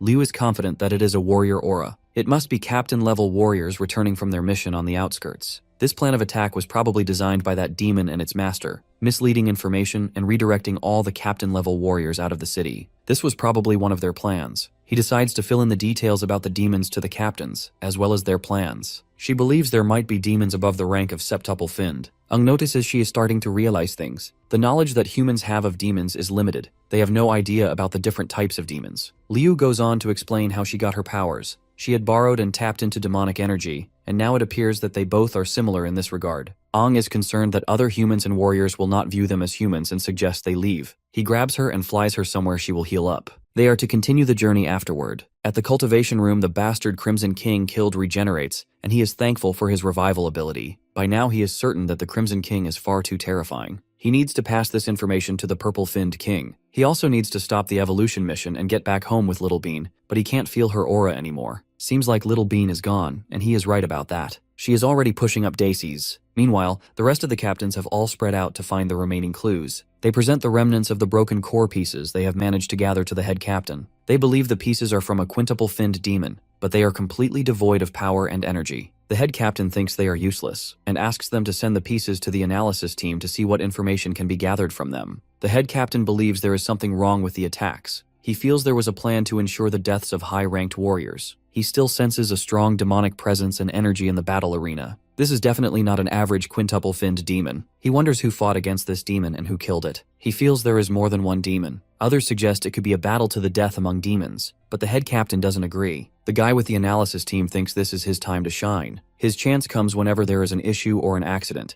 and he feels the captain pays more attention to his abilities. He sees a chance to get promoted in the near future. Meanwhile, that same demon guy in the shadows summons the site worker with a hypnotic voice. The warriors have no idea that he is being controlled. The demon questions him about the details of what happened in the arena. He explains to the best of his knowledge. Upon soaking up all the juicy enough, the demon believes that Little Bean is dead. He wonders if the Crimson-Finned King could be behind this, but realizes the entire city would have been wiped out if it were. The demon asks him to open the case containing the collected remnants of the demon's broken cores. He tries to see who killed Little Bean. He activates his soul-seeking ability, which allows him to control consciousness and use energy to invade the core and see the last scene the core's owner saw before death. The more complete the core, the more information about the surroundings can be gathered. He sees Aang and Liu and becomes enraged. He kills the guy with the analysis team and threatens to kill some other bystanders. Meanwhile, Aang is trying to heal his girl. Turns out, she is unable to heal because the battle has used too much of her energy. His wood element is as good as her green core regeneration. Liu is thankful. She had never let anyone touch her foot before. She then wants to know where they will go next. They had originally come out with the goal of finding the integration crystal that could combine all the elements in his body, and now that it is complete, they are to move on and finally gather some information. Liu wonders what sort of information. No one else knows about Aang's reincarnation except Lena. Liu is unaware of his plans to rescue Desha, who has been captured. Doing such things openly goes against the new king and the new 6 heroes. He wonders if Liu and the rest of his team will stand by him if they find out about this. He finally responds to Liu, thinking it will be better if he continues his journey alone. As Liu's strength is almost comparable to that of a quadruple-finned warrior, Aang encourages her to tell Captain Ji Yaotang that she has completed her mission. Liu wants to know if he is setting off alone. Aang says he will return with her first as he needs to speak with Captain Ji Yaotang himself. As they chat, he has completely healed her and suggests she not do any intense exercise as it will still be painful because he has just regenerated her muscles. With that, they are ready to leave. 3 days later, in Helios City, Rank C, the warriors wonder when Liu and Aang will be back. Everything is boring without them. One of the warriors thinks they are probably working on leveling up themselves and suggests they do the same. She is still bored without them, and also wants to go out and go through some trials. It is really slow for her to keep leveling up in Helios City, but it is then they catch a familiar voice teasing them. It's their team leader Liu. They are happy to see her and ask about Aang. Turns out, he has gone to look for Captain Ji Yaotang to revoke his status as a warrior. They are shocked to hear this. The captain is unhappy with the news that Aang wants to revoke his status as a warrior of Hela City. Everyone demands to know why. Aang had left the city to train for a while and now seems to look down on associating with the city. They misunderstand him, thinking he is being ungrateful, but Aang insists he wouldn't do something so disrespectful. He explains that he doesn't want to implicate the other warriors in his future matters, which might end up affecting Helios City as well. The warriors demand a better explanation, reminding him that revoking his warrior license isn't a small matter. Aang struggles to explain himself. He thinks revealing too much might implicate himself, and he gets a headache. He can't just tell them that he is Aang who reincarnated, or share his plans to overthrow the current king and the new 6 heroes. He says it's something he cannot talk about or explain. and pleads with them to trust that he has his reasons, hoping to avoid dragging anyone else into danger. The female captain isn't happy with his refusal to explain and encourages our brute captain to scold him too. She worries that Aang is planning something dangerous. The captain, concerned for Aang, proposes a challenge. If Aang can defeat all three of them, they will agree to his plan. Aang is confident and sees this as an opportunity to demonstrate the results of their outdoor training. The captain asks him to choose his first opponent, but to ease their worries, Aang decides to take all three at once. Meanwhile, in the warrior training room, Aang's friends are still worried about Aang's decision. They believe he wants to cut himself off completely from the rest of the warriors. They want to understand why, but Liu doesn't know the details of his reasons. On their way back in the past, Aang confesses to Liu that he plans to do something that could be considered treasonous. He wants their past experiences to remain memories only. The people he plans to challenge are far above them in power. He wishes to rescue an old friend and needs to revoke his warrior identity to avoid dragging others down with him. Liu asks why this sudden decision, and she even considers revoking her own status to help out. Aang refuses her offer, insisting this is his fight alone. This is all Liu remembers. The photographer girl feels that Aang sees them as burdens, but Lan sees him as someone who deeply cares for his comrades. They refuse to give up on their team of 4 and decide to do something about it. At the warrior mock battlefield, Aang, the captain, and others gather. They remind the kid that he is up against the protectors of the city. But my guy isn't fazed and goes on to ask about the winning condition. The captain explains the side that fully subdues the other wins. If Aang is truly determined to revoke his warrior license, he should treat this as a serious test. The captain acknowledges Aang's growth and talent after his training, but thinks challenging all three at once is arrogant.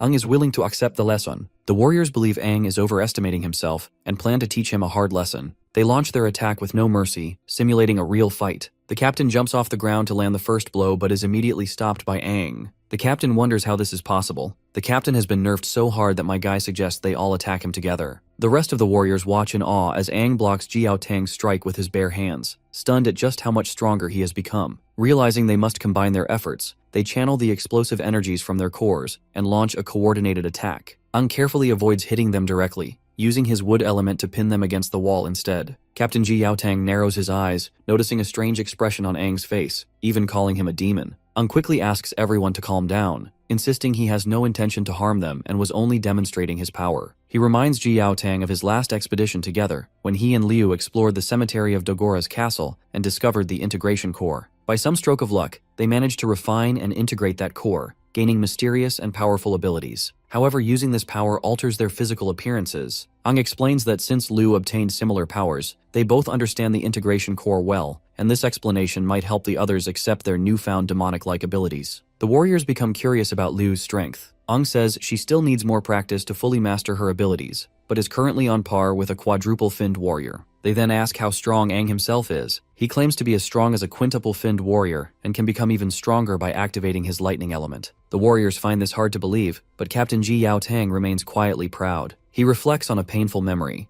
Years ago, when his brother was around Aang's age, Helios City suffered a minor demonic onslaught. His brother was kidnapped by demons and later found dead. From that tragedy, Jiao Tang swore to become a strong warrior who could protect those around him. Now seeing Aang and Liu, he's reminded of his brother. Unaware of this backstory, Aang listens as Jiao Tang advises him not to misuse his strength and to accept the stress and responsibility that come with it. The captain is deeply proud of them both. The rest of the warriors are left uncertain about the deeper meaning behind Jiao Tang's words. Finally, Captain Jiao Tang approves our boy's request to terminate his warrior status, trusting that Aang knows what he's doing and choosing not to press further. He remarks that young people always have their own paths and futures to face. My guy is overjoyed to hear this, and thanks his senior respectfully. One of the captains fondly recalls how weak Aang once was during his early tests, and wonders how far he will progress now that he's leaving the warrior ranks. They also realize Aang shares a name with a legendary figure from the past. Jiao Tang believes Aang's future accomplishments might even surpass those of that great man. As my guy departs on his journey, he contemplates raising his strength to the level of a sextuple-finned warrior, feeling it would be safer to do so before attempting to rescue Desha. Nearby, he notices a demonic rift and decides to seek out more cores to level up faster. However, he soon discovers a box, and to his surprise, it contains Liu and his teammates, who had been in his truck all along. Of course, the boy is clearly not pleased with the unexpected discovery. He is not happy with Liu and the other warriors tagging along. They had already discussed this, but Liu does not want the team to split up like this. Lan and Suiju had been stuck in the city, suffocating while Aang and Liu were taking a trip.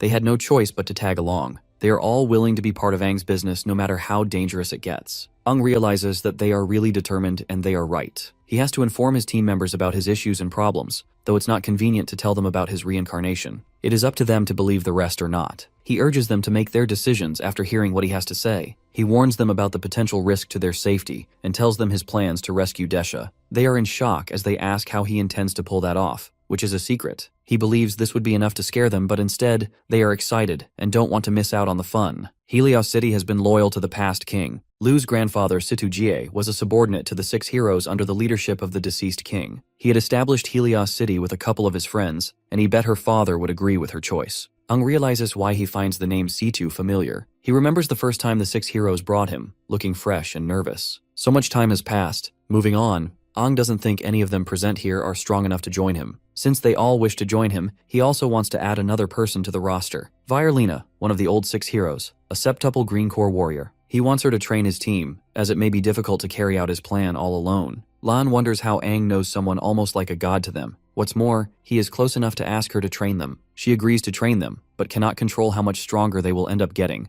as it all depends on their own skills and abilities. She still wants to know if Aang is seriously bringing all 3 of them, but Aang has no other choice. Well, it's expected of our boy. More and more people will stand by him, and he's someone who would never leave anybody behind. She also hears that Aang is able to invent the lightning element. She is impressed with this new body of his, but this much is expected of him. After all, he is Aang, a guy who can accomplish anything. The rest of the team, while watching Aang and Lena, are unable to hear what they are saying. They wonder why Lena has not aged. Liu thinks the green core is responsible for that. She has regenerated her body and keeps maintaining it at its peak. This is an ability only someone as strong as her can pull off. Ung announces to everyone that he wants to be a septuple-finned warrior and wants the rest of the team to become at least quintuple core. He is going to level up all by himself. In his journey to get stronger, he also needs to find a method that would help his friends raise their strengths even further. Meanwhile, Lena is up to the challenge of training these newbies to quintuple cores. She starts by telling the rest of the team that raising their strengths within a short period will be very tiring and painful, asking if they would be able to bear it. Of course, they all agree. With that, Aang sets off. If he is able to get more integration crystals, he might be able to do something more incredible than before. Suddenly, the Crimson-Finned King appears at his truck, thanking him for helping him regain some of his strength. He is willing to help our boy with integration crystals since he knows a thing or two. He had said he'd be in a deep sleep, but now has psychic strength, all thanks to Aang's integration, although it's way too little. He had wasted a lot of his psychic strength when helping him resolve the troublesome issue he had. He decides to help Aang find the crystals he wants within a short period of time. Aang wants to know why he is helping him. He suddenly brakes and the Crimson King hits the dashboard. He asks Aang to warn him before he suddenly brakes, but Aang asks him to buckle his seatbelt. The Crimson King seems to remember the fight our boy had with a double-core demon. This makes Aang realize that the king is not oblivious to the world while inside his body. Turns out, the double-core demon he had fought was low-ranking.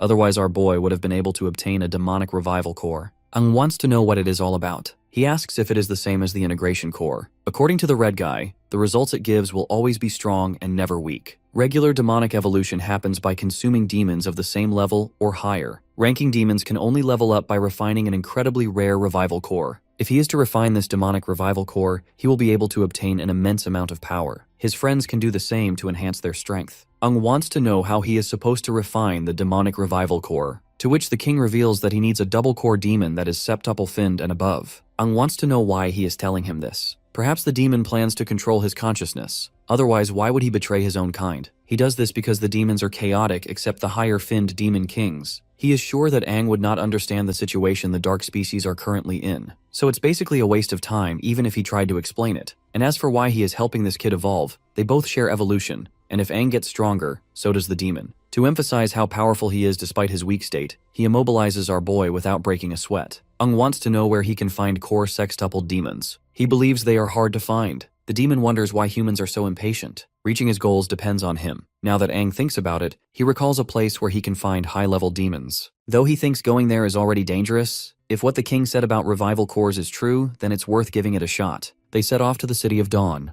They get there until night, and Aang suggests they chill there since it is in the city's blind spot. The king then reveals that he will not be appearing again unless he obtains a revival core. After all, appearing again and again costs a lot of energy. He then suggests Aang should not let his friends forcibly refine it, or try to get enlightenment from it. It will only cause their minds and consciousness to explode. Aang asks him for help. He wants him to change his appearance. He needs to find a way to become a part of the high-ranking crusades. He also needs a weapon. While that broadsword is good for him, but it is not enough when he utilizes it. The demon decides to help him because they are one after all. After helping him change his appearance, he lends him a sword named the Crimson Tide. My guy expresses his gratitude to this demonic bastard and on his way to deal with crusading team. It's the City of Dawn, northwest side. A voice welcomes all warriors from outside the city who want to help with the current cleanup mission. They request warriors who are not below quadruple-finned cores. A reward awaits them when they succeed. The outsider warriors are requested to move to the training ground in an orderly manner. The warriors hear that the strongest warrior in the city will be leading this team. Ong sees all sorts of people signing up for this mission where they are to hunt demons. He believes the more people, the better. Captain Ranyang thanks all the people who have joined the mission. The warriors spread rumors of how the captain had killed a quintuple-finned demon all on his own.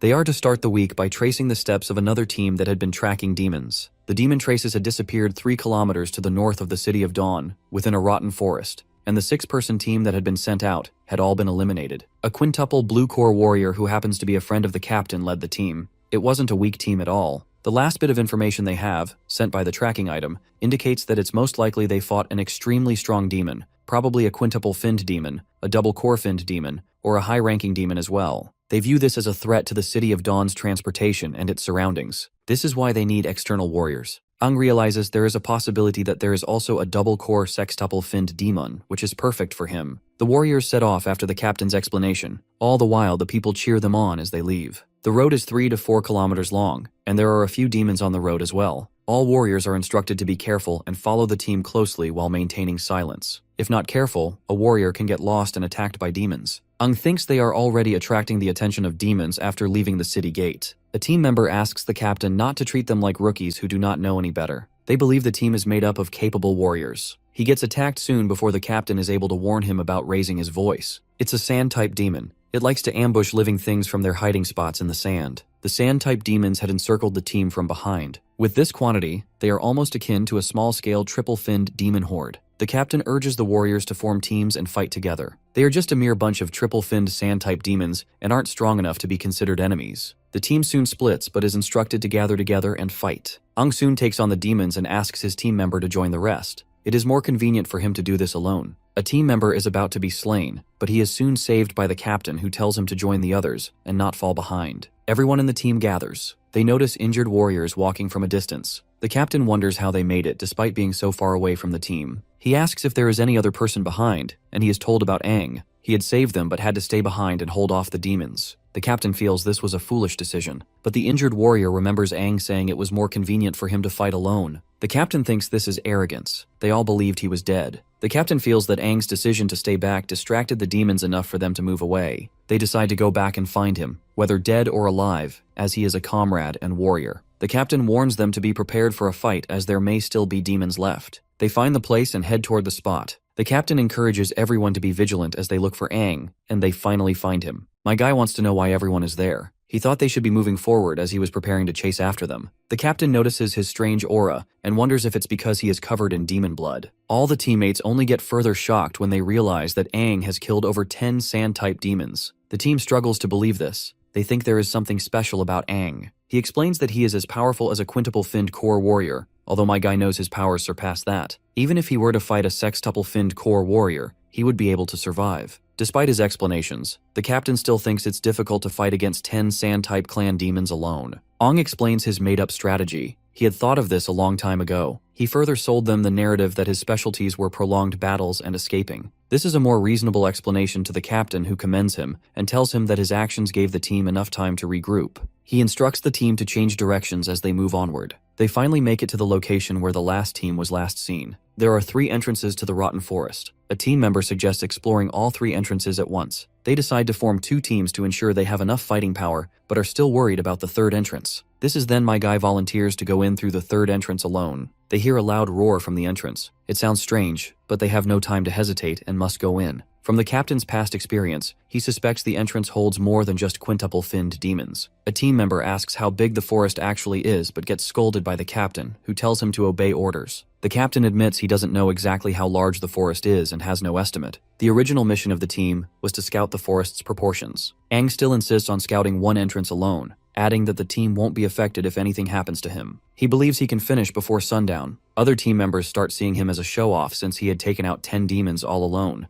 Despite his arrogance and overconfidence, they still think he has a point. As the warriors try to split into two teams, violence erupts because everyone has conflicting opinions. These outsider warriors always act violently in tense situations, which is something Aang despises the most about them. The captain yells aggressively for everyone to calm down, telling them to follow orders. He intends to be the opponent of anyone who still wants to fight, but the whole team stays silent. The captain has seen how poorly disciplined the outsider warriors are. They need to finish this quickly before more problems arise. Before Aang sets off alone, the captain reminds him that there won't be any help if he's in danger. Aang understands this and states he might finish right on time before others arrive. This statement makes him look even more arrogant as they split up. As the captain is barking orders and telling the teams to prioritize rescuing rather than engaging in fights, Aang is walking alone on his path when he suddenly gets attacked by a demon, which he quickly kills. He had come into the forest alone to use his powers without hesitation and plans to kill them all until the strongest demon appeared. Cutting to somewhere else, we learn that it is always dark in a forest as dense as the rotten forest, and very silent. So, one of the team members warns the entire team to be careful and not let their guard down. The demons will not attack if the warriors stick together as a team. Some team members wonder how Aang is doing all alone and make fun of him. Suddenly they see something. It's a scouting team uniform, meaning it's a survivor. The team members believe things are going smoothly. They have found a member of the scouting team, not knowing it's a demon. The team member, still excited as he gets closer to the creature,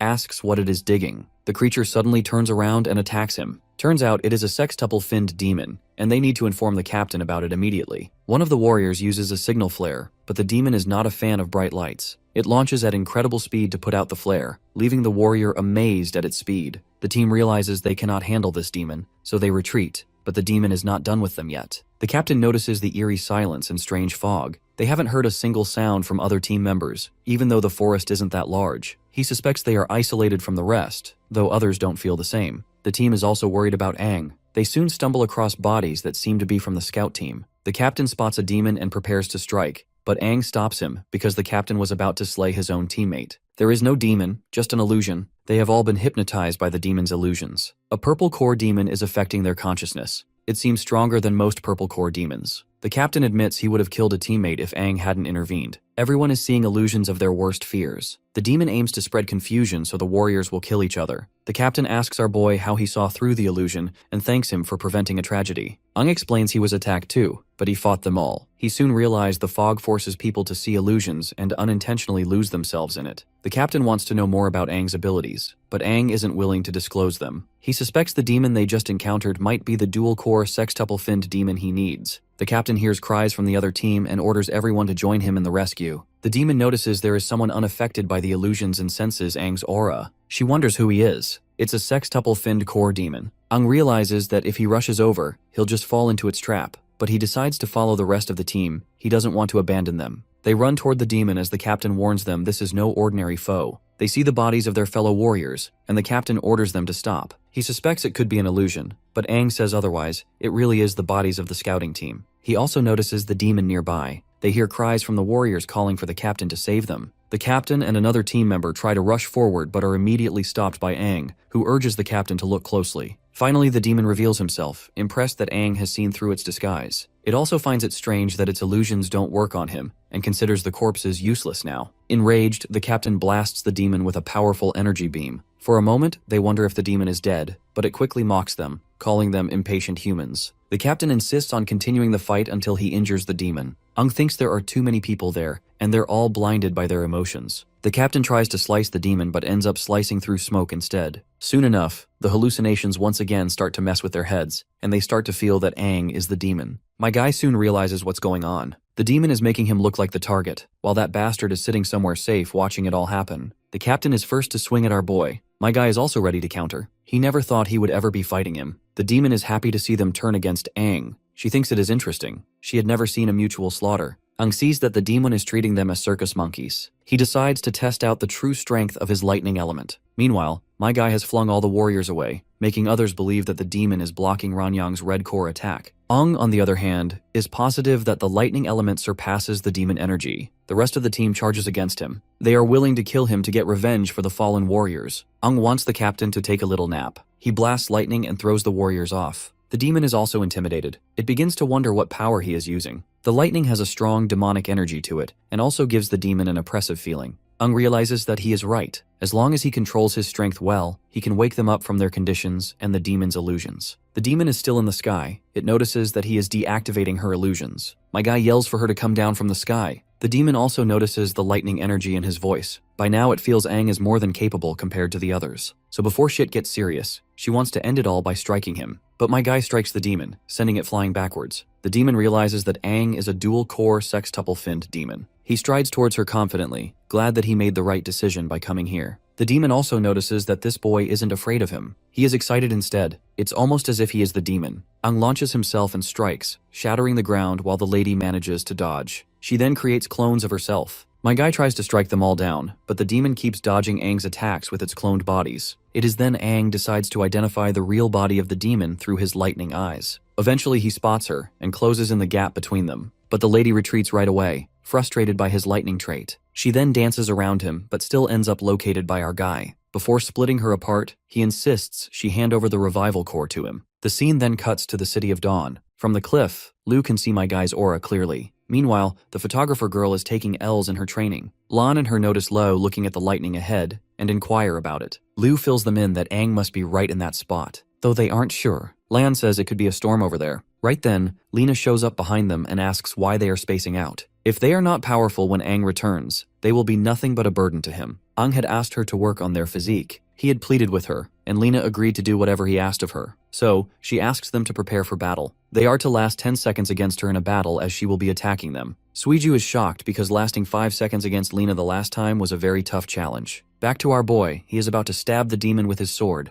The demon is sure that her teleportation ability will save her, but my guy still ends up cutting her hand down. To our boy, the demon is stupid to think that it is faster than lightning. He then further drives his sword right into her chest. Instead of handing over the core, she decides to take Aang with him as he plans to self-destruct. Aang notices the demon's plans to self-destruct and zaps him with lightning. The demon cries out in pain and asks if the boy is really a human or a demon. My guy claims he is just a regular human warrior. And with that, my guy successfully takes the demon's revival cores. Somewhere in the forest, the captain wakes up. He lost consciousness when everything had happened. Seeing the others, he wonders if they were unconscious too. My guy greets the captain. Seeing our boy, the captain goes on a high alert, asking for the whereabouts of the double-core demon. Aang assures him that he had finished him off. He also cleaned up the demons in the surrounding area too. So, they have absolutely nothing to worry about. He asks the captain to have some water. Of course, the captain struggles to understand how he has killed a double-core demon all by himself. Aang then briefs the captain about how he handled the situation. Unfortunately, he was unable to do anything about the other team. The captain is still in awe.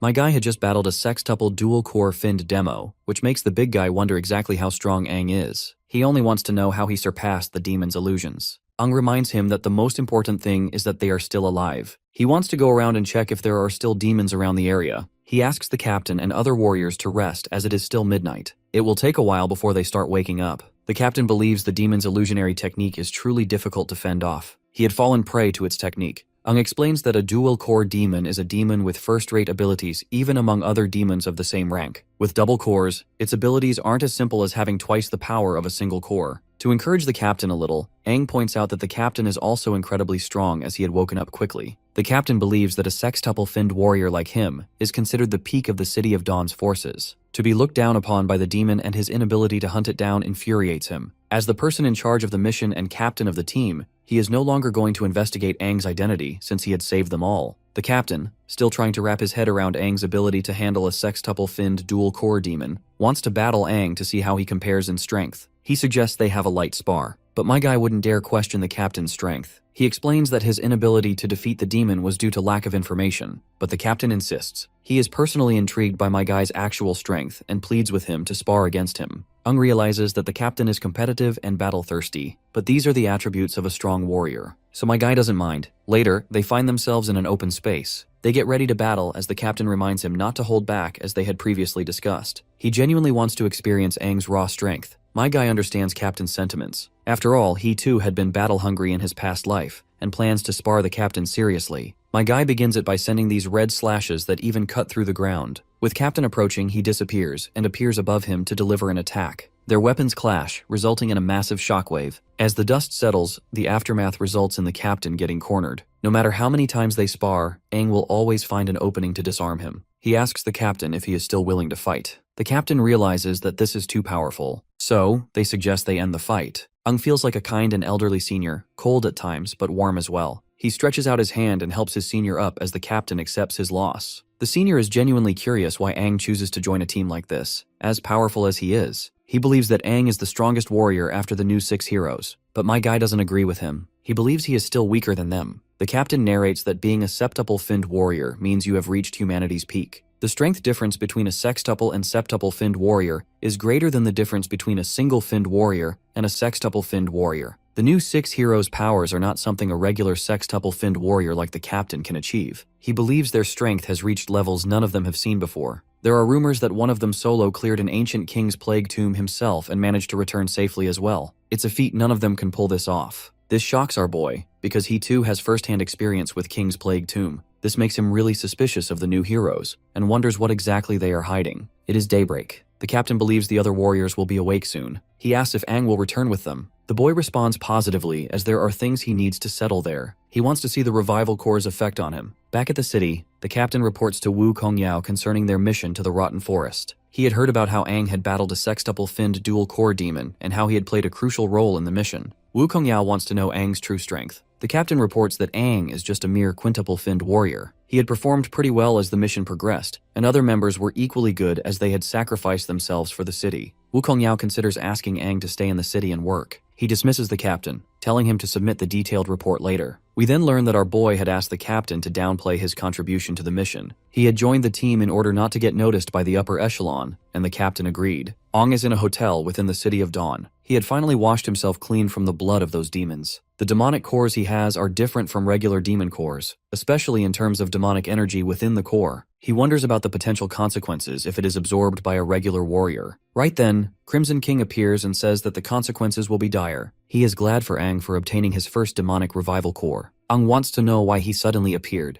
The edgy king keeps it all mysterious as he reveals that literally no one can utilize this particular core. But our boy is an exception, because he is unique. Just with the mere touch of the Crimson King, Aang changes to his demon form, which our boy doesn't appreciate. He is infuriated by the demon getting friendly. Cutting to the chase, the demon warns Aang of how dangerous the core could be. It can be chaotic, which can make a warrior end up in madness. It may even cause them to explode. But there are 2 things within him that can suppress that chaotic energy: his demonic body type due to the demon's existence, and the lightning element he had created when he advanced. Aang shows him the lightning, which even the Crimson King dislikes. The demon tells him how powerful his lightning element is. It is incredibly effective against demons and can suppress their energy. It also seems capable of purifying demonic energy within this demonic revival core. He can help other warriors integrate with this demonic core, but they must have extremely tough physical and mental strength. Without immense mental fortitude, it is easy for them to be negatively affected in the process. Aang wants to know how he is supposed to combine both energies together and how the king can help in the process. The demon says it should be done face to face with their bare bodies. Aang is uncomfortable with this. Combining energies is the integration of energies and extending senses beyond bodies. He just needs to guide his energy flow into the other person's body. Of course, Aang is worried. He is worried about getting naked with Lan and Suiju as they may mistake him for a pervert. He also realizes it would be much worse getting naked with Lan. After all, this ain't a JoJo universe. Later, Lena gets to meet up with Aang again. He asks about the 3 of them, and they soon show up.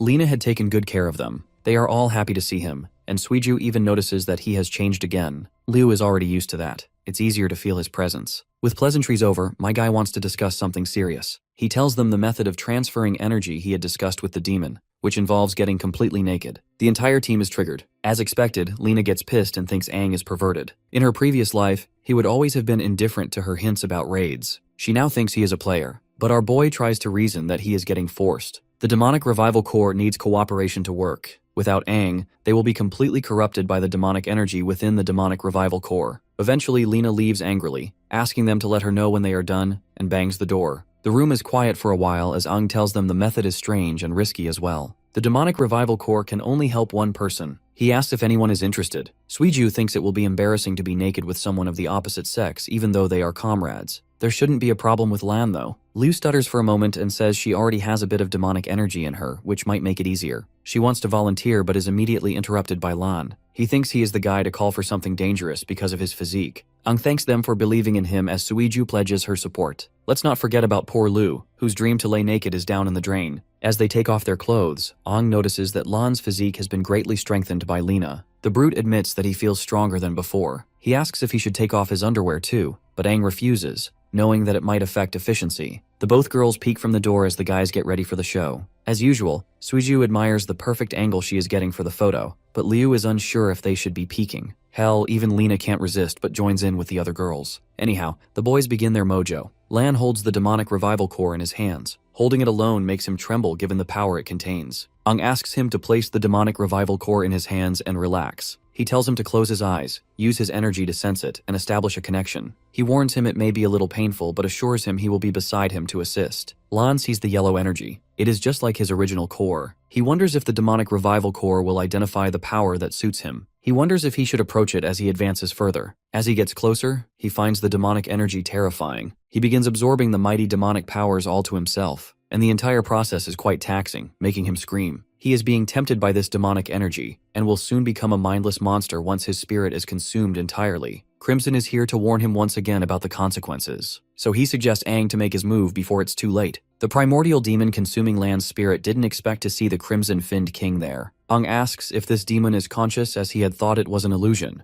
The yellow primordial demon can be seen as the source of demonic power. The crimson-finned king is considered the purest existence closest to this primordial power. The king cannot make a move against this primordial power. If Aang wants to save his friend, he has to act quickly. Without further ado, Aang launches off the demon's hands and dives straight towards him. The primordial being senses something very unpleasant. It is Aang's aura. He thinks it should be completely eradicated, and promptly blasts our boy away. This new yellow demon is a six-finned primordial demon. He is mad that others are here. Crimson King reveals that Aang has to deal with the illusion demon of this core first before he is able to save his friend. He then sits down in order to watch everything like a king he is. The battle begins, and they start throwing hands. Aang tries to take a look at the demon's powers, only to notice that the power has increased because both cores have now transformed into yellow cores. To push this bastard away, he delivers a lightning kick, but the demon is still intact. By now, he is sure that using feet and fists might take some effort. I guess this much is expected. The yellow core is known for defense after all. The monster then conjures a demonic shield which is both offensive and defensive. But my guy is sure that this is no match for him. He puts his lightning and demonic energy into use, and kicks the bastard hard.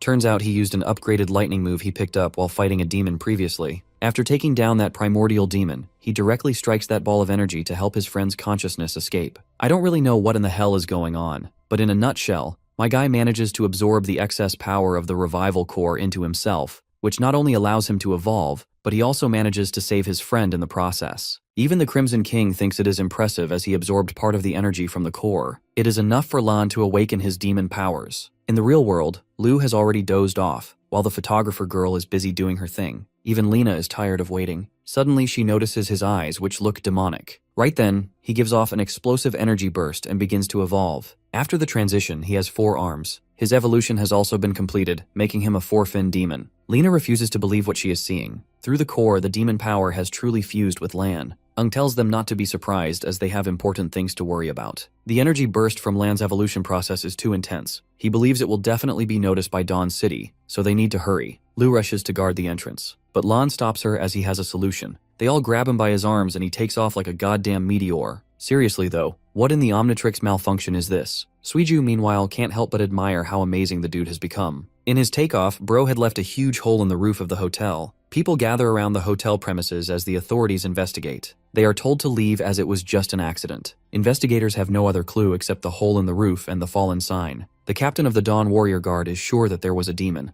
but it makes no sense how the demon vanished in just a few minutes. Suddenly, they notice someone landing from the sky. It's Van Dillen, the cheap copy of Homelander. They both kneel in the presence of this douchebag. Van Dillen is the strongest dual-core medic warrior, so it makes no sense why he would come here to attend such an insignificant event. Meanwhile, Aang and his team finally find a perfect spot to lay low. After getting down, they ask Snow how he feels. In response, he reveals that he feels like he is filled with the power of demons. He quickly switches to his human form. This sight fascinates Suiju beyond words. Meanwhile, Lena finds it is surprising how he can evolve to 4 fins at once. Perhaps it is because of Aang's assistance. Lan then reveals his side of the story. When he felt his consciousness was unclear, Aang had helped him and even adjusted the power of the demon core. Because the demon power is too intense, he needs to adapt to it first. With his current tolerance, he was only able to evolve 4 fins at one go. Otherwise, he would have gone for 5. Moving on, Aang feels they won't be able to return to Dawn City for a while. They have attracted quite a lot of unwanted attention. He apologizes to Lena for that. But the homegirl doesn't seem to like Dawn City anymore, as it is no longer the Dawn City it used to be. She sees no need to go back. In this case, they see this as an opportunity for Suiju and Liu to evolve together. Of course, Suiju is already liking the idea. She wants to become stronger too. From now on, Lena wants the team to act together. In order to test what Lan is capable of, Aang suggests they should try hunting down a dual-core six-finned demon together.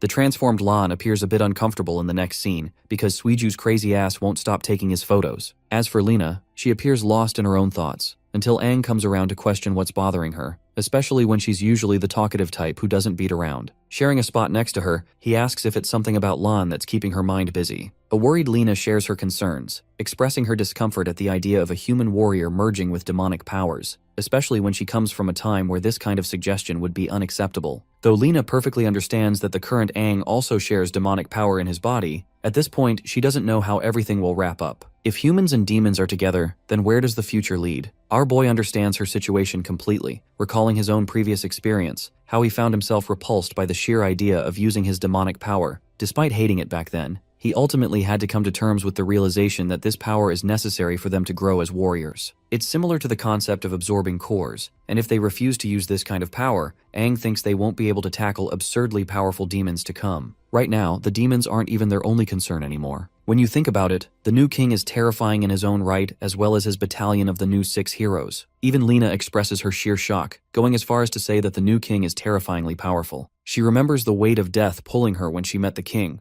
That kind of power is unfathomably strong, to the point that Lena thinks it's impossible for a normal human warrior to even possess it. Though she's ashamed to admit, Lena shares that she was genuinely afraid to be in the king's presence, and that's saying a lot because she's one of the 6 heroes herself. Pulling her back to reality, Aang smacks her head, assuring her that everything is going to be okay now that he's here to protect her. Their conversation is interrupted by the rest of the gang, who has rested well and prefers relocating to a different town. Our boy gets up, preparing himself to hunt the dual-core demon and extracting the remaining 2 demonic cores. He thinks they'll have an even greater chance of succeeding, now that they've got the legendary warrior Lena by their side. The scene cuts off to a desolate land, where one particular demon is chewing down on its food. Our gang observes closely, questioning what the demon is doing. Lena reveals that it's common for 2 fin demons to be here and there, and it seems like they've stumbled upon some kind of demonic nest. Without wasting a breath, our boy chucks a long sword at one of the demons, killing it instantly, while the other 2 draw away from the enemy invasion. Donning his 6th finned form, Aang hopes to discover dual-core demons in this wretched mess. His mere demonic aura terrifies the lower-level demons, who fail to comprehend how a human is even capable of wearing their power. The demons are so busy fixating on our boy that they completely forget about Lan, who emerges from the shadows and smashes both their heads together, killing them instantly. I can't lie, Lan looks badass with his 4-armed form. Suiju is rather impressed by their teamwork, while our boy reveals that Lan can easily annihilate any 4-finned demon or below at his current power level. However, just within this lair, he senses an immense wave of aura bursting out, implying that a compounded demon core must be inside. Liu urges to participate in the battle, but our boy stops her,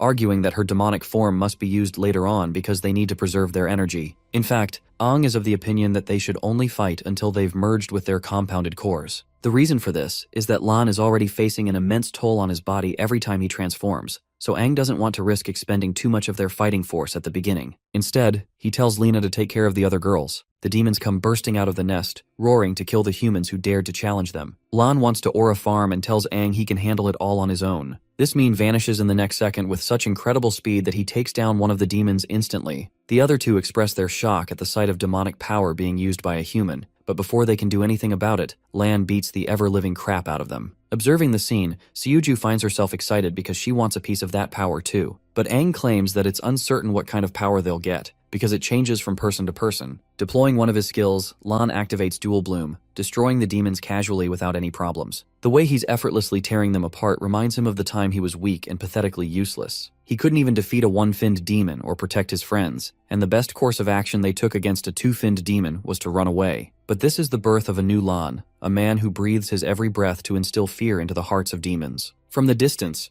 Aang notices a lump of aura concentrating in one place. This means that an entire horde of finned demons is coming their way, emerging out of the nest. This small army of demons is by no means easy to take down, which is why Lena even urges to help them out in case necessary. Thankfully, our boy agrees, expressing that it's best for them to obtain the compounded core as quickly as possible. Preparing herself for combat, the legendary warrior channels a bolt of green energy. Her fighting stance excites Seoju, who is honored to fight in the company of the great hero. Releasing herself like a projectile, Lena unleashes hell on the demons. She's out here cutting them like butter, with a speed so fast that even Liu is impressed by the green core's might. As for Seoju, she couldn't even take a single photo because of Lena's immense speed. Even Lan, who was just a minute ago reveling in his great power, is shocked by the unique ability being used by Lena here. Satisfied, our boy reveals that so far the badass Lena hasn't even used any special skill. All she did was deploy her protective barrier to smash the demons away, allowing them to clear a path. Aang orders them to keep moving forward, while reminding the two girls to conserve their energy. Lena, on the other hand, has forged a path to a wide space ahead, wondering if the demons came from this path. Entering inside, she releases her barrier, staring up at the main culprit above. Sitting comfortably at his throne, the dual-core demon expresses his surprise at the humans making it this far. He's genuinely impressed by Lena's abilities, but the girl doesn't want to chat and immediately jumps right into the air to eliminate the threat.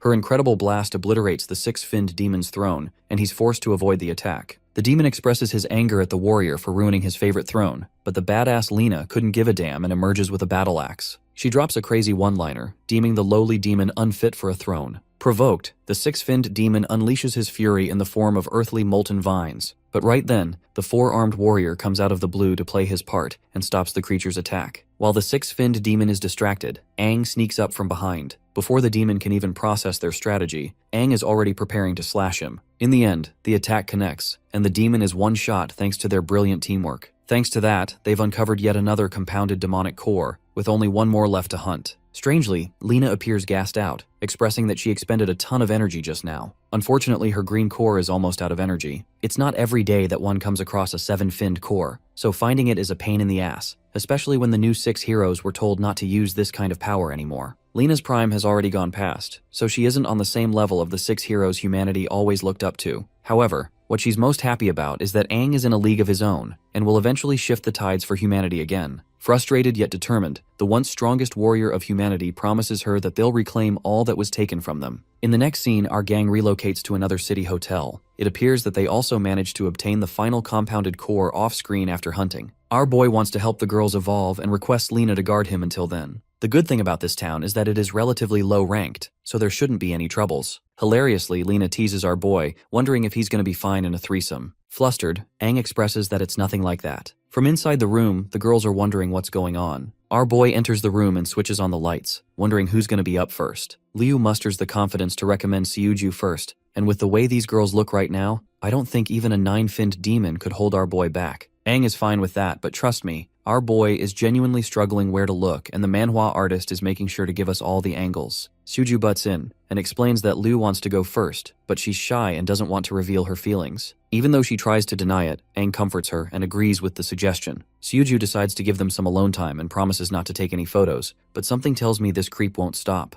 Now that they're alone, our boy takes off his shirt, revealing his cardboard cutout abs. He wonders what's keeping Liu's eyes busy on his body, and I think it's obvious that this is the average girl's biggest dream. The nervous wreck Liu can barely contain herself now that he's taking his clothes off in front of her. And goddamn, she even recommends taking off her own top if necessary. With the way they're talking, Seoju and Lan are embarrassed and shocked. A couple of quiet moments later, Aang sits in front of her, popping open one of the compounded cores. He hands it to her, while Liu questions if this kind of power is the same one she has inside her body. Even now, she has no clue how she was able to obtain such an ability to begin with. But one thing is for certain, ever since she got that power, she's been awestruck to chase its might. Many times she dreams of a terrifyingly large demon comforting her in her dreams, a kind of indestructible force unlike any other. By the way, it's clear enough that this is the other 8-finned demon, just like the Crimson King. Aang doesn't know it though, and he's hoping to get an answer soon. Instructing her to turn around, he tells Liu to keep the compounded core held tightly in her hand. Now that she's ready, our boy places his hands on her back, while the girl sinks to a state of meditation. At once, she is tossed into a spatial dimension of her mind. Here, a demon is guarding the core, a 6-fin source demon in fact. Slowly walking up to the core, she senses an incredibly dark aura coming from the source. Suddenly, the demon chants, "Open," causing it to release waves of energy. At first, Liu is afraid, but eventually she succumbs to the allure of her new power, drawing her closer and closer. The core is overwhelming her mentally in an effort to turn her into a servant of the demonic race. But right as she's about to lose control, the black-finned demon arrives and snatches her hand. She's the enchanting woman who has been haunting her dreams. The 8-finned demon casually toys with Liu's body, expressing that she has claimed the human for herself, so she isn't going to let go of her. The Black King Fin is one of the 6 great King Fins, known for her ability to manipulate time and space. The primordial source demon is surprised to see her grant a portion of her might to a mere human. The Black King Finn expresses her personal interest in the girl and wants to create a smooth process for her transition. Lu finally speaks her mind, revealing that the demonic power dwelling within her comes from the Black King Finn. It's her first time being in the presence of a demon far superior to the likes of a seven-finned monster. The Queen of Black confirms this, while another voice greets them. Even the Source Demon is shocked to see two Kingfin demons interacting with each other. The Crimson King is annoyed that she's tampering with his plans. As for Aang, it's his first time realizing that Liu shares the might of an eight-finned demon too. Funnily enough, both of the hot babes are reduced to little fangirls after seeing Aang and the Crimson King. The Black Fin demon is out here showing off her curves in front of her crush, pointing out that she was in fact following his instructions by staying away from Aang. However, she required a personal human to spy around on her own. At this point, Aang is out here losing his marbles. Two of the strongest demons are standing right in front of him, catching up to each other, making him question what they're plotting. The Crimson King lightly smacks her head, emphasizing that her involvement is causing him trouble. In response, she tells him that she's worried something might happen, but the Crimson King is confident in his judgment. Understanding that he doesn't want her to mess around anymore, the Black Fin decides to come up with the outrageous idea of killing Liu right away, believing that she's useless to their cause. But the moment our boy sees her trying to do that, this man goes right up to his sixth form and charges right at her full speed. But in his effort to look like a hero saving Liu, he forgot about one critical fact. Bro is going up against an 8-fin demon. The Black Fin isn't even afraid, and with a tap of her finger, sends this dude packing back to his human form. Aang is knocked out of his demonic state while Liu rushes to check on him.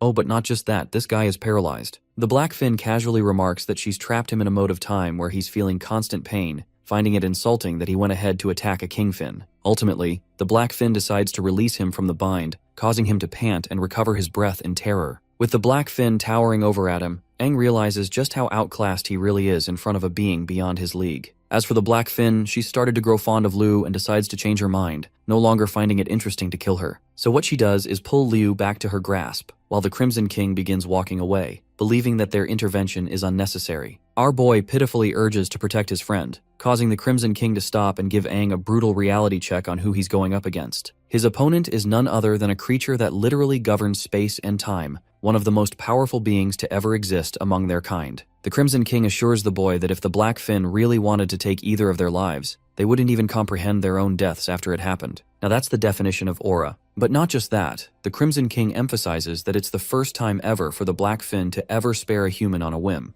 which means she's already being favorable as much as she can. The Crimson King orders Aang to get up and leave, knowing that the Black Fin can handle the rest from here on out. Before leaving, Aang angrily tells the demon not to do anything unnecessary, which is funny to me because honestly, she could kill him for this remark alone. Anyway, both he and the Crimson King decide to opt out of the state, leaving the Black Fin to talk about how boring it is now that her beloved Crimson King has left. The primordial orb demon doesn't even resist and simply allows the Black Fin to do whatever she wants. The Queen of Demons gently taps Liu's head, forcing her to enter the same powerful state she donned once before, sharing an appearance with the Black Fin's form. In this state, Liu can confidently sense the assimilation of the green core with her body, allowing her form to bloom even more. In the outside world, Aang is no longer assisting Liu with the assimilation process, and instead waits for her to wake up soon. All of a sudden, Liu's body jumps into a hot demonic transformation, immediately evolving her to the sixth fin form. This version of her is called the achromatic Liu, and while our boy can hardly believe that she's the same person, the Crimson King explains the evolution process. You see, thanks to the Black King Fin's energy, Liu has awoken in a slightly different state. Deciding to test her powers, she aims her hand towards our boy and pulls him in with a telekinetic wave. Achromatic Liu stops him for an important question. You might be wondering if this question has something to do with her powers. But no, all she wants to know is if Aang actually likes her or not. Our boy is stunned for life and realizes that Liu in this form is batshit crazy. Even the Crimson King is a bit put off to hear her say that. The strongest demon finds himself utterly lost, trying to comprehend the mind of humans even after attaining godlike power. Hearing the boom, Lan and the others barge their way inside, or more like flop their way inside out of curiosity. But when Suju turns to look at what's going on, all she sees is our boy getting toyed with by the demonic baddie. Suddenly Liu realizes what's going on and her form fades. She is reduced to embarrassment, clarifying that all of this is happening because of her new form. Next up is the pink-haired photographer. Holding the core in her hand, she remarks how warm and light it is. Strangely, Aang thinks she's messing around and points out that she must take this situation seriously, because in the worst possible case, she's gonna get devoured by the core. Suju and her Jupiters playfully agree with the remark, while Aang is starting to think she'll never learn. Anyway, he coaches her to calm her mind in order to properly assimilate the compounded core. He also tells her that she's going to meet the Source Demon very soon, and likely endure hellish physical and mental shocks, The same happened to Liu and Lan, for example. However, Aang promises to help her out and consistently reminds her to keep her focus so that the core doesn't consume her body. But their first task is to enter the region of the core in the first place. Surprisingly, while it took Liu and Lan quite a bit of time, this girl instantly enters the space and terrifies Aang with her compatibility with the core. Realizing that he must also enter at once, Aang transforms into his sixth finned state and opens his eyes. The Crimson King is right next to him, commenting on how strange Xiuju is in particular. Different from the others, she experienced absolutely no pain or any kind of obstacle in her path. Instead, the girl is easily able to absorb the Source Demon's power like a cakewalk. A confident Xiuju not only engulfs the orb, but also the Source Demon's essence itself, a fact that shocks Aang and impresses the Crimson King. It goes to show just how compatible her body has become with the compounded core. Xiuju's body is engulfed in a blue, before unleashing a shockwave that begins to transform her. And well, I think we can all agree that these demonic forms do the bare minimum of covering a person's skin because look at her. Aang didn't even have to intervene for the completion of the transformation this time. By the end of the transformation process, Xiuju's eyes turn blue and she maintains jagged horns throughout her form. This is the official awakening of the Blue Core 6 Fin, and she surprised herself at how easy the process was. She looks at Aang, before staring back at her fairy-like wings. But I'm confident none of us is looking at the wings. With incredible speed, she vanishes and pops right before Aang, showcasing her incredible figure and not at all fan service transformation. Our boy agrees and internalizes that Xiuju might have been a hidden genius all this time. In the next scene, all 4 of the humans invoke their 6-finned demonic state and burst out of the sea-level town, amazing citizens with their colorful streams. Aang's carrying Lena, believing it's time for them to transition to a different location where they can safely test their powers and work on their team abilities. To that, Lena recommends heading right towards a gigantic demon cave near Dawn City, a cave so massive that not even the valiant warrior teams dare to approach it in fear. Aang thinks it's going to be an excellent environment for them to test their powers, while Lena is starting to believe that these 4 now possess the ability to go head-to-head with the new 6 heroes thanks to their new powers. However, in the very next scene, Lena makes a surprising announcement to withdraw from the team. Unsurprisingly, Aang is curious and wants to know if he made her upset in any way, but she clarifies that it's nothing to do with him.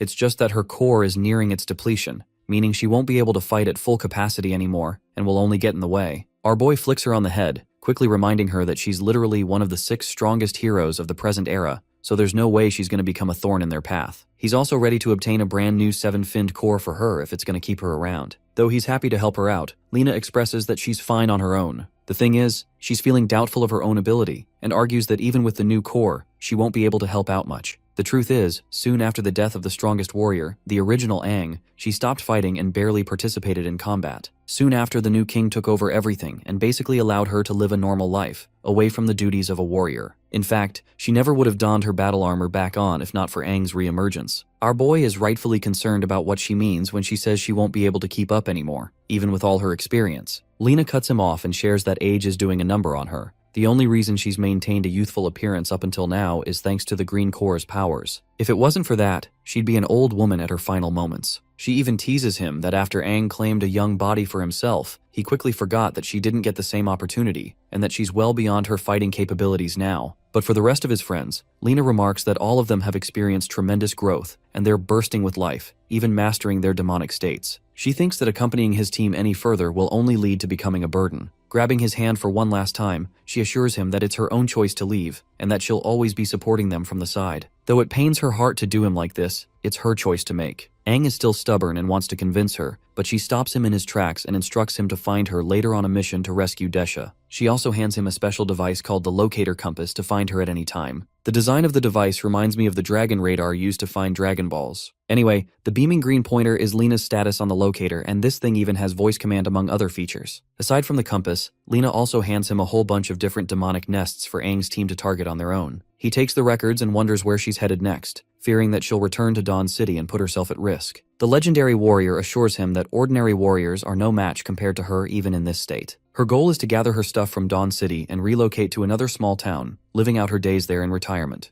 Aang genuinely feels devastated to hear the word retirement coming from her, and wonders if Lena is ready to say goodbye to his team. Unfortunately, she doesn't want to make the farewell emotional, especially after sharing a life all on her own for decades. Before leaving, she does part with one solid piece of advice for Aang regarding Liu. Her mention of Liu makes him turn to look at her. The flustered chick returns him a warm smile and turns away, Clearly Lena has taken notice of Lu's feelings for him, so she wants our boy to be responsible for her. She's well aware that he's not the smartest tool in the shed when it comes to emotional affairs for that matter. With everything settled, Lena turns to leave, intending to use the transport system of a nearby small town to return to Dawn City. As she's leaving, Aang roars at her that if he does find a new seven-finned core, she better not refuse it. In her mind, she simply calls our boy an idiot, and hints that she actually loves Aang but is willing to move away from him because he's found Lu by his side. The team quickly catches on after seeing Lena leave, questioning Aang what happened. Our boy merely suggests that she's going to tend to some personal affairs, keeping it simple. Lu feels sad that she couldn't thank the legendary warrior for her incredible guidance. Meanwhile, Lan wonders if they're going to head straight to the demon cave she told them about. To that, Aang confirms,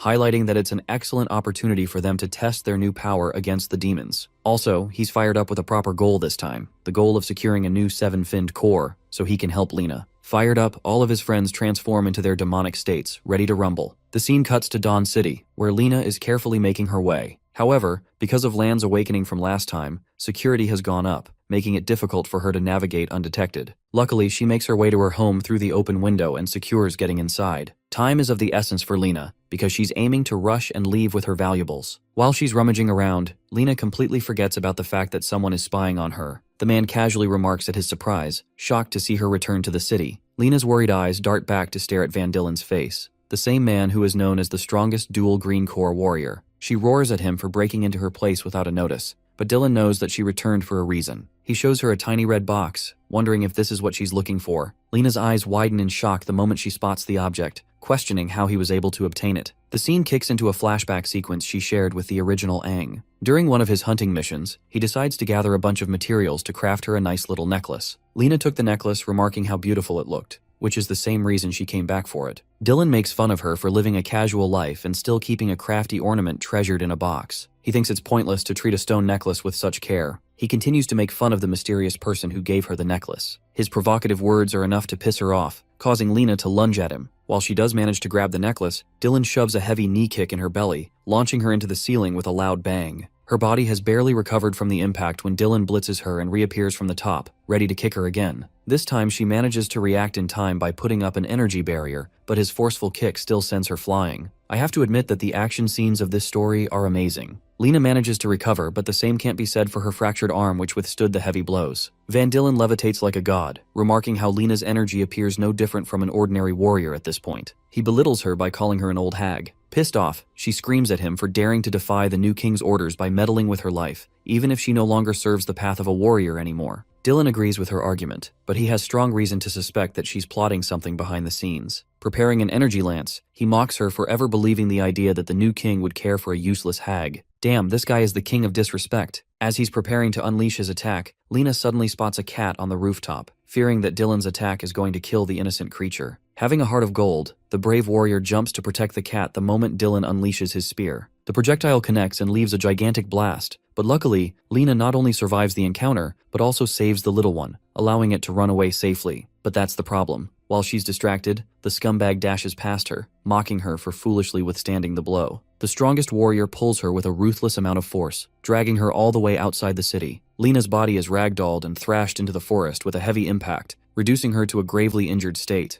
Dylan goes up to her, highlighting the state of her depleted core. He talks down on her, how the legendary warrior once saved 600 people using her bare hands. The sadistic bastard enjoys the thought of shattering her hands, so her accomplishment is replaced with new memories. Tragically, the scene cuts with Lena's painful screams reaching the sky. Meanwhile, Aang and his team are making crazy progress. With the 4 of their combined efforts, they were able to take down a 7-finned demon. Though our boy thinks they need to work on their teamwork, he's still glad that they managed to uncover a 7-finned core. But suddenly, Aang senses something in the direction of Dawn City, causing his friends to wonder what happened. Deciding to use the compass locator device, Aang checks on Lena's position and learns that she's critically close to death. The voice alert shocks all 4 of them as Lu urges them to return at once. The 4 of them rocket outside with hyperspeed, trailing down Lena's location using the compass. In the distance, they finally spot her. However, Aang senses her fainting aura, even though she's moments away from her. Suddenly, when the group finally reaches her, terror sets in, shocking them all. The legendary warrior's arms have been severed, while she holds the necklace in her mouth, barely breathing.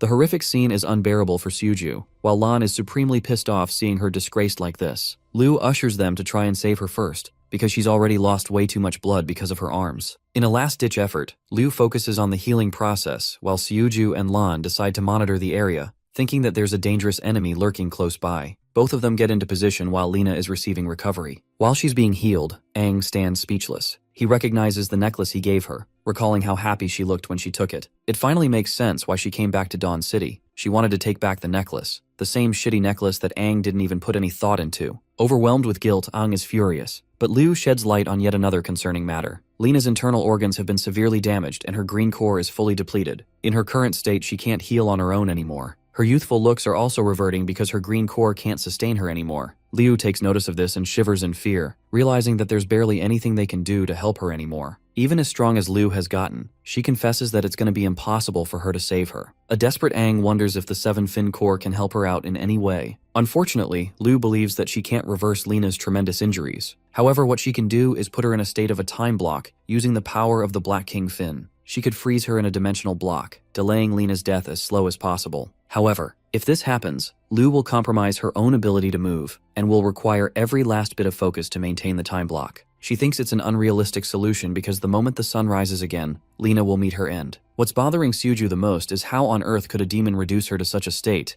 even if the legendary warrior is in a weakened state. To that, Aang simply gets up, instructing Liu to focus on healing and the others to guard her in case any demons show up. He tasks Lan to come along, implying that he has a rough idea of who's responsible for doing this to his friend. Aang reveals the man's name. It's Van Dillen of the Six Heroes. The name frightens everyone, but Aang can tell with certainty that it's that guy because of his familiar sharp aura. Not just that, he's already faced him once before in battle, and fully understands that Dillen intentionally left Lena in a crippled state. Even though Aang is ready to go, Liu highlights the dangers involved with this strategy. Even though they've all entered the realm of six-finned demonic strength, the fact of the matter is that the rest of the six heroes could pose them severe trouble. However, despite her wise reasoning, even Liu understands that with the face Aang is making right now, it's going to be impossible to stop him from going. This man is royally pissed and knows that Lena is being used as a simple bait to lure them out. Clenching his fist, Aang bursts out with his demonic aura, promising to not only kill the hero, but to also take his core. The scene cuts to our boy heading straight for Dawn City alongside his partner. Lan points out the dangers of the plan, believing that a fight in the city is dangerous to the innocent people. Not just that,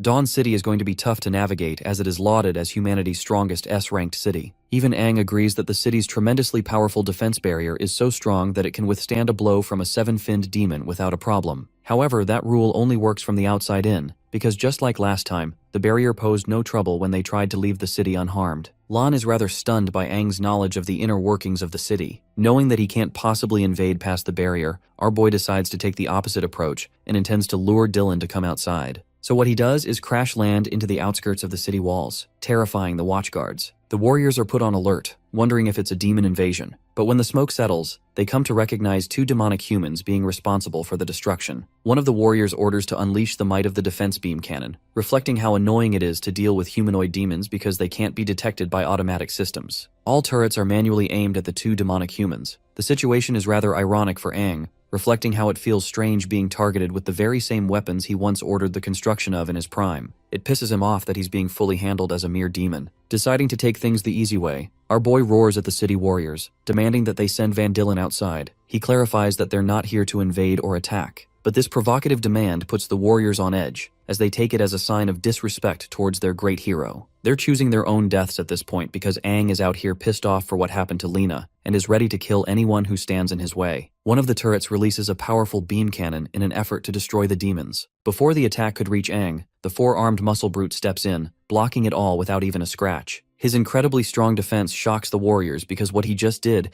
isn't just something any demon would be able to do. While they're busy calling for backup, Lan turns to his buddy and suggests our boy to calm down, questioning if he's really out here for a bloodbath. But this version of Aang is one reason away from slaughtering the city. He clenches his sword in uncertainty and a gush of emotion, while the Crimson King urges him to annihilate the ants in his way. Thankfully, our boy's humanity tries to resist the demonic urges as much as he can, deciding not to slaughter the warriors. The same can't be said for his enemies though, because they're actively calling for backup to gather around and stop the demons. Suddenly, a figure darts up into the sky, taking his place in front of the crescent moon. Van Dillen is aura farming again, and this time he personally lunges to attack our duo. The durable behemoth charges his barrier to maximum capacity, hoping to withstand the attempt. But the moment Dillen makes contact with his barrier, it releases a shockwave upon impact, shattering it and sending Lan flying back. Aang quickly saves him from behind, as both of them stare at the strongest dual-core warrior. Van Dillen smirks, finding it impressive that Lan managed to withstand that hit. With his official appearance, the warriors think that the city is no longer under any harm. Aiding him in battle, they charge up all of the beam cannons, prepared to help their hero whenever he requires. The scumbag hero finally realizes Lena's affiliation with the humanoid demons, and wonders why the demons are suddenly deciding to pair up with the old 6 heroes. Disgustingly, Dylan goes as far as to mock Lena for offering services to the demons and disgracing humanity's name. If what he did to Lena wasn't enough, his words certainly did. Aang's temper flares up to the very top as he summons a surge of lighting. Dylan takes notice of this aura and wonders why it's so similar. He still has no idea why Lena is collaborating with these humanoid demons. Meanwhile, our boy gives Lan his one and only instruction for this match. All he cares about is that he takes care of the backup squad of warriors that is planning to support the hero. As for Aang, he calmly declares his next mode of action. He's going to kill Van Dylen with his own hands. Aang lunges forth to attack his target, and as expected of the mighty Dylan, he projects an energy shield and blocks it quickly. Despite his effort to shield himself, the sword still manages to cut through, filling up Dylan with an air of familiarity with Aang's aura. The rageful demon lunges yet again for another strike, causing the hero to deploy another protective barrier. From that same energy sphere, he clashes with his opponent using energy waves. One of those attacks successfully hits Aang, pushing him back. But to this guy, it's nothing but a mere setback. He takes the energy strand and proceeds to tug it with all his might, pulling Dylan towards him. Aang lands his first successful kick with a gut-wrenching kick to the belly, showing this guy what pain really feels like. In an effort to counterattack, he grabs Aang's body, using his manifested arm,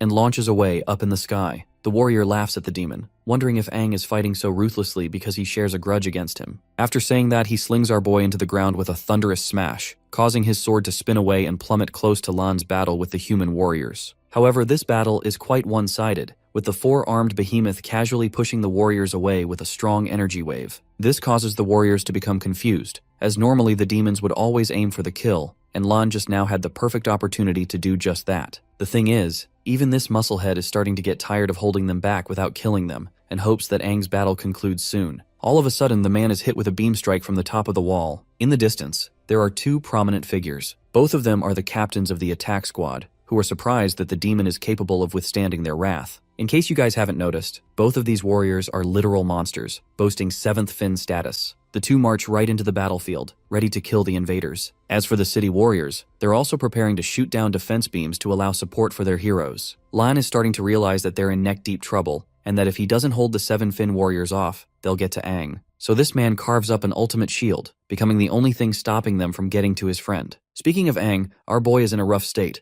Despite possessing a 7-finned dual core, he's still incapable of defeating Dylan, even after what he'd done. His opponent is ready to unleash a barrage of energy spears, ready to finish the demon off. In this fleeting moment, our boy turns to check on Lan's condition. Unfortunately, they got him. His barrier has been destroyed and he's down for the count. The sun is almost about to rise while Lena's condition reaches her end. In this pathetic final moment, Aang gives his everything to beg for the Crimson King's help. As for Dylan, he initiates his final attack, laughing at the demon for daring to attack Dawn City and overestimating itself. But that same arrogant attitude gets crazy humbled when out of nowhere, Dylan's ear is blown off, making him terrified about what's going on. That previous attack of his should have been enough to nail the killing blow. Emerging from the smoke isn't Aang, but a being dozens of times stronger. The Crimson King mocks him for keeping up his pride when he shouldn't have given up sooner. As for Dylan, this man is quivering. He doesn't get why the demon has suddenly grown his strength to such a degree. The Crimson King does a badass pose, pointing at his sword and pulling it back to his hand. It's been a while since he's used his majestic sword, the Crimson King Tide, and he plans on showing the kid how to really use it in a fight. Having taken over Aang's body, the Crimson King expresses great joy after being reunited with his beloved Crimson Sword. In his mere presence, the demon cores of the surrounding warriors are shaking from the king's aura, causing them to wonder what the hell is even happening. Realizing that they had absolutely no chances of defeating this guy, the warriors start turning tail and running back to the city. One of them orders her subordinate not to flee from the battlefield, or else she personally executes the ones who did. As for Snow, even he is at a loss for words after bearing witness to Aang's indomitable newfound power. By the way,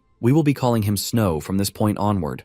Previously, we used to call him Lan. It's as if his aura completely changed from before, and now wears an uncertainty that was never there. That is the authority of the King of Demons, and the might of the 8-finned monster. As he's staring up at Van Dylen, the man expresses his intrigue and thinks that Aang was actually holding back his real trump card all along. His supreme evolution makes him wonder if Aang has entered the ranks of a 7-finned demon's strength. However, the arrogant warrior thinks that 7-finned demons are no match for him, so he claps his hands and unleashes soul-devouring vines just to take out this new threat. To Van Dylen, he's unafraid of anything, as he already wields a dual 7-fin core, making him an extremely powerful force of nature. But right as he's flexing his rank, the Crimson King is already speed blitzing him by popping right over his head for an aerial slash. Van's cocky face goes to shit the moment he realizes he's about to get his head cut off. Reacting as fast as he could, he uses his soul-devouring vines to block the sword slash in the nick of time. However, the force from the impact is so dominant that it launches his body into the ground, thrashing him all the way. In the eyes of the lower-classed warriors, they can't even fathom how their greatest combatant is currently being ragdolled by a demon. It's an unbelievable sight for them. Meanwhile, the Crimson King starts to notice a few cracks appearing on his vessel's body, implying that even after a short display of strength,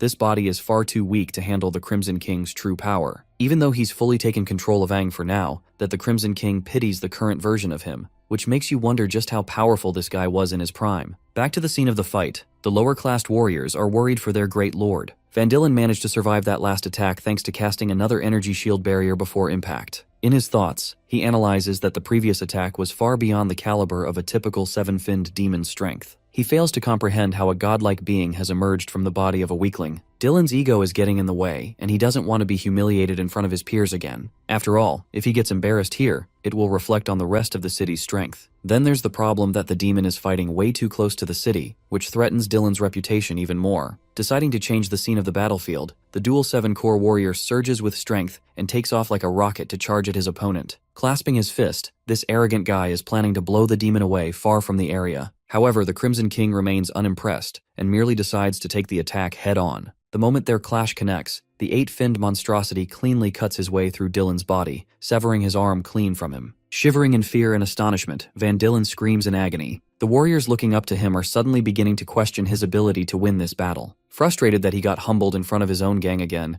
Dillen turns around with a murderous stride, this time unleashing waves of energy scattering around and targeting the demon. In response, the Crimson King casually prepares his sword. Right after, the attack connects with an incredible explosion, leaving everyone to brace from the shockwaves and impact it released. When the dust settles, Van Dillen stands exhausted in bafflement. Missing an arm, he can't believe that even an all-out attack like that was blocked by the demon with ease. In response, the Crimson King calls him a clown who has fully lost his mind. He wonders if the esteemed warrior has stopped caring about his city, because he aimed an attack that was going to hit the city if the demon simply chose to evade just now. The Crimson King points out the irony of a demon protecting the human city from a warrior, which I have to say probably annihilated Dillen's ego right then and there. While Dillen is mouthing things off in frustration, a voice echoes from within the Crimson King's body. It's Aang. And for the first time in forever, he shares such a personal grudge against Dillen that he is enveloped by bloodlust and a need to torture him. He begs the Crimson King to sever this guy from limb to limb, to offer him a taste of the treatment he gave to Lena. Bro basically signed Dillen's funeral confirmation right here. Unfortunately, the Crimson King admits that he can't stay in control of his body for far too long. More cracks are starting to appear on his face, indicating that Aang's body can't take the abuse for much longer. He even gives Dillen credit where credit is due, by admitting that he is truly one of the greatest warriors of the modern era. Despite that, the 8-finned demon assures his human vessel that before his time runs out, he's going to show off a bunch of skills to Aang so he can use them in later battles. Going back to the scene of the forest, Aang's friends are busy taking out all of the demons in the vicinity by making quick work of them. Suiju is being a badass and chopping them around like they never even existed. Her demonic state is incredibly powerful, but even she is starting to reach her limits. Lurking in the forest were tons of demons that were planning to attack her, and she had no choice but to take them head-on to buy some time for Liu. Speaking of Liu, she's still busy in the healing process. But as things are going right now, they're losing out on time, and if Aang doesn't return with the 7th core quickly, things won't be looking so good for Lena over here. The scene returns to the Battle of the Century, where the Crimson King goes head-to-head exchanging blows with the strongest human warrior. From their clashes, it appears that Dillen is the desperate assailant hoping to get a clean hit on his opponent. But even when he surrounds the demon with numerous soul-devouring vines, the Crimson King merely cuts them all off like child's play. This man is practically flexing at this point. The same soul-devouring vines grow even stronger and jagged with energy when Dillen exudes his maximum output. Even though he causes a mass-scale destruction,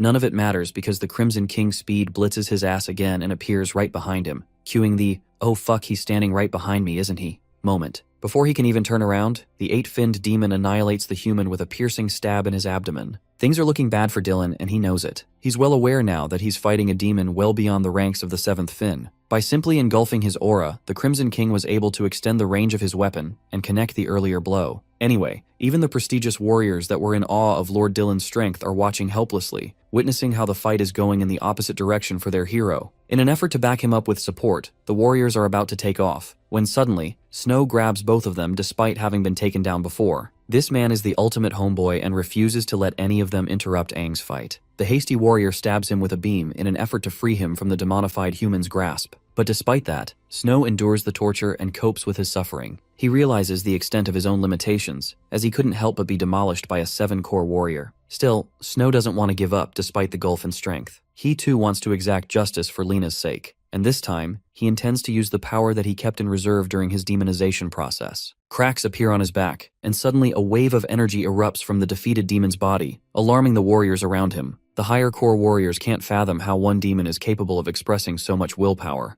They bear witness to the birth of the 5th fin demon in his evolved state. Snow's body now glows with traces of gold trails covering him, and he's filled with the resolve to carry out his only objective in this fight. Back to the scene of the battle, or should I say the one-sided massacre, Van Dillen is tossed around like a rag doll and has to use his own magic to stop himself. Retaliating accordingly, he creates dozens of mines with his energy. This attack is called the Void Render Blast. Hoping that this will be enough, he sets off all of those mines in the form of concentrated strikes aimed at his opponent. The Crimson King doesn't even have to use a special skill to respond to them. All he does is lift his sword, and in the next scene, all of those mines are nuked with a single slash. A few moments later, the arrogant hero's body plummets to the ground with a heavy smash. When the dust settles, we see a bug squashed into the ground, exactly where his place is meant to be. At his current state, Dylan has lost his other arm as well. His body has endured far too many injuries. The warrior now realizes that he's being rendered the same treatment as what he did to Lena, and instead of fearing for his life, he finds the whole thing entertaining. As for Aang, he's starting to collapse from the limitations of his body, and instructs the Crimson King to kill this guy and take his core. Responding accordingly, the 8-finned demon channels his strength into his blade, erupting in red aura. Observing that the demon is about to finish him off, Dylan is provoked and thinks that he's being mocked far too much. Thanks to his energy manipulation, he capably carves out 2 arms for his body, regenerating as if they were never even gone. A smile creeps up on his face, as he confesses that before this battle, it was intended that they would never reveal their trump card in front of the world because of the new king's order. In a plot twist, Dylan's body spurs out demonic energy wings as he confesses that his only option now is to kill his opponent. Both the Crimson King and Aang express utter shock when Dylan completes his transformation.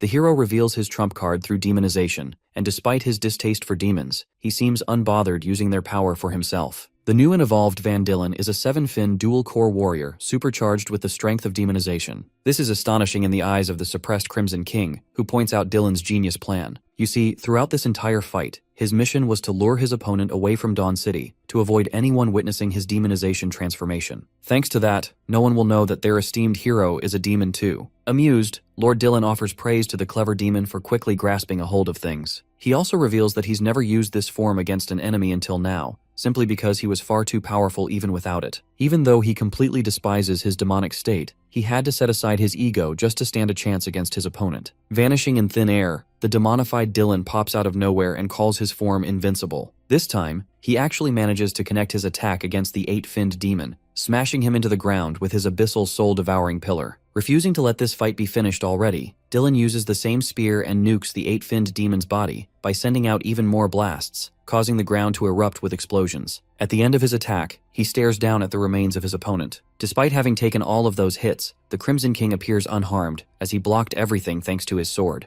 It seems that he's still untouched even after the strongest human warrior has undergone demonization. While the Crimson King admits that Dylan's power has truly evolved far beyond his calculations, the 7-dual-core warrior is impressed with the endurance of his opponent and praises Aang for holding his ground. But I guess alongside his evolved power, his ego has also evolved because he thinks he is truly invincible in his current form. The Crimson King loves a challenge and expresses that it's the first time he's having to hear that from someone standing in front of him. Gripping his sword, the 8-finned demon erupts with demonic power, sending out ripples of crackling electricity and shockwaves so powerful that the surrounding earth can't even withstand his mere presence. While he's surging with unmatched power, Dylan finds himself questioning how one demon could even possess such terrifying might. In response, the 8-finned demon expresses great joy to show the difference between both their strengths. But then it happens. Just when this fight was going to take it to another level, Aang's body shivers to keep up with the 8-finned demon's strength. At this point, he's starting to bleed out from his own strength. Having endured the brunt of the entire fight, it can no longer sustain the Demon Lord as his vessel. Unfortunately, the Crimson King understands that if he keeps going, it's going to be problematic for him in the long run, because Aang's body could fully collapse and destroy the Crimson King's body in the process. He considers it a truly pathetic sight that he couldn't enjoy a powerful battle with an opponent showing promise. He was already bored after resting in Aang's body for far too long. To make things right, he mutters a chant to disperse Aang's strength. To Dylan's complete shock, he senses an immediate shift in aura, as if his opponent depowered back to what he was before. After a clamoring explosion, Aang can barely hold onto his sword after reclaiming control of himself. He doesn't get why the Crimson King dispersed just like that, just when they were reaching the climax of this battle and could have had the chance to kill Dylan. Despite his frustrations, the Crimson King reminds the rage-filled human that it was the only choice they had. If he hadn't submitted control back to him, it would have resulted in Aang's death, and that goes ultimately against the Crimson King's goals. But I find it hilarious because by returning Aang his body, he basically guaranteed our boy's death anyway, because it's not like he's about to call Goku to fight Dylan for him or some shit. Aang even points out this obvious fact that even at his normal state, he could barely hold a candle against Dylan, and now that he's entered the realm of a godlike being with his demonization state, things will be even worse. Lena is at the verge of death, and his friends are relying on him to finish the job. The Crimson King offers our boy a way out by highlighting that his weapon and sword, the Crimson Tide, is still a gateway to much of his power. That means, if our boy is capable of harnessing its endless strength, he could stand a chance. He even teaches Aang to allow his spirit to become one with the weapon's soul, and it will instruct him exactly what to do. Baffled, Aang questions if he's really about to have a conversation with a damn sword of all things. Despite his ridicule, the Crimson King laughs, and goes on to explain that this sword is the most reliable companion he's ever had. This thing has been through countless battles well beyond the threat of the current one. All Aang has to do is focus his strength into awakening the sword. The Crimson King forwards that if our boy is incapable of defeating human garbage like Dylan, then maybe he's not so special himself after all. Which is funny because bro just said no balls, just to make this guy act. Connecting the dots, the demonized Dylan expresses his understanding of the situation. He now knows that the overpowered version of Aang wasn't him just now, but some other powerful force in his body, a force that is well beyond his grasp right now. Realizing that this is his golden chance to end Aang's life, the demonic hero unleashes his soul-devouring vines again. Meanwhile, Aang pays no mind to his words and immerses all of his concentration to connect himself with the sword. He calls out to the Crimson Tide, pleading with the sword to answer his call. In response, the sword exudes demonic energy, implying that it has awakened at last. Let's transition back to the forest and see how Suiju and the others are holding up. Even now, she's working overtime and speed blitzing all of the surrounding demons in the forest to buy Lu as much time as she possibly can. So far in this battle, she's starting to feel the fatigue, and it has quickly become a fight of attrition against the low-level demons. Suddenly, the lurking demons in the forest who are about to pounce on her hear a terrifying shriek. This roaring sensation made them tremble to the point they all started retreating away to give way to the superior demons. Emerging out of the forest, a six-finned demon has brought more of his friends, all boasting a higher rank than the others. The demon is attracted to the scent coming from the human, which lures them all out. Things are looking bad for the camera lady over here because now she has to face even stronger opponents when she was already struggling against dozens of low-level demons. Liu inquires what's going on because she can't afford to come and take a look herself. In response, Suiju remains quiet. Despite her struggling state, she tells her friend to lock the fudge in and keep on hammering the healing process for Lena, though she admits that her upcoming fight is going to be a lot tougher than all the previous ones she had. One of the higher-level demons expresses his excitement over Suiju being a humanoid demon, and suggests that they keep her alive to enjoy her body later. Even the demons are freaky in this story, but Suiju doesn't care because she's about to head right into overdrive and annihilate them all. Sharing no intention of leaving any of them alive, the incredible warrior tackles one of the higher-level demons with her incredible speed. Her goal is to take one of them out right away to decrease the load later on. However, while she's busy keeping one of them busy, two more are already aiming at her from behind. Both of the demons manage to give her manage to slash her back. Somehow Suiju uses the momentum from their attacks and pulls out a backflip, surprising the demons with her quick maneuver. She turns and wrists her body upside down, before unleashing a fury of slashes in the surrounding directions. The attack kills another one of the demons, while the last two six-finned demons escape the Tempest Waltz. Having pushed back to such an extent, the demon even praises her for being tactical and forcing them back despite incurring an injury from their attacks. Having seen her use deadly skills just now, the six-finned demons decide to prepare a skill of his own by wrapping his hand around flame energy. But before he could react, Suiju's already on top of him, and connects a killing blow that destroys the demon in one hit. However, Suiju's body is growing closer and closer to its limits after expending so much energy in short bursts. Then comes another problem. Remember the first demon she took out in her assault? That bastard somehow manages to get back up. His wounds are quickly healing thanks to its healing ability. He mocks her for thinking that he was dead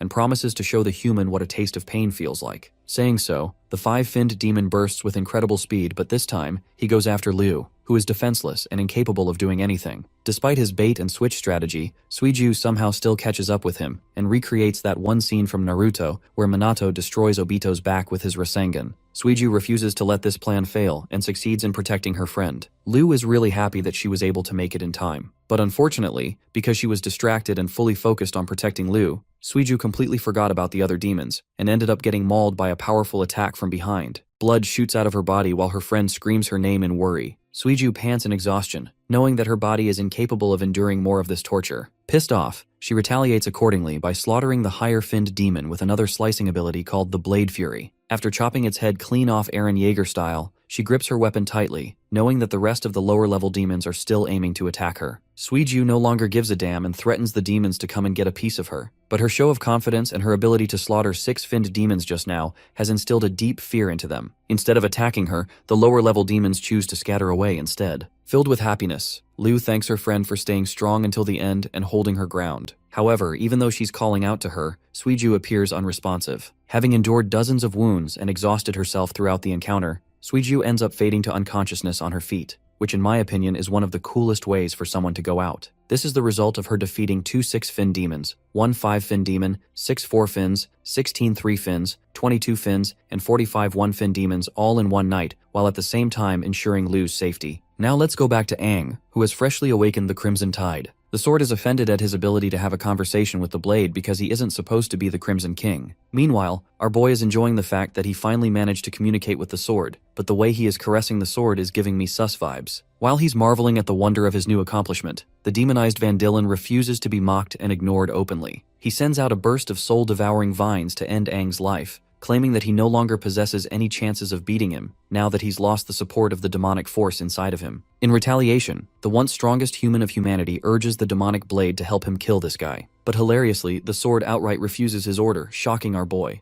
I just love how it said no, and basically left our boy getting thrashed around by the vines because of it. Aang is fully restrained by the vines tangling around his body and holding him down. They're not just putting him down, but also siphoning the energy in his body, which means the longer he stays trapped, the worse it gets for him. Demonized Dylan, or Double D over here, emphasizes that his poisonous vines devour one's energy until they're nothing more than a pool of blood. Aang struggles as his energy is robbed from his body, and there's nothing he can do to protect himself from it. Pleading to the Crimson King Tide again, he questions why the blade refuses to heed his command and fights alongside him. The sword giggles in amusement, expressing that no one besides the Crimson King himself is capable of fighting alongside him and wielding its strength. It calls out to Aang, questioning who he even is. At this point, our boy is getting tangled up by dozens of vines, and it's slowly becoming a cage covering every inch of his body. Van Dillen is observing the scene, until suddenly, red beams of energy flash out of his vines before the cage explodes with crackling red lightning bursting it away. Aang now stands on his own 2 feet, possessing the might of the sword, declaring that he'll die on his feet if it comes down to it. At this point, Van Dillen fails to comprehend how this guy possesses the lightning element, as it's something that Aang has been using since the very beginning.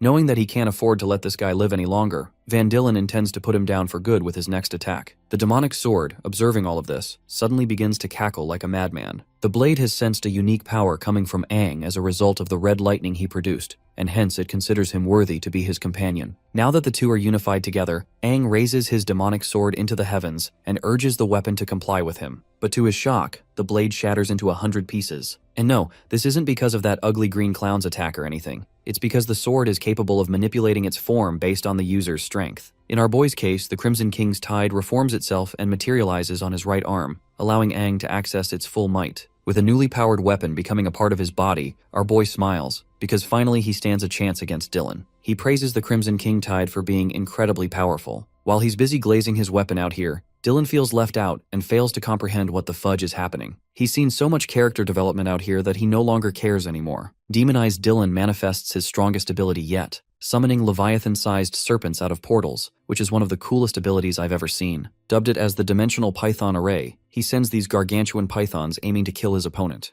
Aang stands face to face with the 3 creatures and prepares himself. Taking off with lightning speed, he's able to dash his way into the pythons. Thanks to his boost in strength he received from the Crimson King tide, Aang nukes his way out of the snakes' bodies, shattering Dylan's strongest skill, a feat considered impossible for anyone to have accomplished. In his final attempt to save himself, Dylan does what he can to block the hit, but our boy is already seconds away from blowing his face off. The attack connects, resulting in a cataclysmic clash that blinds the sky with its rippling shockwaves and a deafening bang. Demonized Dylan is continuously baffled by Aang's ever-growing strength and questions how he's able to evolve to the point of defeating him. Our boy puts his ass down to the ground by reminding Dylan that he's just a scumbag hero, too arrogant for his own good, while he is the literal embodiment of the former king of humanity. Love how Aang used his strongest move, Aura farming 9,000 to finish this guy. The words former king are incomprehensible to Dylan, who can't fathom how the original Aang would be capable of returning back to life. The fight reaches its climax as Aang's punch shatters through Dylan's defenses and impales his abdomen with a crunching blow. In that same stride, Aang's earth-shattering punch annihilates Dylan's body until there's nothing left of him. Having succeeded in his mission, he spots the dual 7 cores that emerged out of the demonized human.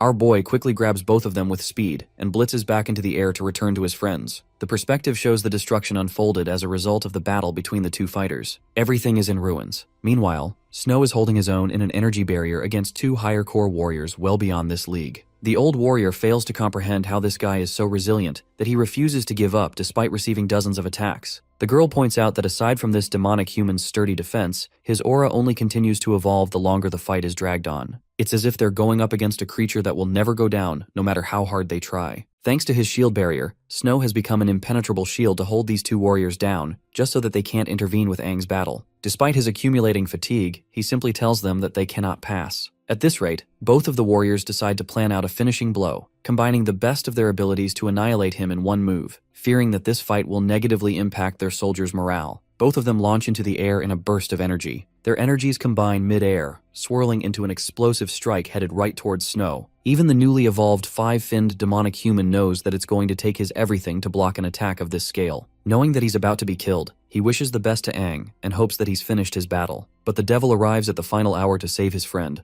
stomping the ground and blocking their attacks. While the warriors are stunned for words, Aang prepares a powerful fist, and with a single thunderflash strike, he knocks the daylights out of both warriors. As their bodies collapse into the ground, Snow finds himself happy to see his friend returning even stronger than ever before. The Crimson King's vessel glances back at him, assuring his friend that he's secured the cores and that it's time to go. In the next scene, they're both hurrying their way back to the forest to find Lena. Even from this distance, Aang is unsettled by a strong scent of blood. Moments later, they find the source of the smell, and it's linked to dozens and dozens of higher-level demonic corpses. Dashing from the forest, Suiju blitzes with impressive speed and tries to punch Aang, thinking that he too was an intruder. Our boy is alarmed to find Suiju in such a state. It appears that she's literally unconscious, and yet her body is still trying to protect her friend. He asks her if she's responsible for taking down all of these demons all by herself. Aang's lips quiver in sadness, knowing that his late arrival has pushed his friend to her absolute limits. Hearing those comforting words, Suiju's body topples at last, breaking into Aang's grasp as he catches her. Lu, who is still busy healing Lena, explains that Suiju went all out protecting them even after she was knocked unconscious. She kept going until she sensed that everything was going to be okay with Aang's presence. After that, Aang hands her the dual 7 cores he retrieved from Dylan. What's even more surprising to Liu is how he was able to demolish one of the new 6 heroes at his current level. Using her powers, she manipulates the cores and fuses them with Lena's body, causing the ground to render shockwaves that are visible from the sky. Lena's oldened state returns to her youthful looks the moment she gains the ability to heal herself again. Her arms begin to reform with spirals of energy, filling up Aang's face with joy to see his old friend finally recovering. However, at the cost of her recovery, Lena exposes her entire strength and topples on the ground. Her friends call out her name as she drifts into unconsciousness. A while later, Snow confesses that it's not as bad as it seems because Lu fainted out of fatigue. With 2 of their friends knocked out, he admits that these girls gave it their all, expiring every last bit of energy reserve they had just to keep going. Even Aang admits that he has been blessed with 2 amazing warriors, as both of these girls are persistent and stubborn to the end. He jokes around saying that they won't be waking up anytime soon, but hears no response from Snow. Aang suddenly realizes that even his homeboy ended up dozing off because of the exhaustion. It soothes his heart that everyone around him gave it their all. Aang promises to watch over every one of his friends while they are resting. In his heart, he thanks them for making this mission a success. In the following sequence, the majestic Lena wakes up in a field of grass. She takes a moment to question her reality, wondering if all of what she experienced is just a result of some dream she had. Then she hears Aang's voice, who teases her for dozing out on them. Surrounded by his fellow warriors, he asks her why she looks confused. Lena reveals that she must have had a really long dream, one in which she lost both of her arms in an effort to fight until the very end. The old king teases her for being exhausted and having weird dreams. Among the warriors came a woman who gently held Lena's hand, comforting her and assuring her to relax. Mist Queen Celine was the strongest purple core of her era and shared a face similar to Lu. The old king shares that the construction of the main city has nearly reached its completion. Dawn City will officially become the first S-rank city to go down in history. The beautiful fort he built with his own hands would go on to become the new city of hope for the rest of humanity. Lena also saw the second strongest red core of the era, the blazing flame Carlos, who was supposed to be a lookalike to Snow. The residents of Dawn City decided to personally carve out a statue of their king, just to show their appreciation, even when Aang refused their offer. The strongest yellow core, Great Earth Ran An, told him that he was the one true king and the one responsible for giving them hope, so he deserved a statue to reflect that. All of the strongest warriors of humanity collectively agreed that Aang deserved every bit of his fame and appreciation. The old king thought of them as nothing more than a bunch of chatterboxes and decided to stride towards the city. This is when the strongest black core, Xavier the Void, expressed his suspicions regarding the ancient king. He wondered if it was a wise idea to send an investigation team to look into the matter. However, Aang prioritized building the city firsthand, sharing his intentions of creating underground tunnels for easy access to all resources as well. He also shared his knowledge of a new religious force taking the surge and actively going on a rise. While they're heading to the city, Lena appears to be dazed out and gets told to follow them. She happily agrees and tries to get up, but the moment she tries, the warrior is traumatized with a sudden nightmarish feeling of her arms getting ripped clean off. She begs for her friends to wait for her, begging for Aang to stay. Lena helplessly calls out his name many times until the dream sequence eventually comes to a close. The next shot we see of her is when she has regrown her limbs. Catching a glimpse of Lena's state, Aang is startled and gently puts Liu down on the ground. He rushes to catch up with her, happy to find her awake while she's still processing what happened. The dual 7-core warrior realizes that her body is rejuvenating with incredible energy thanks to the fused core. Trembling, she can't believe how her arms grew back all on their own in perfect condition. Hearing her doing well makes our boy really happy as he goes in for an immediate hug.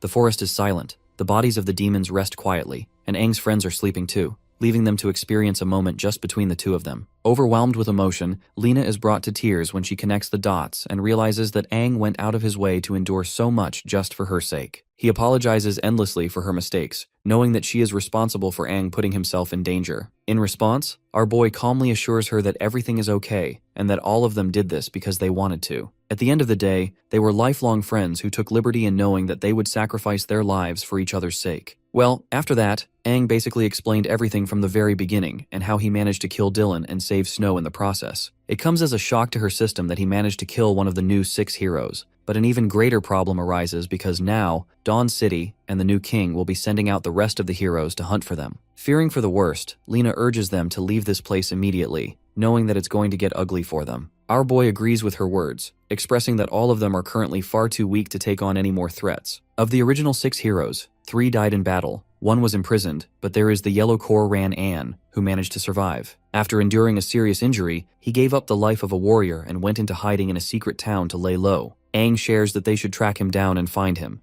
knowing that it will be a safe option and a good way to reunite with an old friend. Lena accepts the suggestion but first decides to heal everyone in one go. Covering them in a large barrier, she uses her exceptional healing ability to help recover their strengths. So far, the legendary warrior is thoroughly impressed with Dylan's dual cores. They're riveting with so much energy that it took no effort restoring her arms. This instance serves as a reminder to Liu, who in the future will require a powerful green core to perform similar skills. An excited Lena is satisfied to envision a future where Aang is standing strong with powerful allies by his side again. Switching topics, he asks her about their incoming journey. Though Lena explains that distance won't be an issue, she thinks their old comrade might not accept their reunion. The thing about Ran An is that right after Aang's death, the poor guy fell into deep despair. It could be said that he succumbed to hatred, despising the fact that his king abandoned them and left them all alone. It was specifically because of Aang's downfall that everything went into chaos. Knowing that he has to do the right thing, our boy strengthens his resolve to explain everything to his old friend when they meet. In the following scene, the perspective shifts to a barren land. Here there is a demonic cave acting as a breeding nest for the demons. One of the new 6 heroes has personally come here to eradicate them, expressing his disgust at the mere sight of these creatures. To his surprise, he receives a sudden emergency call from his watch, which is odd because the last time he had one was many years ago. The transmission line connects, and keep in mind, the demons are still lurking in the cave staring at him while this is happening. The voice questions him if he has collected the item, which the new hero confirms that he has,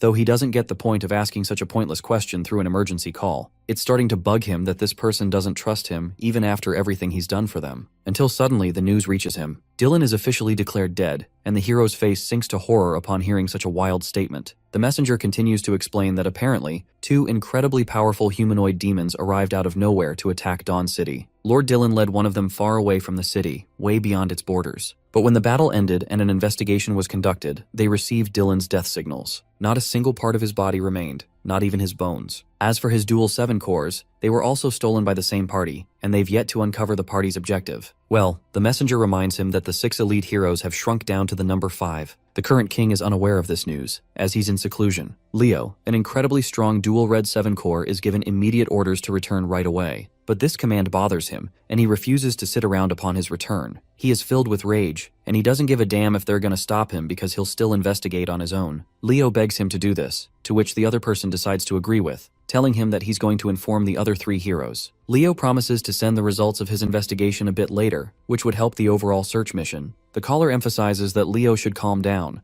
understanding completely why he feels this way because Dylan and him shared a childhood. Though they're also grieving the guy's passing, nothing can be done at the moment to help their cause. The call cuts off, and a flash of their childhood passes by in his mind. He remembers the time they were just dumb kids playing around in the grass fields together. Overwhelmed with emotion, Leo grieves the loss of his best friend, questioning what the hell could have taken him out. Fury overwhelms every fiber of his being, and he erupts with a rage that demolishes the demonic cave with a terrifying outburst. His energy touches the very skies, and he assures Dylan's murderers that they're not even going to have a single part of their body left when he's done with them. Going back to our boys, Aang and Snow are flying full speed to reach Ranan's secret town. They're carrying Lena and the others since they're still too exhausted. In fact, our boy glances back at Lu and wonders if they should stop here for a break, but Lu assures him that she's okay alongside Suiju. It's just that Snow might be feeling the pressure by having to carry 2 people at the same time. Aang's homeboy also assures them that he's completely fine and urges them to keep going. Lena boosts everyone's morale and reminds them that stopping will be a death sentence now that they've killed Lord Dylan. She knows for a fact that the other 5 heroes are already investigating his cause of death as they speak. They can't waste time when faced with a life-threatening situation like that, and it's absolutely necessary to reach Ranan's town before the evening. Aang thinks everything will be okay and keeps going ahead. His comment draws the attention of Liu, who doesn't share any thoughts. A few hours later, the group finally arrives at the location of the secret town. This majestic place is surrounded by a stream of water, earning its name Oasis Town, with a classified level of C rank. Stepping foot in here, Aang celebrates his shock and returns to his normal form. He can't fathom how a C-rank town is in the middle of effing nowhere. The sight of the beautiful flora stuns them. Lena explains that this little town is the place that Ran-An always intended to visit, and he even told her about it before he took off. They pedal forward to find the former hero, while Liu confirms their intentions regarding Ran-An. Aang explains that it was Lena's idea to come here, knowing that they were in grave danger at the time and would be surrounded by the other heroes soon. But that part seems to be obvious to Liu. It appears that she's busy focusing on something else. Smiling at her, he wonders what's keeping her mind busy. Liu stops walking for a moment to face Aang directly, questioning his identity, his actual identity. That direct confrontation just now is something that leaves Lena with a sad look on her face, and she knows what's coming. Concealing his identity like always, Aang responds that it's a stupid question because, well, he's Aang. But Liu's not convinced. She knows that he is indeed Aang, the one they know and love. It's just that she's been wondering about his actual identity. She overviews the start of their journey, and from all of the experiences they went through. His unquestionable evolution and strength is a mystifying factor, and then came his association and connection with the legendary hero Lena, one who stood as a historic figure for humanity. It really boggles her mind, making Liu's brain question the obvious. Her mind has been racing for speculation, and at this point, she really wants to know the answer. Aang finally responds, declaring himself to be Aang. But then he gives her the real, authentic answer. He is the King Aang, the once strongest warrior of humanity, and the man who died half a century ago. His words are so paralyzing that they stun Snow into place. Our boy continues to reveal how he got here, stating that he experienced a reincarnation into the present world, having arrived with his current body. Hearing those words, Liu's body trembles, understanding the weight of what he just said. Even Snow is out here quivering in fear, questioning if it's really the truth. Aang confirms that he's just being honest with his friends at this point, since he's got nothing to hide anymore from them. He wants to be open with them regarding what lurks deep inside of his new body. The scene follows up with a detailed explanation of Aang sharing everything, literally everything regarding the timeline and what led to it all. Snow can't fathom the words coming out of his mouth. The idea of time travel and reincarnation seems like an otherworldly concept to him. He can't fathom that his friend is the same man who created Dawn City and led humanity to a path of hope. The once mightiest warrior reveals that he came into this world for unknown reasons again. Only this time, he has also become the vessel of the Crimson King Finn, the strongest kingfins to ever exist. Now this revelation is one that not even Lena knew about, so all three of them are having a reality check right now. Snow's lost for words, while Lena questions how a being even more capable than a 7-fin could exist. Liu understands his words, and Aang forwards by confirming that she too has a similar 8-fin level demon inside her body with the ability to manipulate space and time. It is directly connected to the Black King Fin, representing the Black Core. Again, it comes as a shock to her system, and though she's already had her suspicions, she didn't think it would be this serious. A curious Lena inquires to know more about the concept of King Fins, and investigates the purpose behind them resting in their bodies. To that, our boy vaguely explains that he doesn't really know for sure, as the Crimson King always keeps his secrets from him, though he does know for sure that he has a good relationship with the Black King Fin. And now comes the most exciting part. His recollection of what actually went down when he as King Aang entered the ancient king's stele all those years ago. That was his first encounter with the 8-fin monsters. These demons were simply way out of his league, reducing him to a bloody pulp at the edge of his life. It doesn't add up why the Crimson King would go on to choose him as a vessel, or why to begin with. But it's clear that the demon has its own goals, and one day it might shift the course of humanity forever. However, Aang doesn't want to be focusing on the bigger picture because he's got other things to worry about. The new king alongside the new heroes are problematic as they are already, and he has to save Desha from confinement too. Finally, his goal is to come face to face with the new king, just to question his vision of the future for the concern of humanity. A worried Liu questions the purpose of the Crimson King and the Black King, and wonders if these demons will live inside their bodies forever. Basically, she's asking about the end of the line for Aang as a person. To that, he simply answers with an, "I don't know," because in truth, he really doesn't know at all. Only us viewers know about the goals of the Crimson King using him to take over his body someday. Well, our boy puts it in the light that he's only powerful because of the King Fin's power, but that very same power comes with a drawback. In every moment he can feel the demon glaring into his soul, observing his every last action, waiting for a chance. With all of that cleared, Aang expresses that he no longer has any secrets to hide anymore. He's opened himself to his companions because he thinks it's necessary for them to know these things. Snow finds himself in a questionable stance, and confesses that those secrets he just revealed are simply frightening to accept. He thinks that if Suiju was awake right now, she would crash the heck out because of her personality. At the same time, Snow expresses that even if a king that led humanity in the past, to him, he's his one true brother, and that Snow will always back him. Now that is a true homie right there. Liu also thanks him for revealing a vulnerable secret, and doesn't know where to go from here. Aang shares his gratitude back, expressing that they've been a huge help in his journey, and that they've already supported him more than enough. Then he turns to Lena and asks her to continue leading the way, because they've got to find Ran An and heal themselves properly before making the next move. Of course, though the legendary warrior is experienced and wise for her time, she fully understands the inner conflicts that Snow and Liu must be facing right now. She can see their frowning expressions, as if they're struggling to process everything. It will take time for them to truly adjust to their new reality. Well, the group moves forward until they're confronted by the city guards on top of the wall to back off. The one Fin Green Core warrior roars that outsiders aren't allowed in Oasis Town. In response, Lena clarifies that they're not enemies and simply require a place of refuge and rest, highlighting that her friend is injured and seeks immediate recovery from an old friend in the city. However, the one Fin warrior is suspicious of their intentions and thinks that it's unwise to trust demons wearing the appearance of humans. Oasis City barely gets any outsiders, so that's not helping either. Pissed off, Lena calls these people unreasonable, while Snow takes his turn and admits that they really need to rest. He reveals that they've come from the city of Helos, but before he can finish his sentence, the one-core hotshot throws a spear at them, declaring that if they don't leave, he'll kill them all. Aang decides to break his silence by aura farming, and with that all black drip and walking forth, questioning how they're going to kill them at all. He grabs the spear and snaps it in half using just his grip, looking raw as hell as he threatens to obliterate their town. Terrified, the one-core warrior sees his demonic eye and freaks out, alarming the other guards that the outsiders are demons. However, Aang's reckless approach just now has threatened their chances. Even his friends think it's a stupid move, but the Crimson King's killing intent is slowly corrupting his mind and forcing him to take an absolute action in every instance. Suddenly, a figure swoops from out of the city, into the air and crash lands right before them with a heavy stomp. Shocked, Aang dispels his transformation and finds himself at a loss for words. It really is the Golden Warrior Ran An, standing right before his eyes. Ran An sensed his godlike killing intent, and couldn't afford to wait but check for himself. He's also curious how any of the outsiders are going to get past him to get to the city gates. Witnessing the sight of their lord in action, the city guard informs him of the group's intentions. They're happy that he's personally taking care of these scumbag outsiders. But despite everything, Aang simply smiles at his old friend. Lena rushes up to him, revealing her identity and taking him by surprise. In response, he grabs his helmet and takes it right off, showing us a battle-hardened veteran with a face full of scars. A gush of emotions fills up his heart at the sight of his beloved old friend,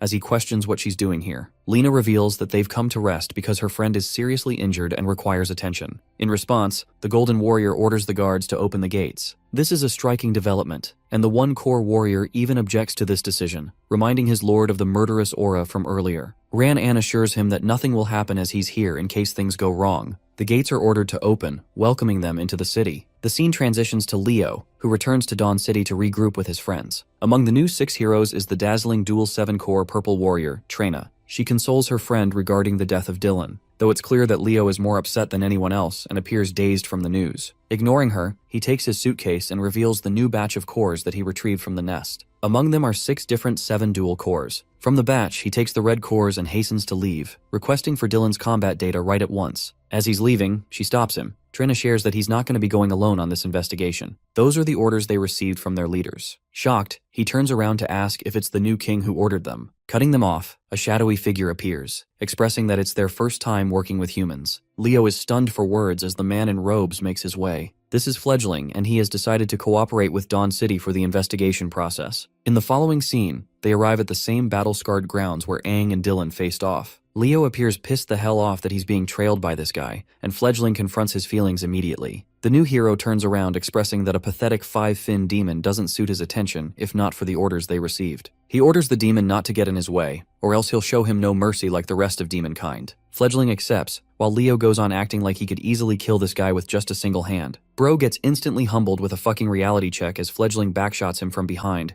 impaling him with his weapon. Leo is pissed off that the demon ambushed him from out of nowhere and turns around to kill him at once. But to his utter shock, nothing even happened. He's fine, and Fledgling is fine too. Leo checks his body and notices no wounds, which means that was an illusion just now, one of the highest degree because the experience felt far too real. From what it seems, this guy is definitely not a 5-fin, he's much more threatening than that. Fledgling emphasizes that his 5-fin persona is just an act that he's keeping up with. He turns around to show a true hint of his demonic powers, and assures Leo that both of them have an act of vengeance to follow through on this mission. That takes us back to Oasis City's tiny little house, where Suiju wakes up in utter shock and admiration for Aang's true identity. She finds it really cool while devouring all the food, making the best out of her agility core. Well, while they're devouring food, Aang reunites with his friends in the grass field. He's already done the liberty of explaining everything to Ran-An, and Lena even adds that their current mission is to find Desha and rescue him. They've already got a competent team, and with a bit of teamwork, things could change forever. Or so they thought, because the Great Earth Warrior walks up to our boy and nukes his damn face with a heavy punch, expressing his sheer anger. Lena didn't expect this turn of events and questions what he's doing. She tries to stop and confront him, but the moment she grabs his shoulder, her hand trembles in fear. Ran-An turns his undivided attention to the former king and absolutely starts demolishing our boy's face. He's pissed the hell off that their old king ventured deep into the ancient king's stele all by himself, costing him his life and threatening humanity's fate forever, leaving it defenseless. The pain and agony that humanity endured all because of Aang's reckless decision permanently altered the course of history. Witnessing this fight from the hut,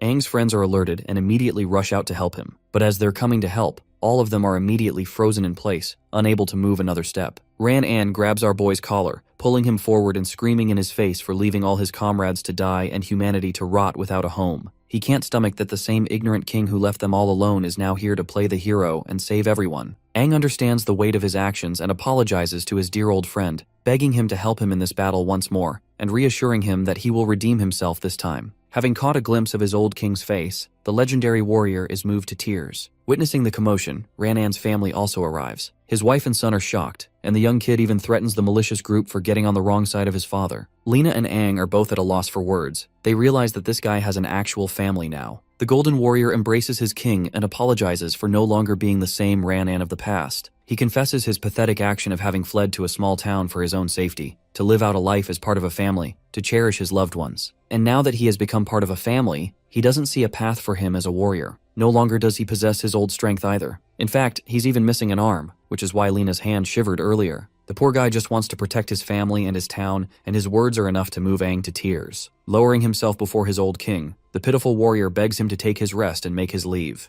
Shortly after, they take their stay at Ran's place, where Suiju is teasing the little boy and assuring him that they're not here to cause any trouble. All they care about is taking some rest. Of course, being as pretty as she is, the little bro is turned into an embarrassed boy. Snow grabs him and assures the kid that they harbor good intentions and even specialize in killing demons. Hilariously, bro doesn't seem to have the same enthusiasm as he did when it came to Suiju just now. The Golden Warrior's golden wife prepares food for her guests, and the girls Liu and Lena are also helping out to speed up the process. It's the first time she's ever had so many guests eating at their place, so it made her nervous if she could even handle it all on her own. Ranan's wife reveals that this city doesn't really see outsiders at all, which is why they were distrustful and lashed out at them at first. Apologizing for their outburst, she hopes they understand. Liu agrees that it's normal for them to react in this way, especially when they come here uninformed. She's wearing a cute bear apron and I honestly love it. Chiming in with her own comment, Lena assures the lady that they're eternally grateful for being given a place to rest. It's a favor they'll never forget. Ranan's wife is really happy they feel that way and hopes to share a wonderful meal with them. Meanwhile, our boy is out here sitting by himself watching the sun go down. It's clear that his old friend's words from earlier affected him a lot. Speaking of Ranan, he personally comes to see his old king.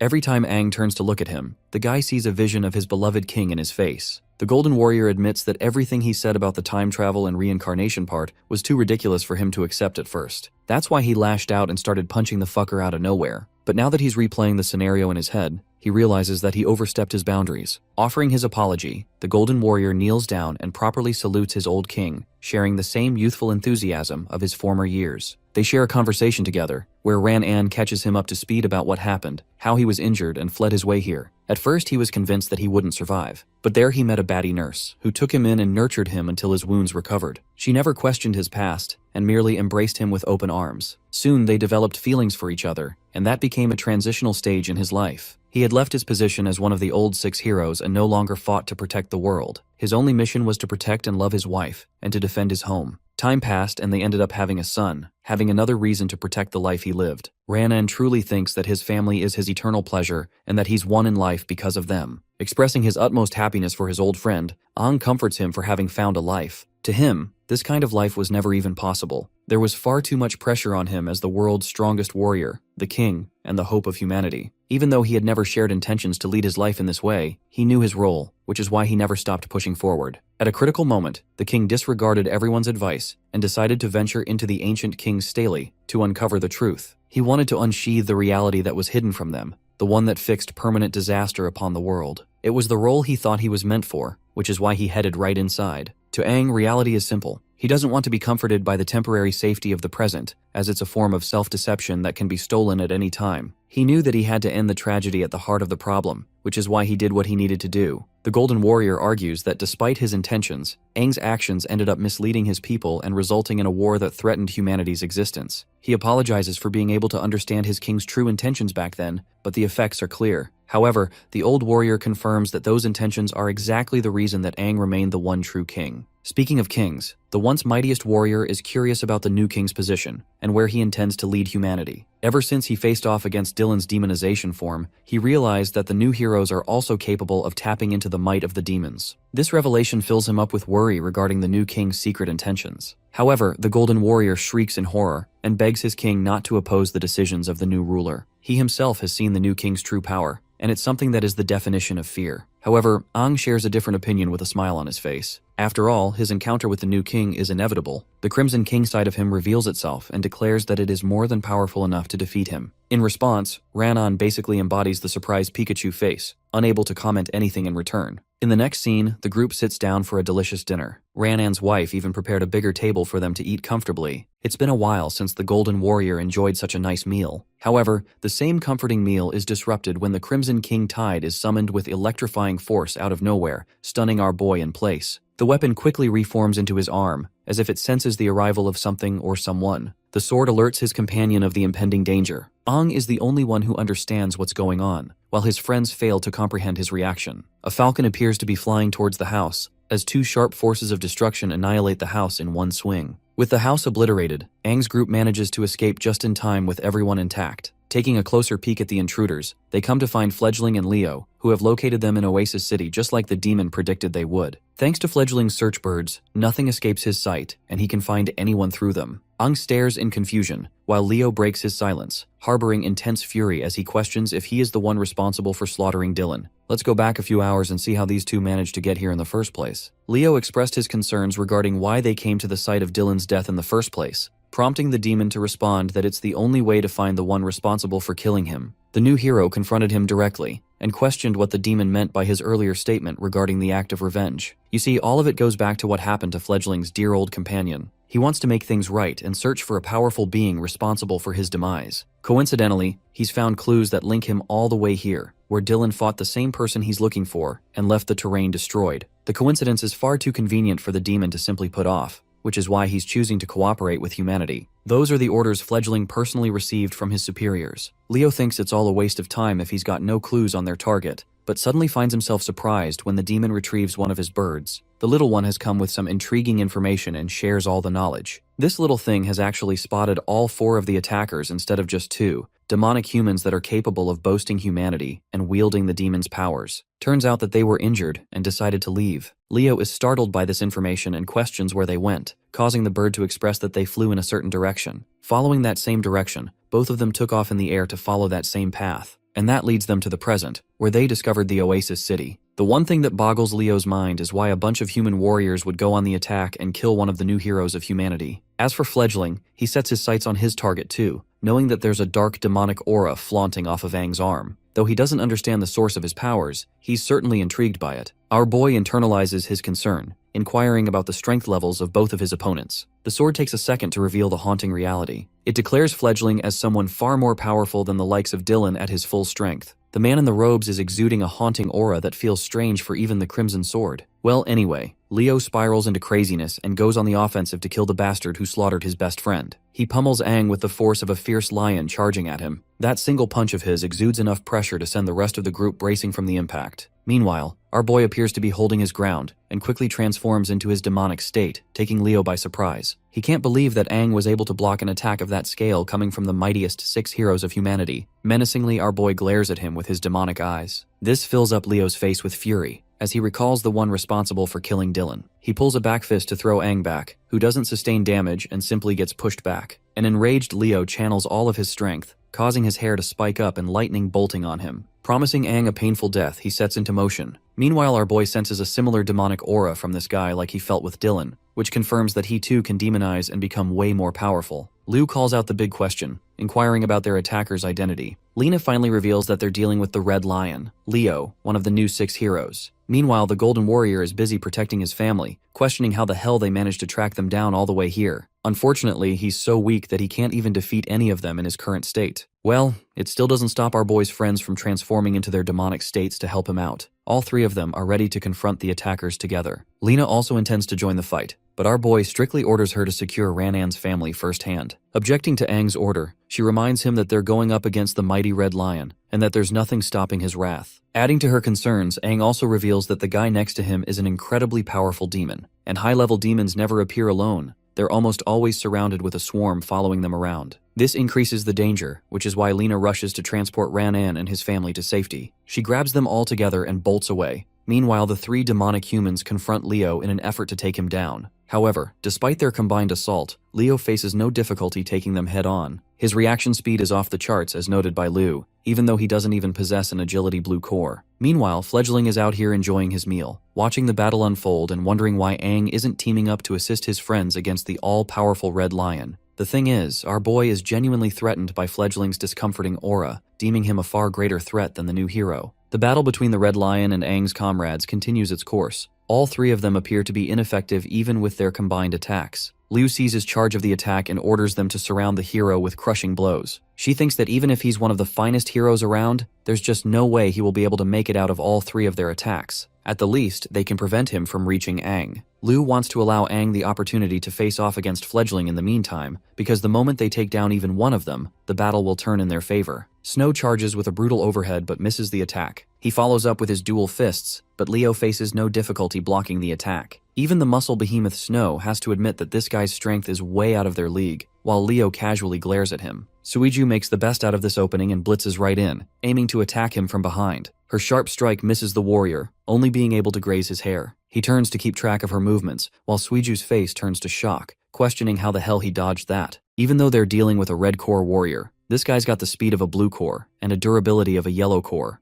making him well-rounded and extremely formidable to deal with. Liu wonders if this level of strength is what it truly means to become a part of the Elite 6 heroes. Still, they charge again to take him down, but for some reason, she doesn't feel right about any of this. Even as they're hammering him with hundreds of hits, hoping to connect at least one, Leo casually fends off every single one. As for Aang, bro is hilariously waiting for his opponent to make a move and gets so impatient that he decides to take the charge himself. Supercharging with red lightning, this man obliterates the very ground he was standing on as he takes off with riveting speed. He blitzes past Fledgling's body, only to realize that he missed the attack and that it was an afterimage. Fledgling reappears in a different sport, smiling at his opponent and expressing his discomfort at taking on opponents of Aang's caliber. The demon disappears as if he were never there, startling our boy. The only reason Aang even reacts in time is because the Crimson King Tide informed him of the demon's location. Fledgling retrieves from his attack, annoyed that he wasn't able to get a hit in just now. Aang realizes that this has become a battle of speed and prepares himself to meet his opponent in equal force. The Crimson King Tide is more than happy to boost him with its strength. In the very next second, Aang disappears like he was lightning itself and teleports all the way to Fledgling. This technique is called the multiple lightning bind,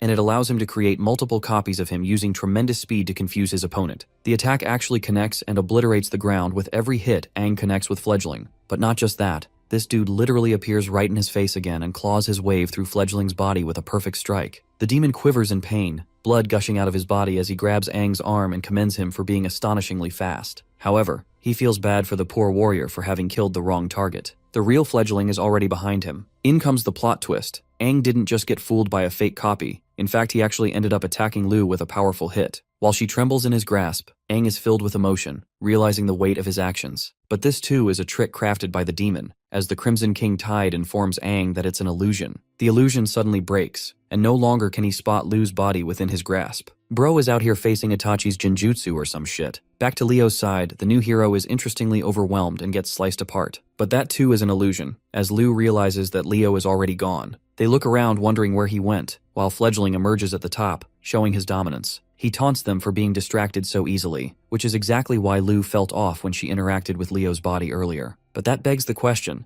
was he never even real in the first place? Snow can't fathom how they were facing an illusion with such realistic scale and strength. Aang fills them in that sometimes, illusions are so powerful that they are difficult to tell apart from the real thing. It now makes sense to him that they're dealing with an extremely powerful illusion demon. Roaring at the demon in frustration, the warrior questions where Leo went. Amusingly, the purple-haired freak looks down at them and reveals that Leo's on his way to enjoy a good time with the family that took off. This revelation changes everything, stunning every single one of them in place. Leo went after Lena and Ranan based on Fledgling's orders, who wanted to leave no witnesses alive. And now that he's personally interacted with the four of them in battle, Fledgling is confident in what he sensed that day. He had sensed the aura exuding from Liu and Aang, but his words don't make sense to her, imploring her to question what he's talking about. The day his precious little one met her death, the ones responsible for slaughtering her were none other than Aang and Liu, even though he personally agreed to cooperate with Leo so they could take revenge together. But now, Fledgling shares no intentions of holding back any longer and intends to go all out. The scene shifts to the people of the Oasis City, who can feel the ground trembling beneath their feet. They think it's an earthquake and quickly start to evacuate to safer areas. While the people are causing chaos, Ranan and Lena are making their way among the crowd. The Golden Warrior leaves his family among the people, instructing them to stay here and avoid running around. Worried, his wife tells him to be careful while his son promises his papa that he'll look after his mother.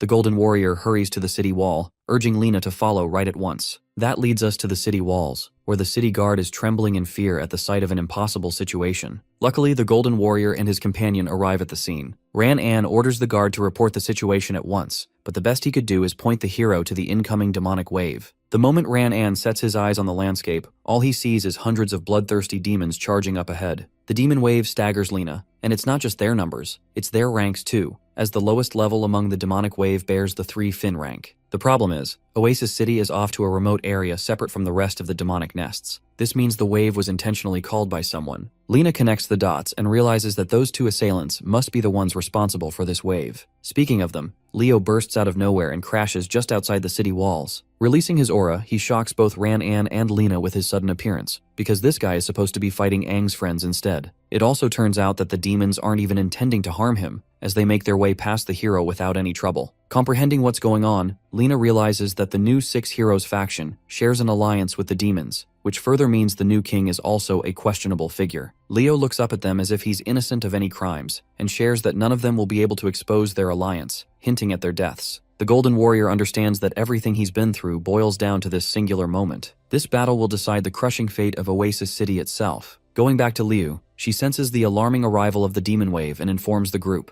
Ang urges both Suiju and Lina to go and help Lina and the others from the demon tide. This is an alarming order coming from the guy who's going to be facing the illusion demon all alone. Lu thinks this is a dangerous plan, but our boy intends to solo this guy and expresses his desire to leave. Frustrated, Lu takes her companions to head right towards their side. However, Mr. Freaky Purple Demon over here demands them not to leave. Ang decides to burst at him to shut his mouth for good. He unleashes a clean slash, but once again gets fooled by the hyper-realistic illusion created by the demon. In response, the demon unleashes a void of demonic dark energy, engulfing Ang into a space of pitch black. He's standing in the middle of an illusion space, not knowing what's coming for him next. Suddenly, 3 eyes pop out of the space, startling him. Meanwhile, Lu and the others are also trapped in the same dark environment. Lu tries to call out to our boy, helplessly looking for him. Suiju is the same, wandering in complete confusion, not knowing where she is headed. Finally, there is Snow, who arrives in the barren Earthland, not knowing where he is. Ang witnesses the sight of his friends being helplessly caught in the illusion, and realizes that this illusion space is immensely powerful. With the kind of power he's dealing with, our boy is starting to realize that this guy may be way more powerful than a mere 7-fin demon. Fledgling appears right behind him, walking up to the demonic human, and awaiting the sight of Ang's face filling up with dread when he sees his friends dying before his eyes. The Super 7-fin demon reveals its true form, Youngbird. Youngbird shares that he loves messing around with powerful people just to see their struggling reactions. It fills up his heart with joy to watch them struggle instead of killing them right away. Extremely pissed off, Ang throws down a cataclysmic thunderbolt from the heavens.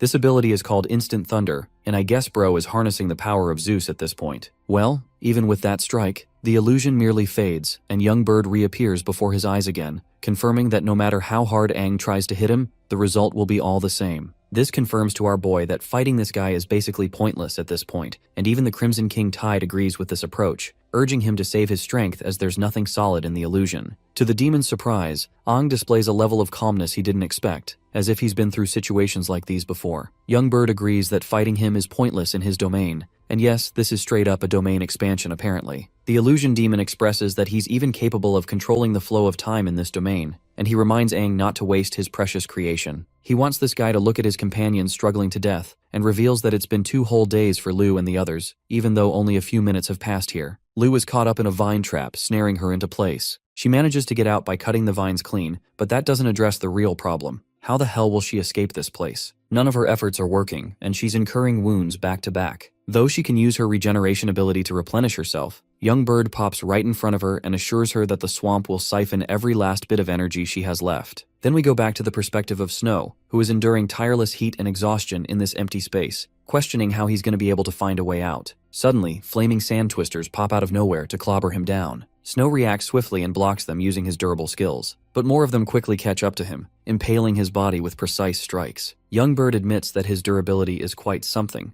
but it's pointless when this wasteland will devour him whole. Torturing him psychologically, the demon shares that Snow's teammates might already be dead, and that it's time for him to kick the bucket too and die along with them. Finally, Suiju uses her immense speed to cut apart dozens of her own mirages. But despite her best efforts, she's starting to get overwhelmed after cutting them non-stop for 2 days straight. Youngbird pops out here too, sharing that despite her speed, the mirage will best her eventually. He wonders if her incredible speed is fast enough to outrun her own reflection. All 3 of them are struggling, and Ang witnesses the scene, realizing that if he doesn't break this domain soon, his friends will be tortured to death. But the fact of the matter is, his attacks are pointless against the illusion demon. The same is the case for his friends, who are powerless to break free or make an effect. Filled up with frustration, the Crimson King's vessel clenches his fist, admitting that there is no way out of the illusion from the inside. But suddenly an idea comes flying in his head. Though it's true that the illusion can't be broken from the inside, the opposite is the case from the outside. Once again, it's just a domain expansion with a barrier weak to outside attacks. The perspective cuts to the demon tide marching its way. The Golden Warrior urges Lina to prepare herself for combat, even though she's worried about Ranan's missing arm.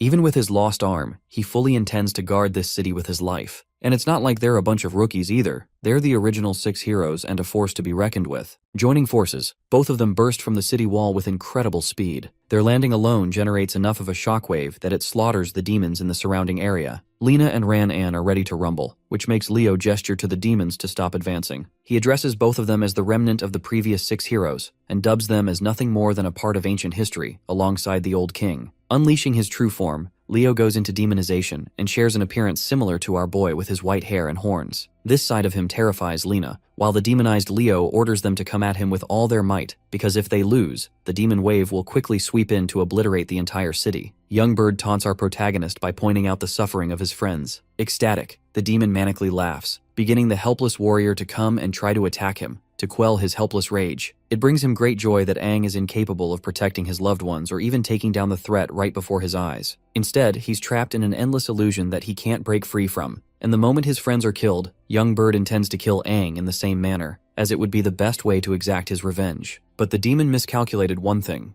Aang highlights that his friends aren't to be underestimated so easily. To Young Bird's shock, Lena appears to be standing strong, refusing to give up as the team's captain and mustering the courage to break free. Snow is being pummeled by 5 twisters at once, and despite his energy barrier being overwhelmed, he thinks of it as nothing more than a mere storm. Suiju, who is facing her clones, remains steadfast and stays on top of her game. It strikes the demon confused, as he wonders how they're still going strong even after succumbing to his illusions. Aang points out the miscalculated move on behalf of Fledgling. All these years, there has been one single reason the humans have continued to survive without being wiped out. In his pathetic defense, Young Bird bites back by saying that he's only keeping Aang alive so he could torture him. To him, humans are a far inferior race in comparison. The warrior turns to him and strips free of his demonic state. This time, Aang intends to smoke this guy with his bare hands. His thunderous aura is enough to alert the demon that he's not messing around either. Young Bird quivers in confusion, questioning why he's fearing such a terrifying aura. Raising his hand, the once mightiest hero of humanity spouts that the qualities of trust, courage, and hope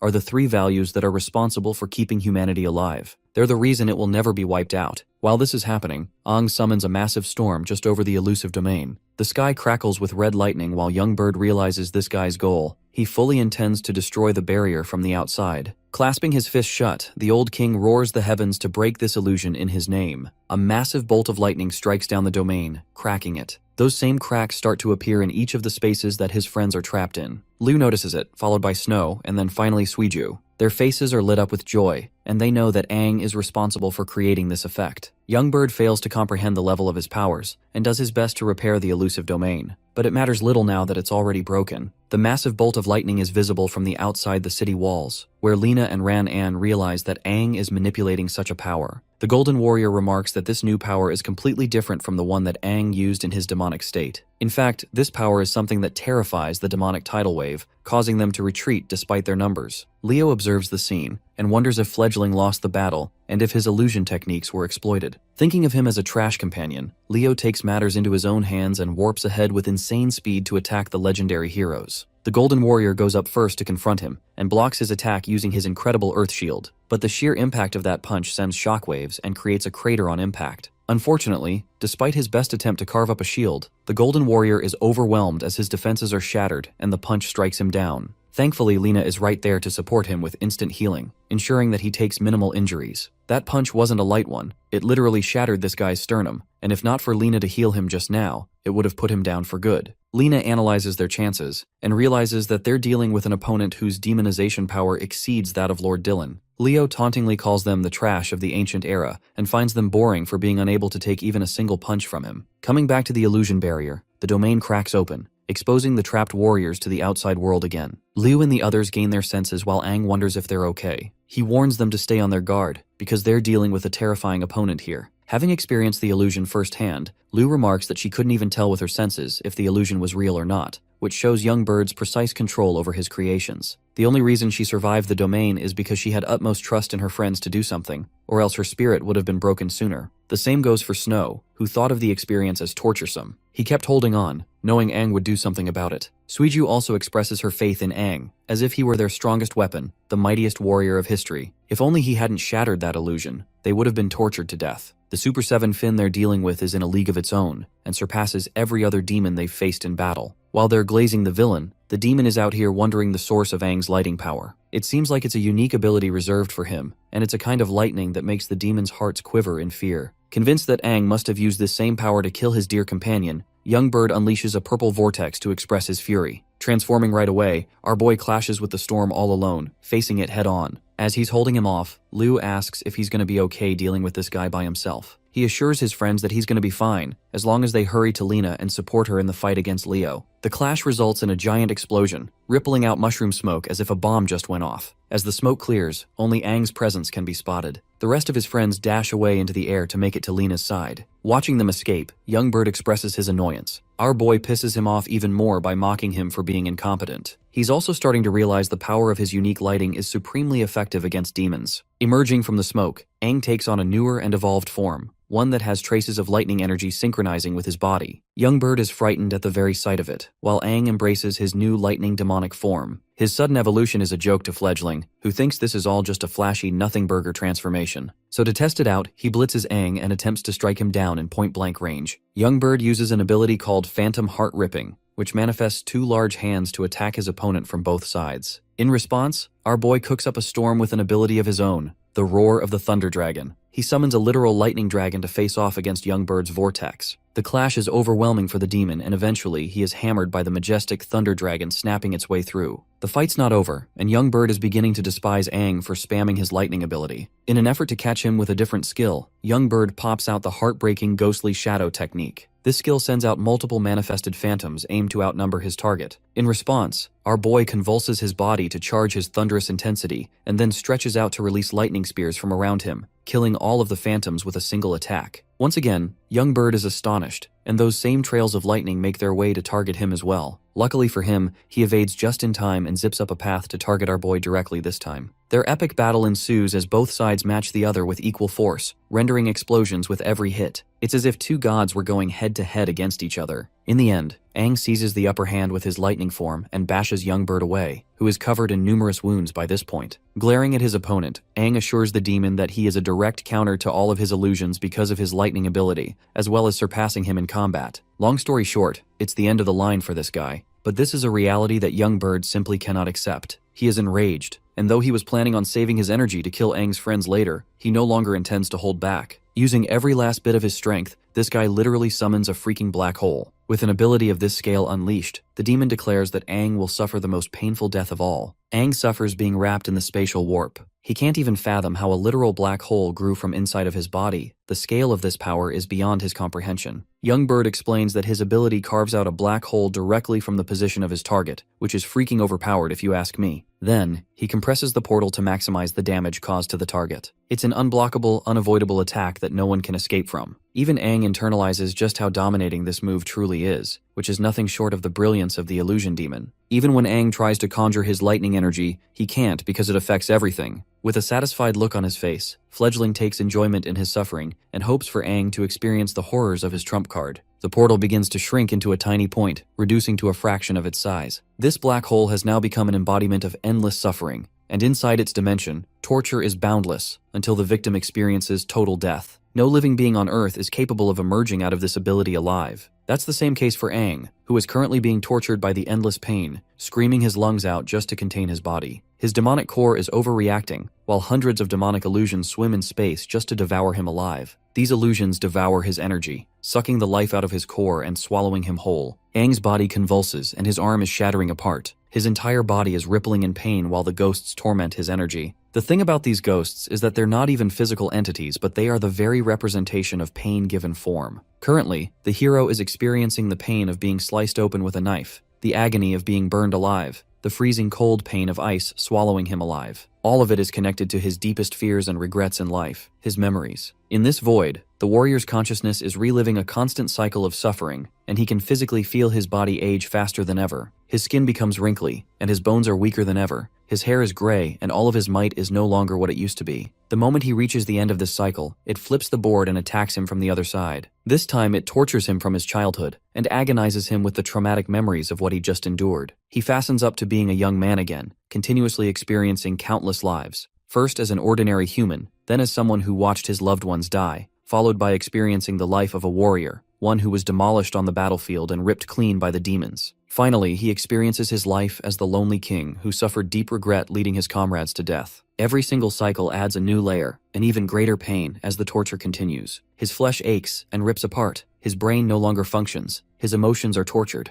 All of that is what's happening inside of this tiny little dot. Young Bird highlights that Aang is going through a countless cycle of suffering, one that is filled with an eternal lifetime of torture. It's an ability so torturesome that not even the current 6 heroes are capable of surviving it once caught inside. Things seem to be playing out well for the demon, until he hears a crack. The black hole manifests into a larger size, while Young Bird relives the memories he shared with the little bird. At last, Young Bird lets go of the illusion, shattering the black hole and releasing Aang, confirming that he has taken his vengeance at last. Drawing his body near his face, the demon amusingly wonders when Aang's spirit decided to break. But suddenly, our boy opens his eyes and instantly transforms into his lightning demon form again. Alarmed, Young Bird finds it inconceivable that someone managed to survive his black hole. But before he can finish his sentence, our boy spears him with a searing stab from behind, calling him a fool for underestimating him again, as he is none other than the living embodiment of the strongest human warrior.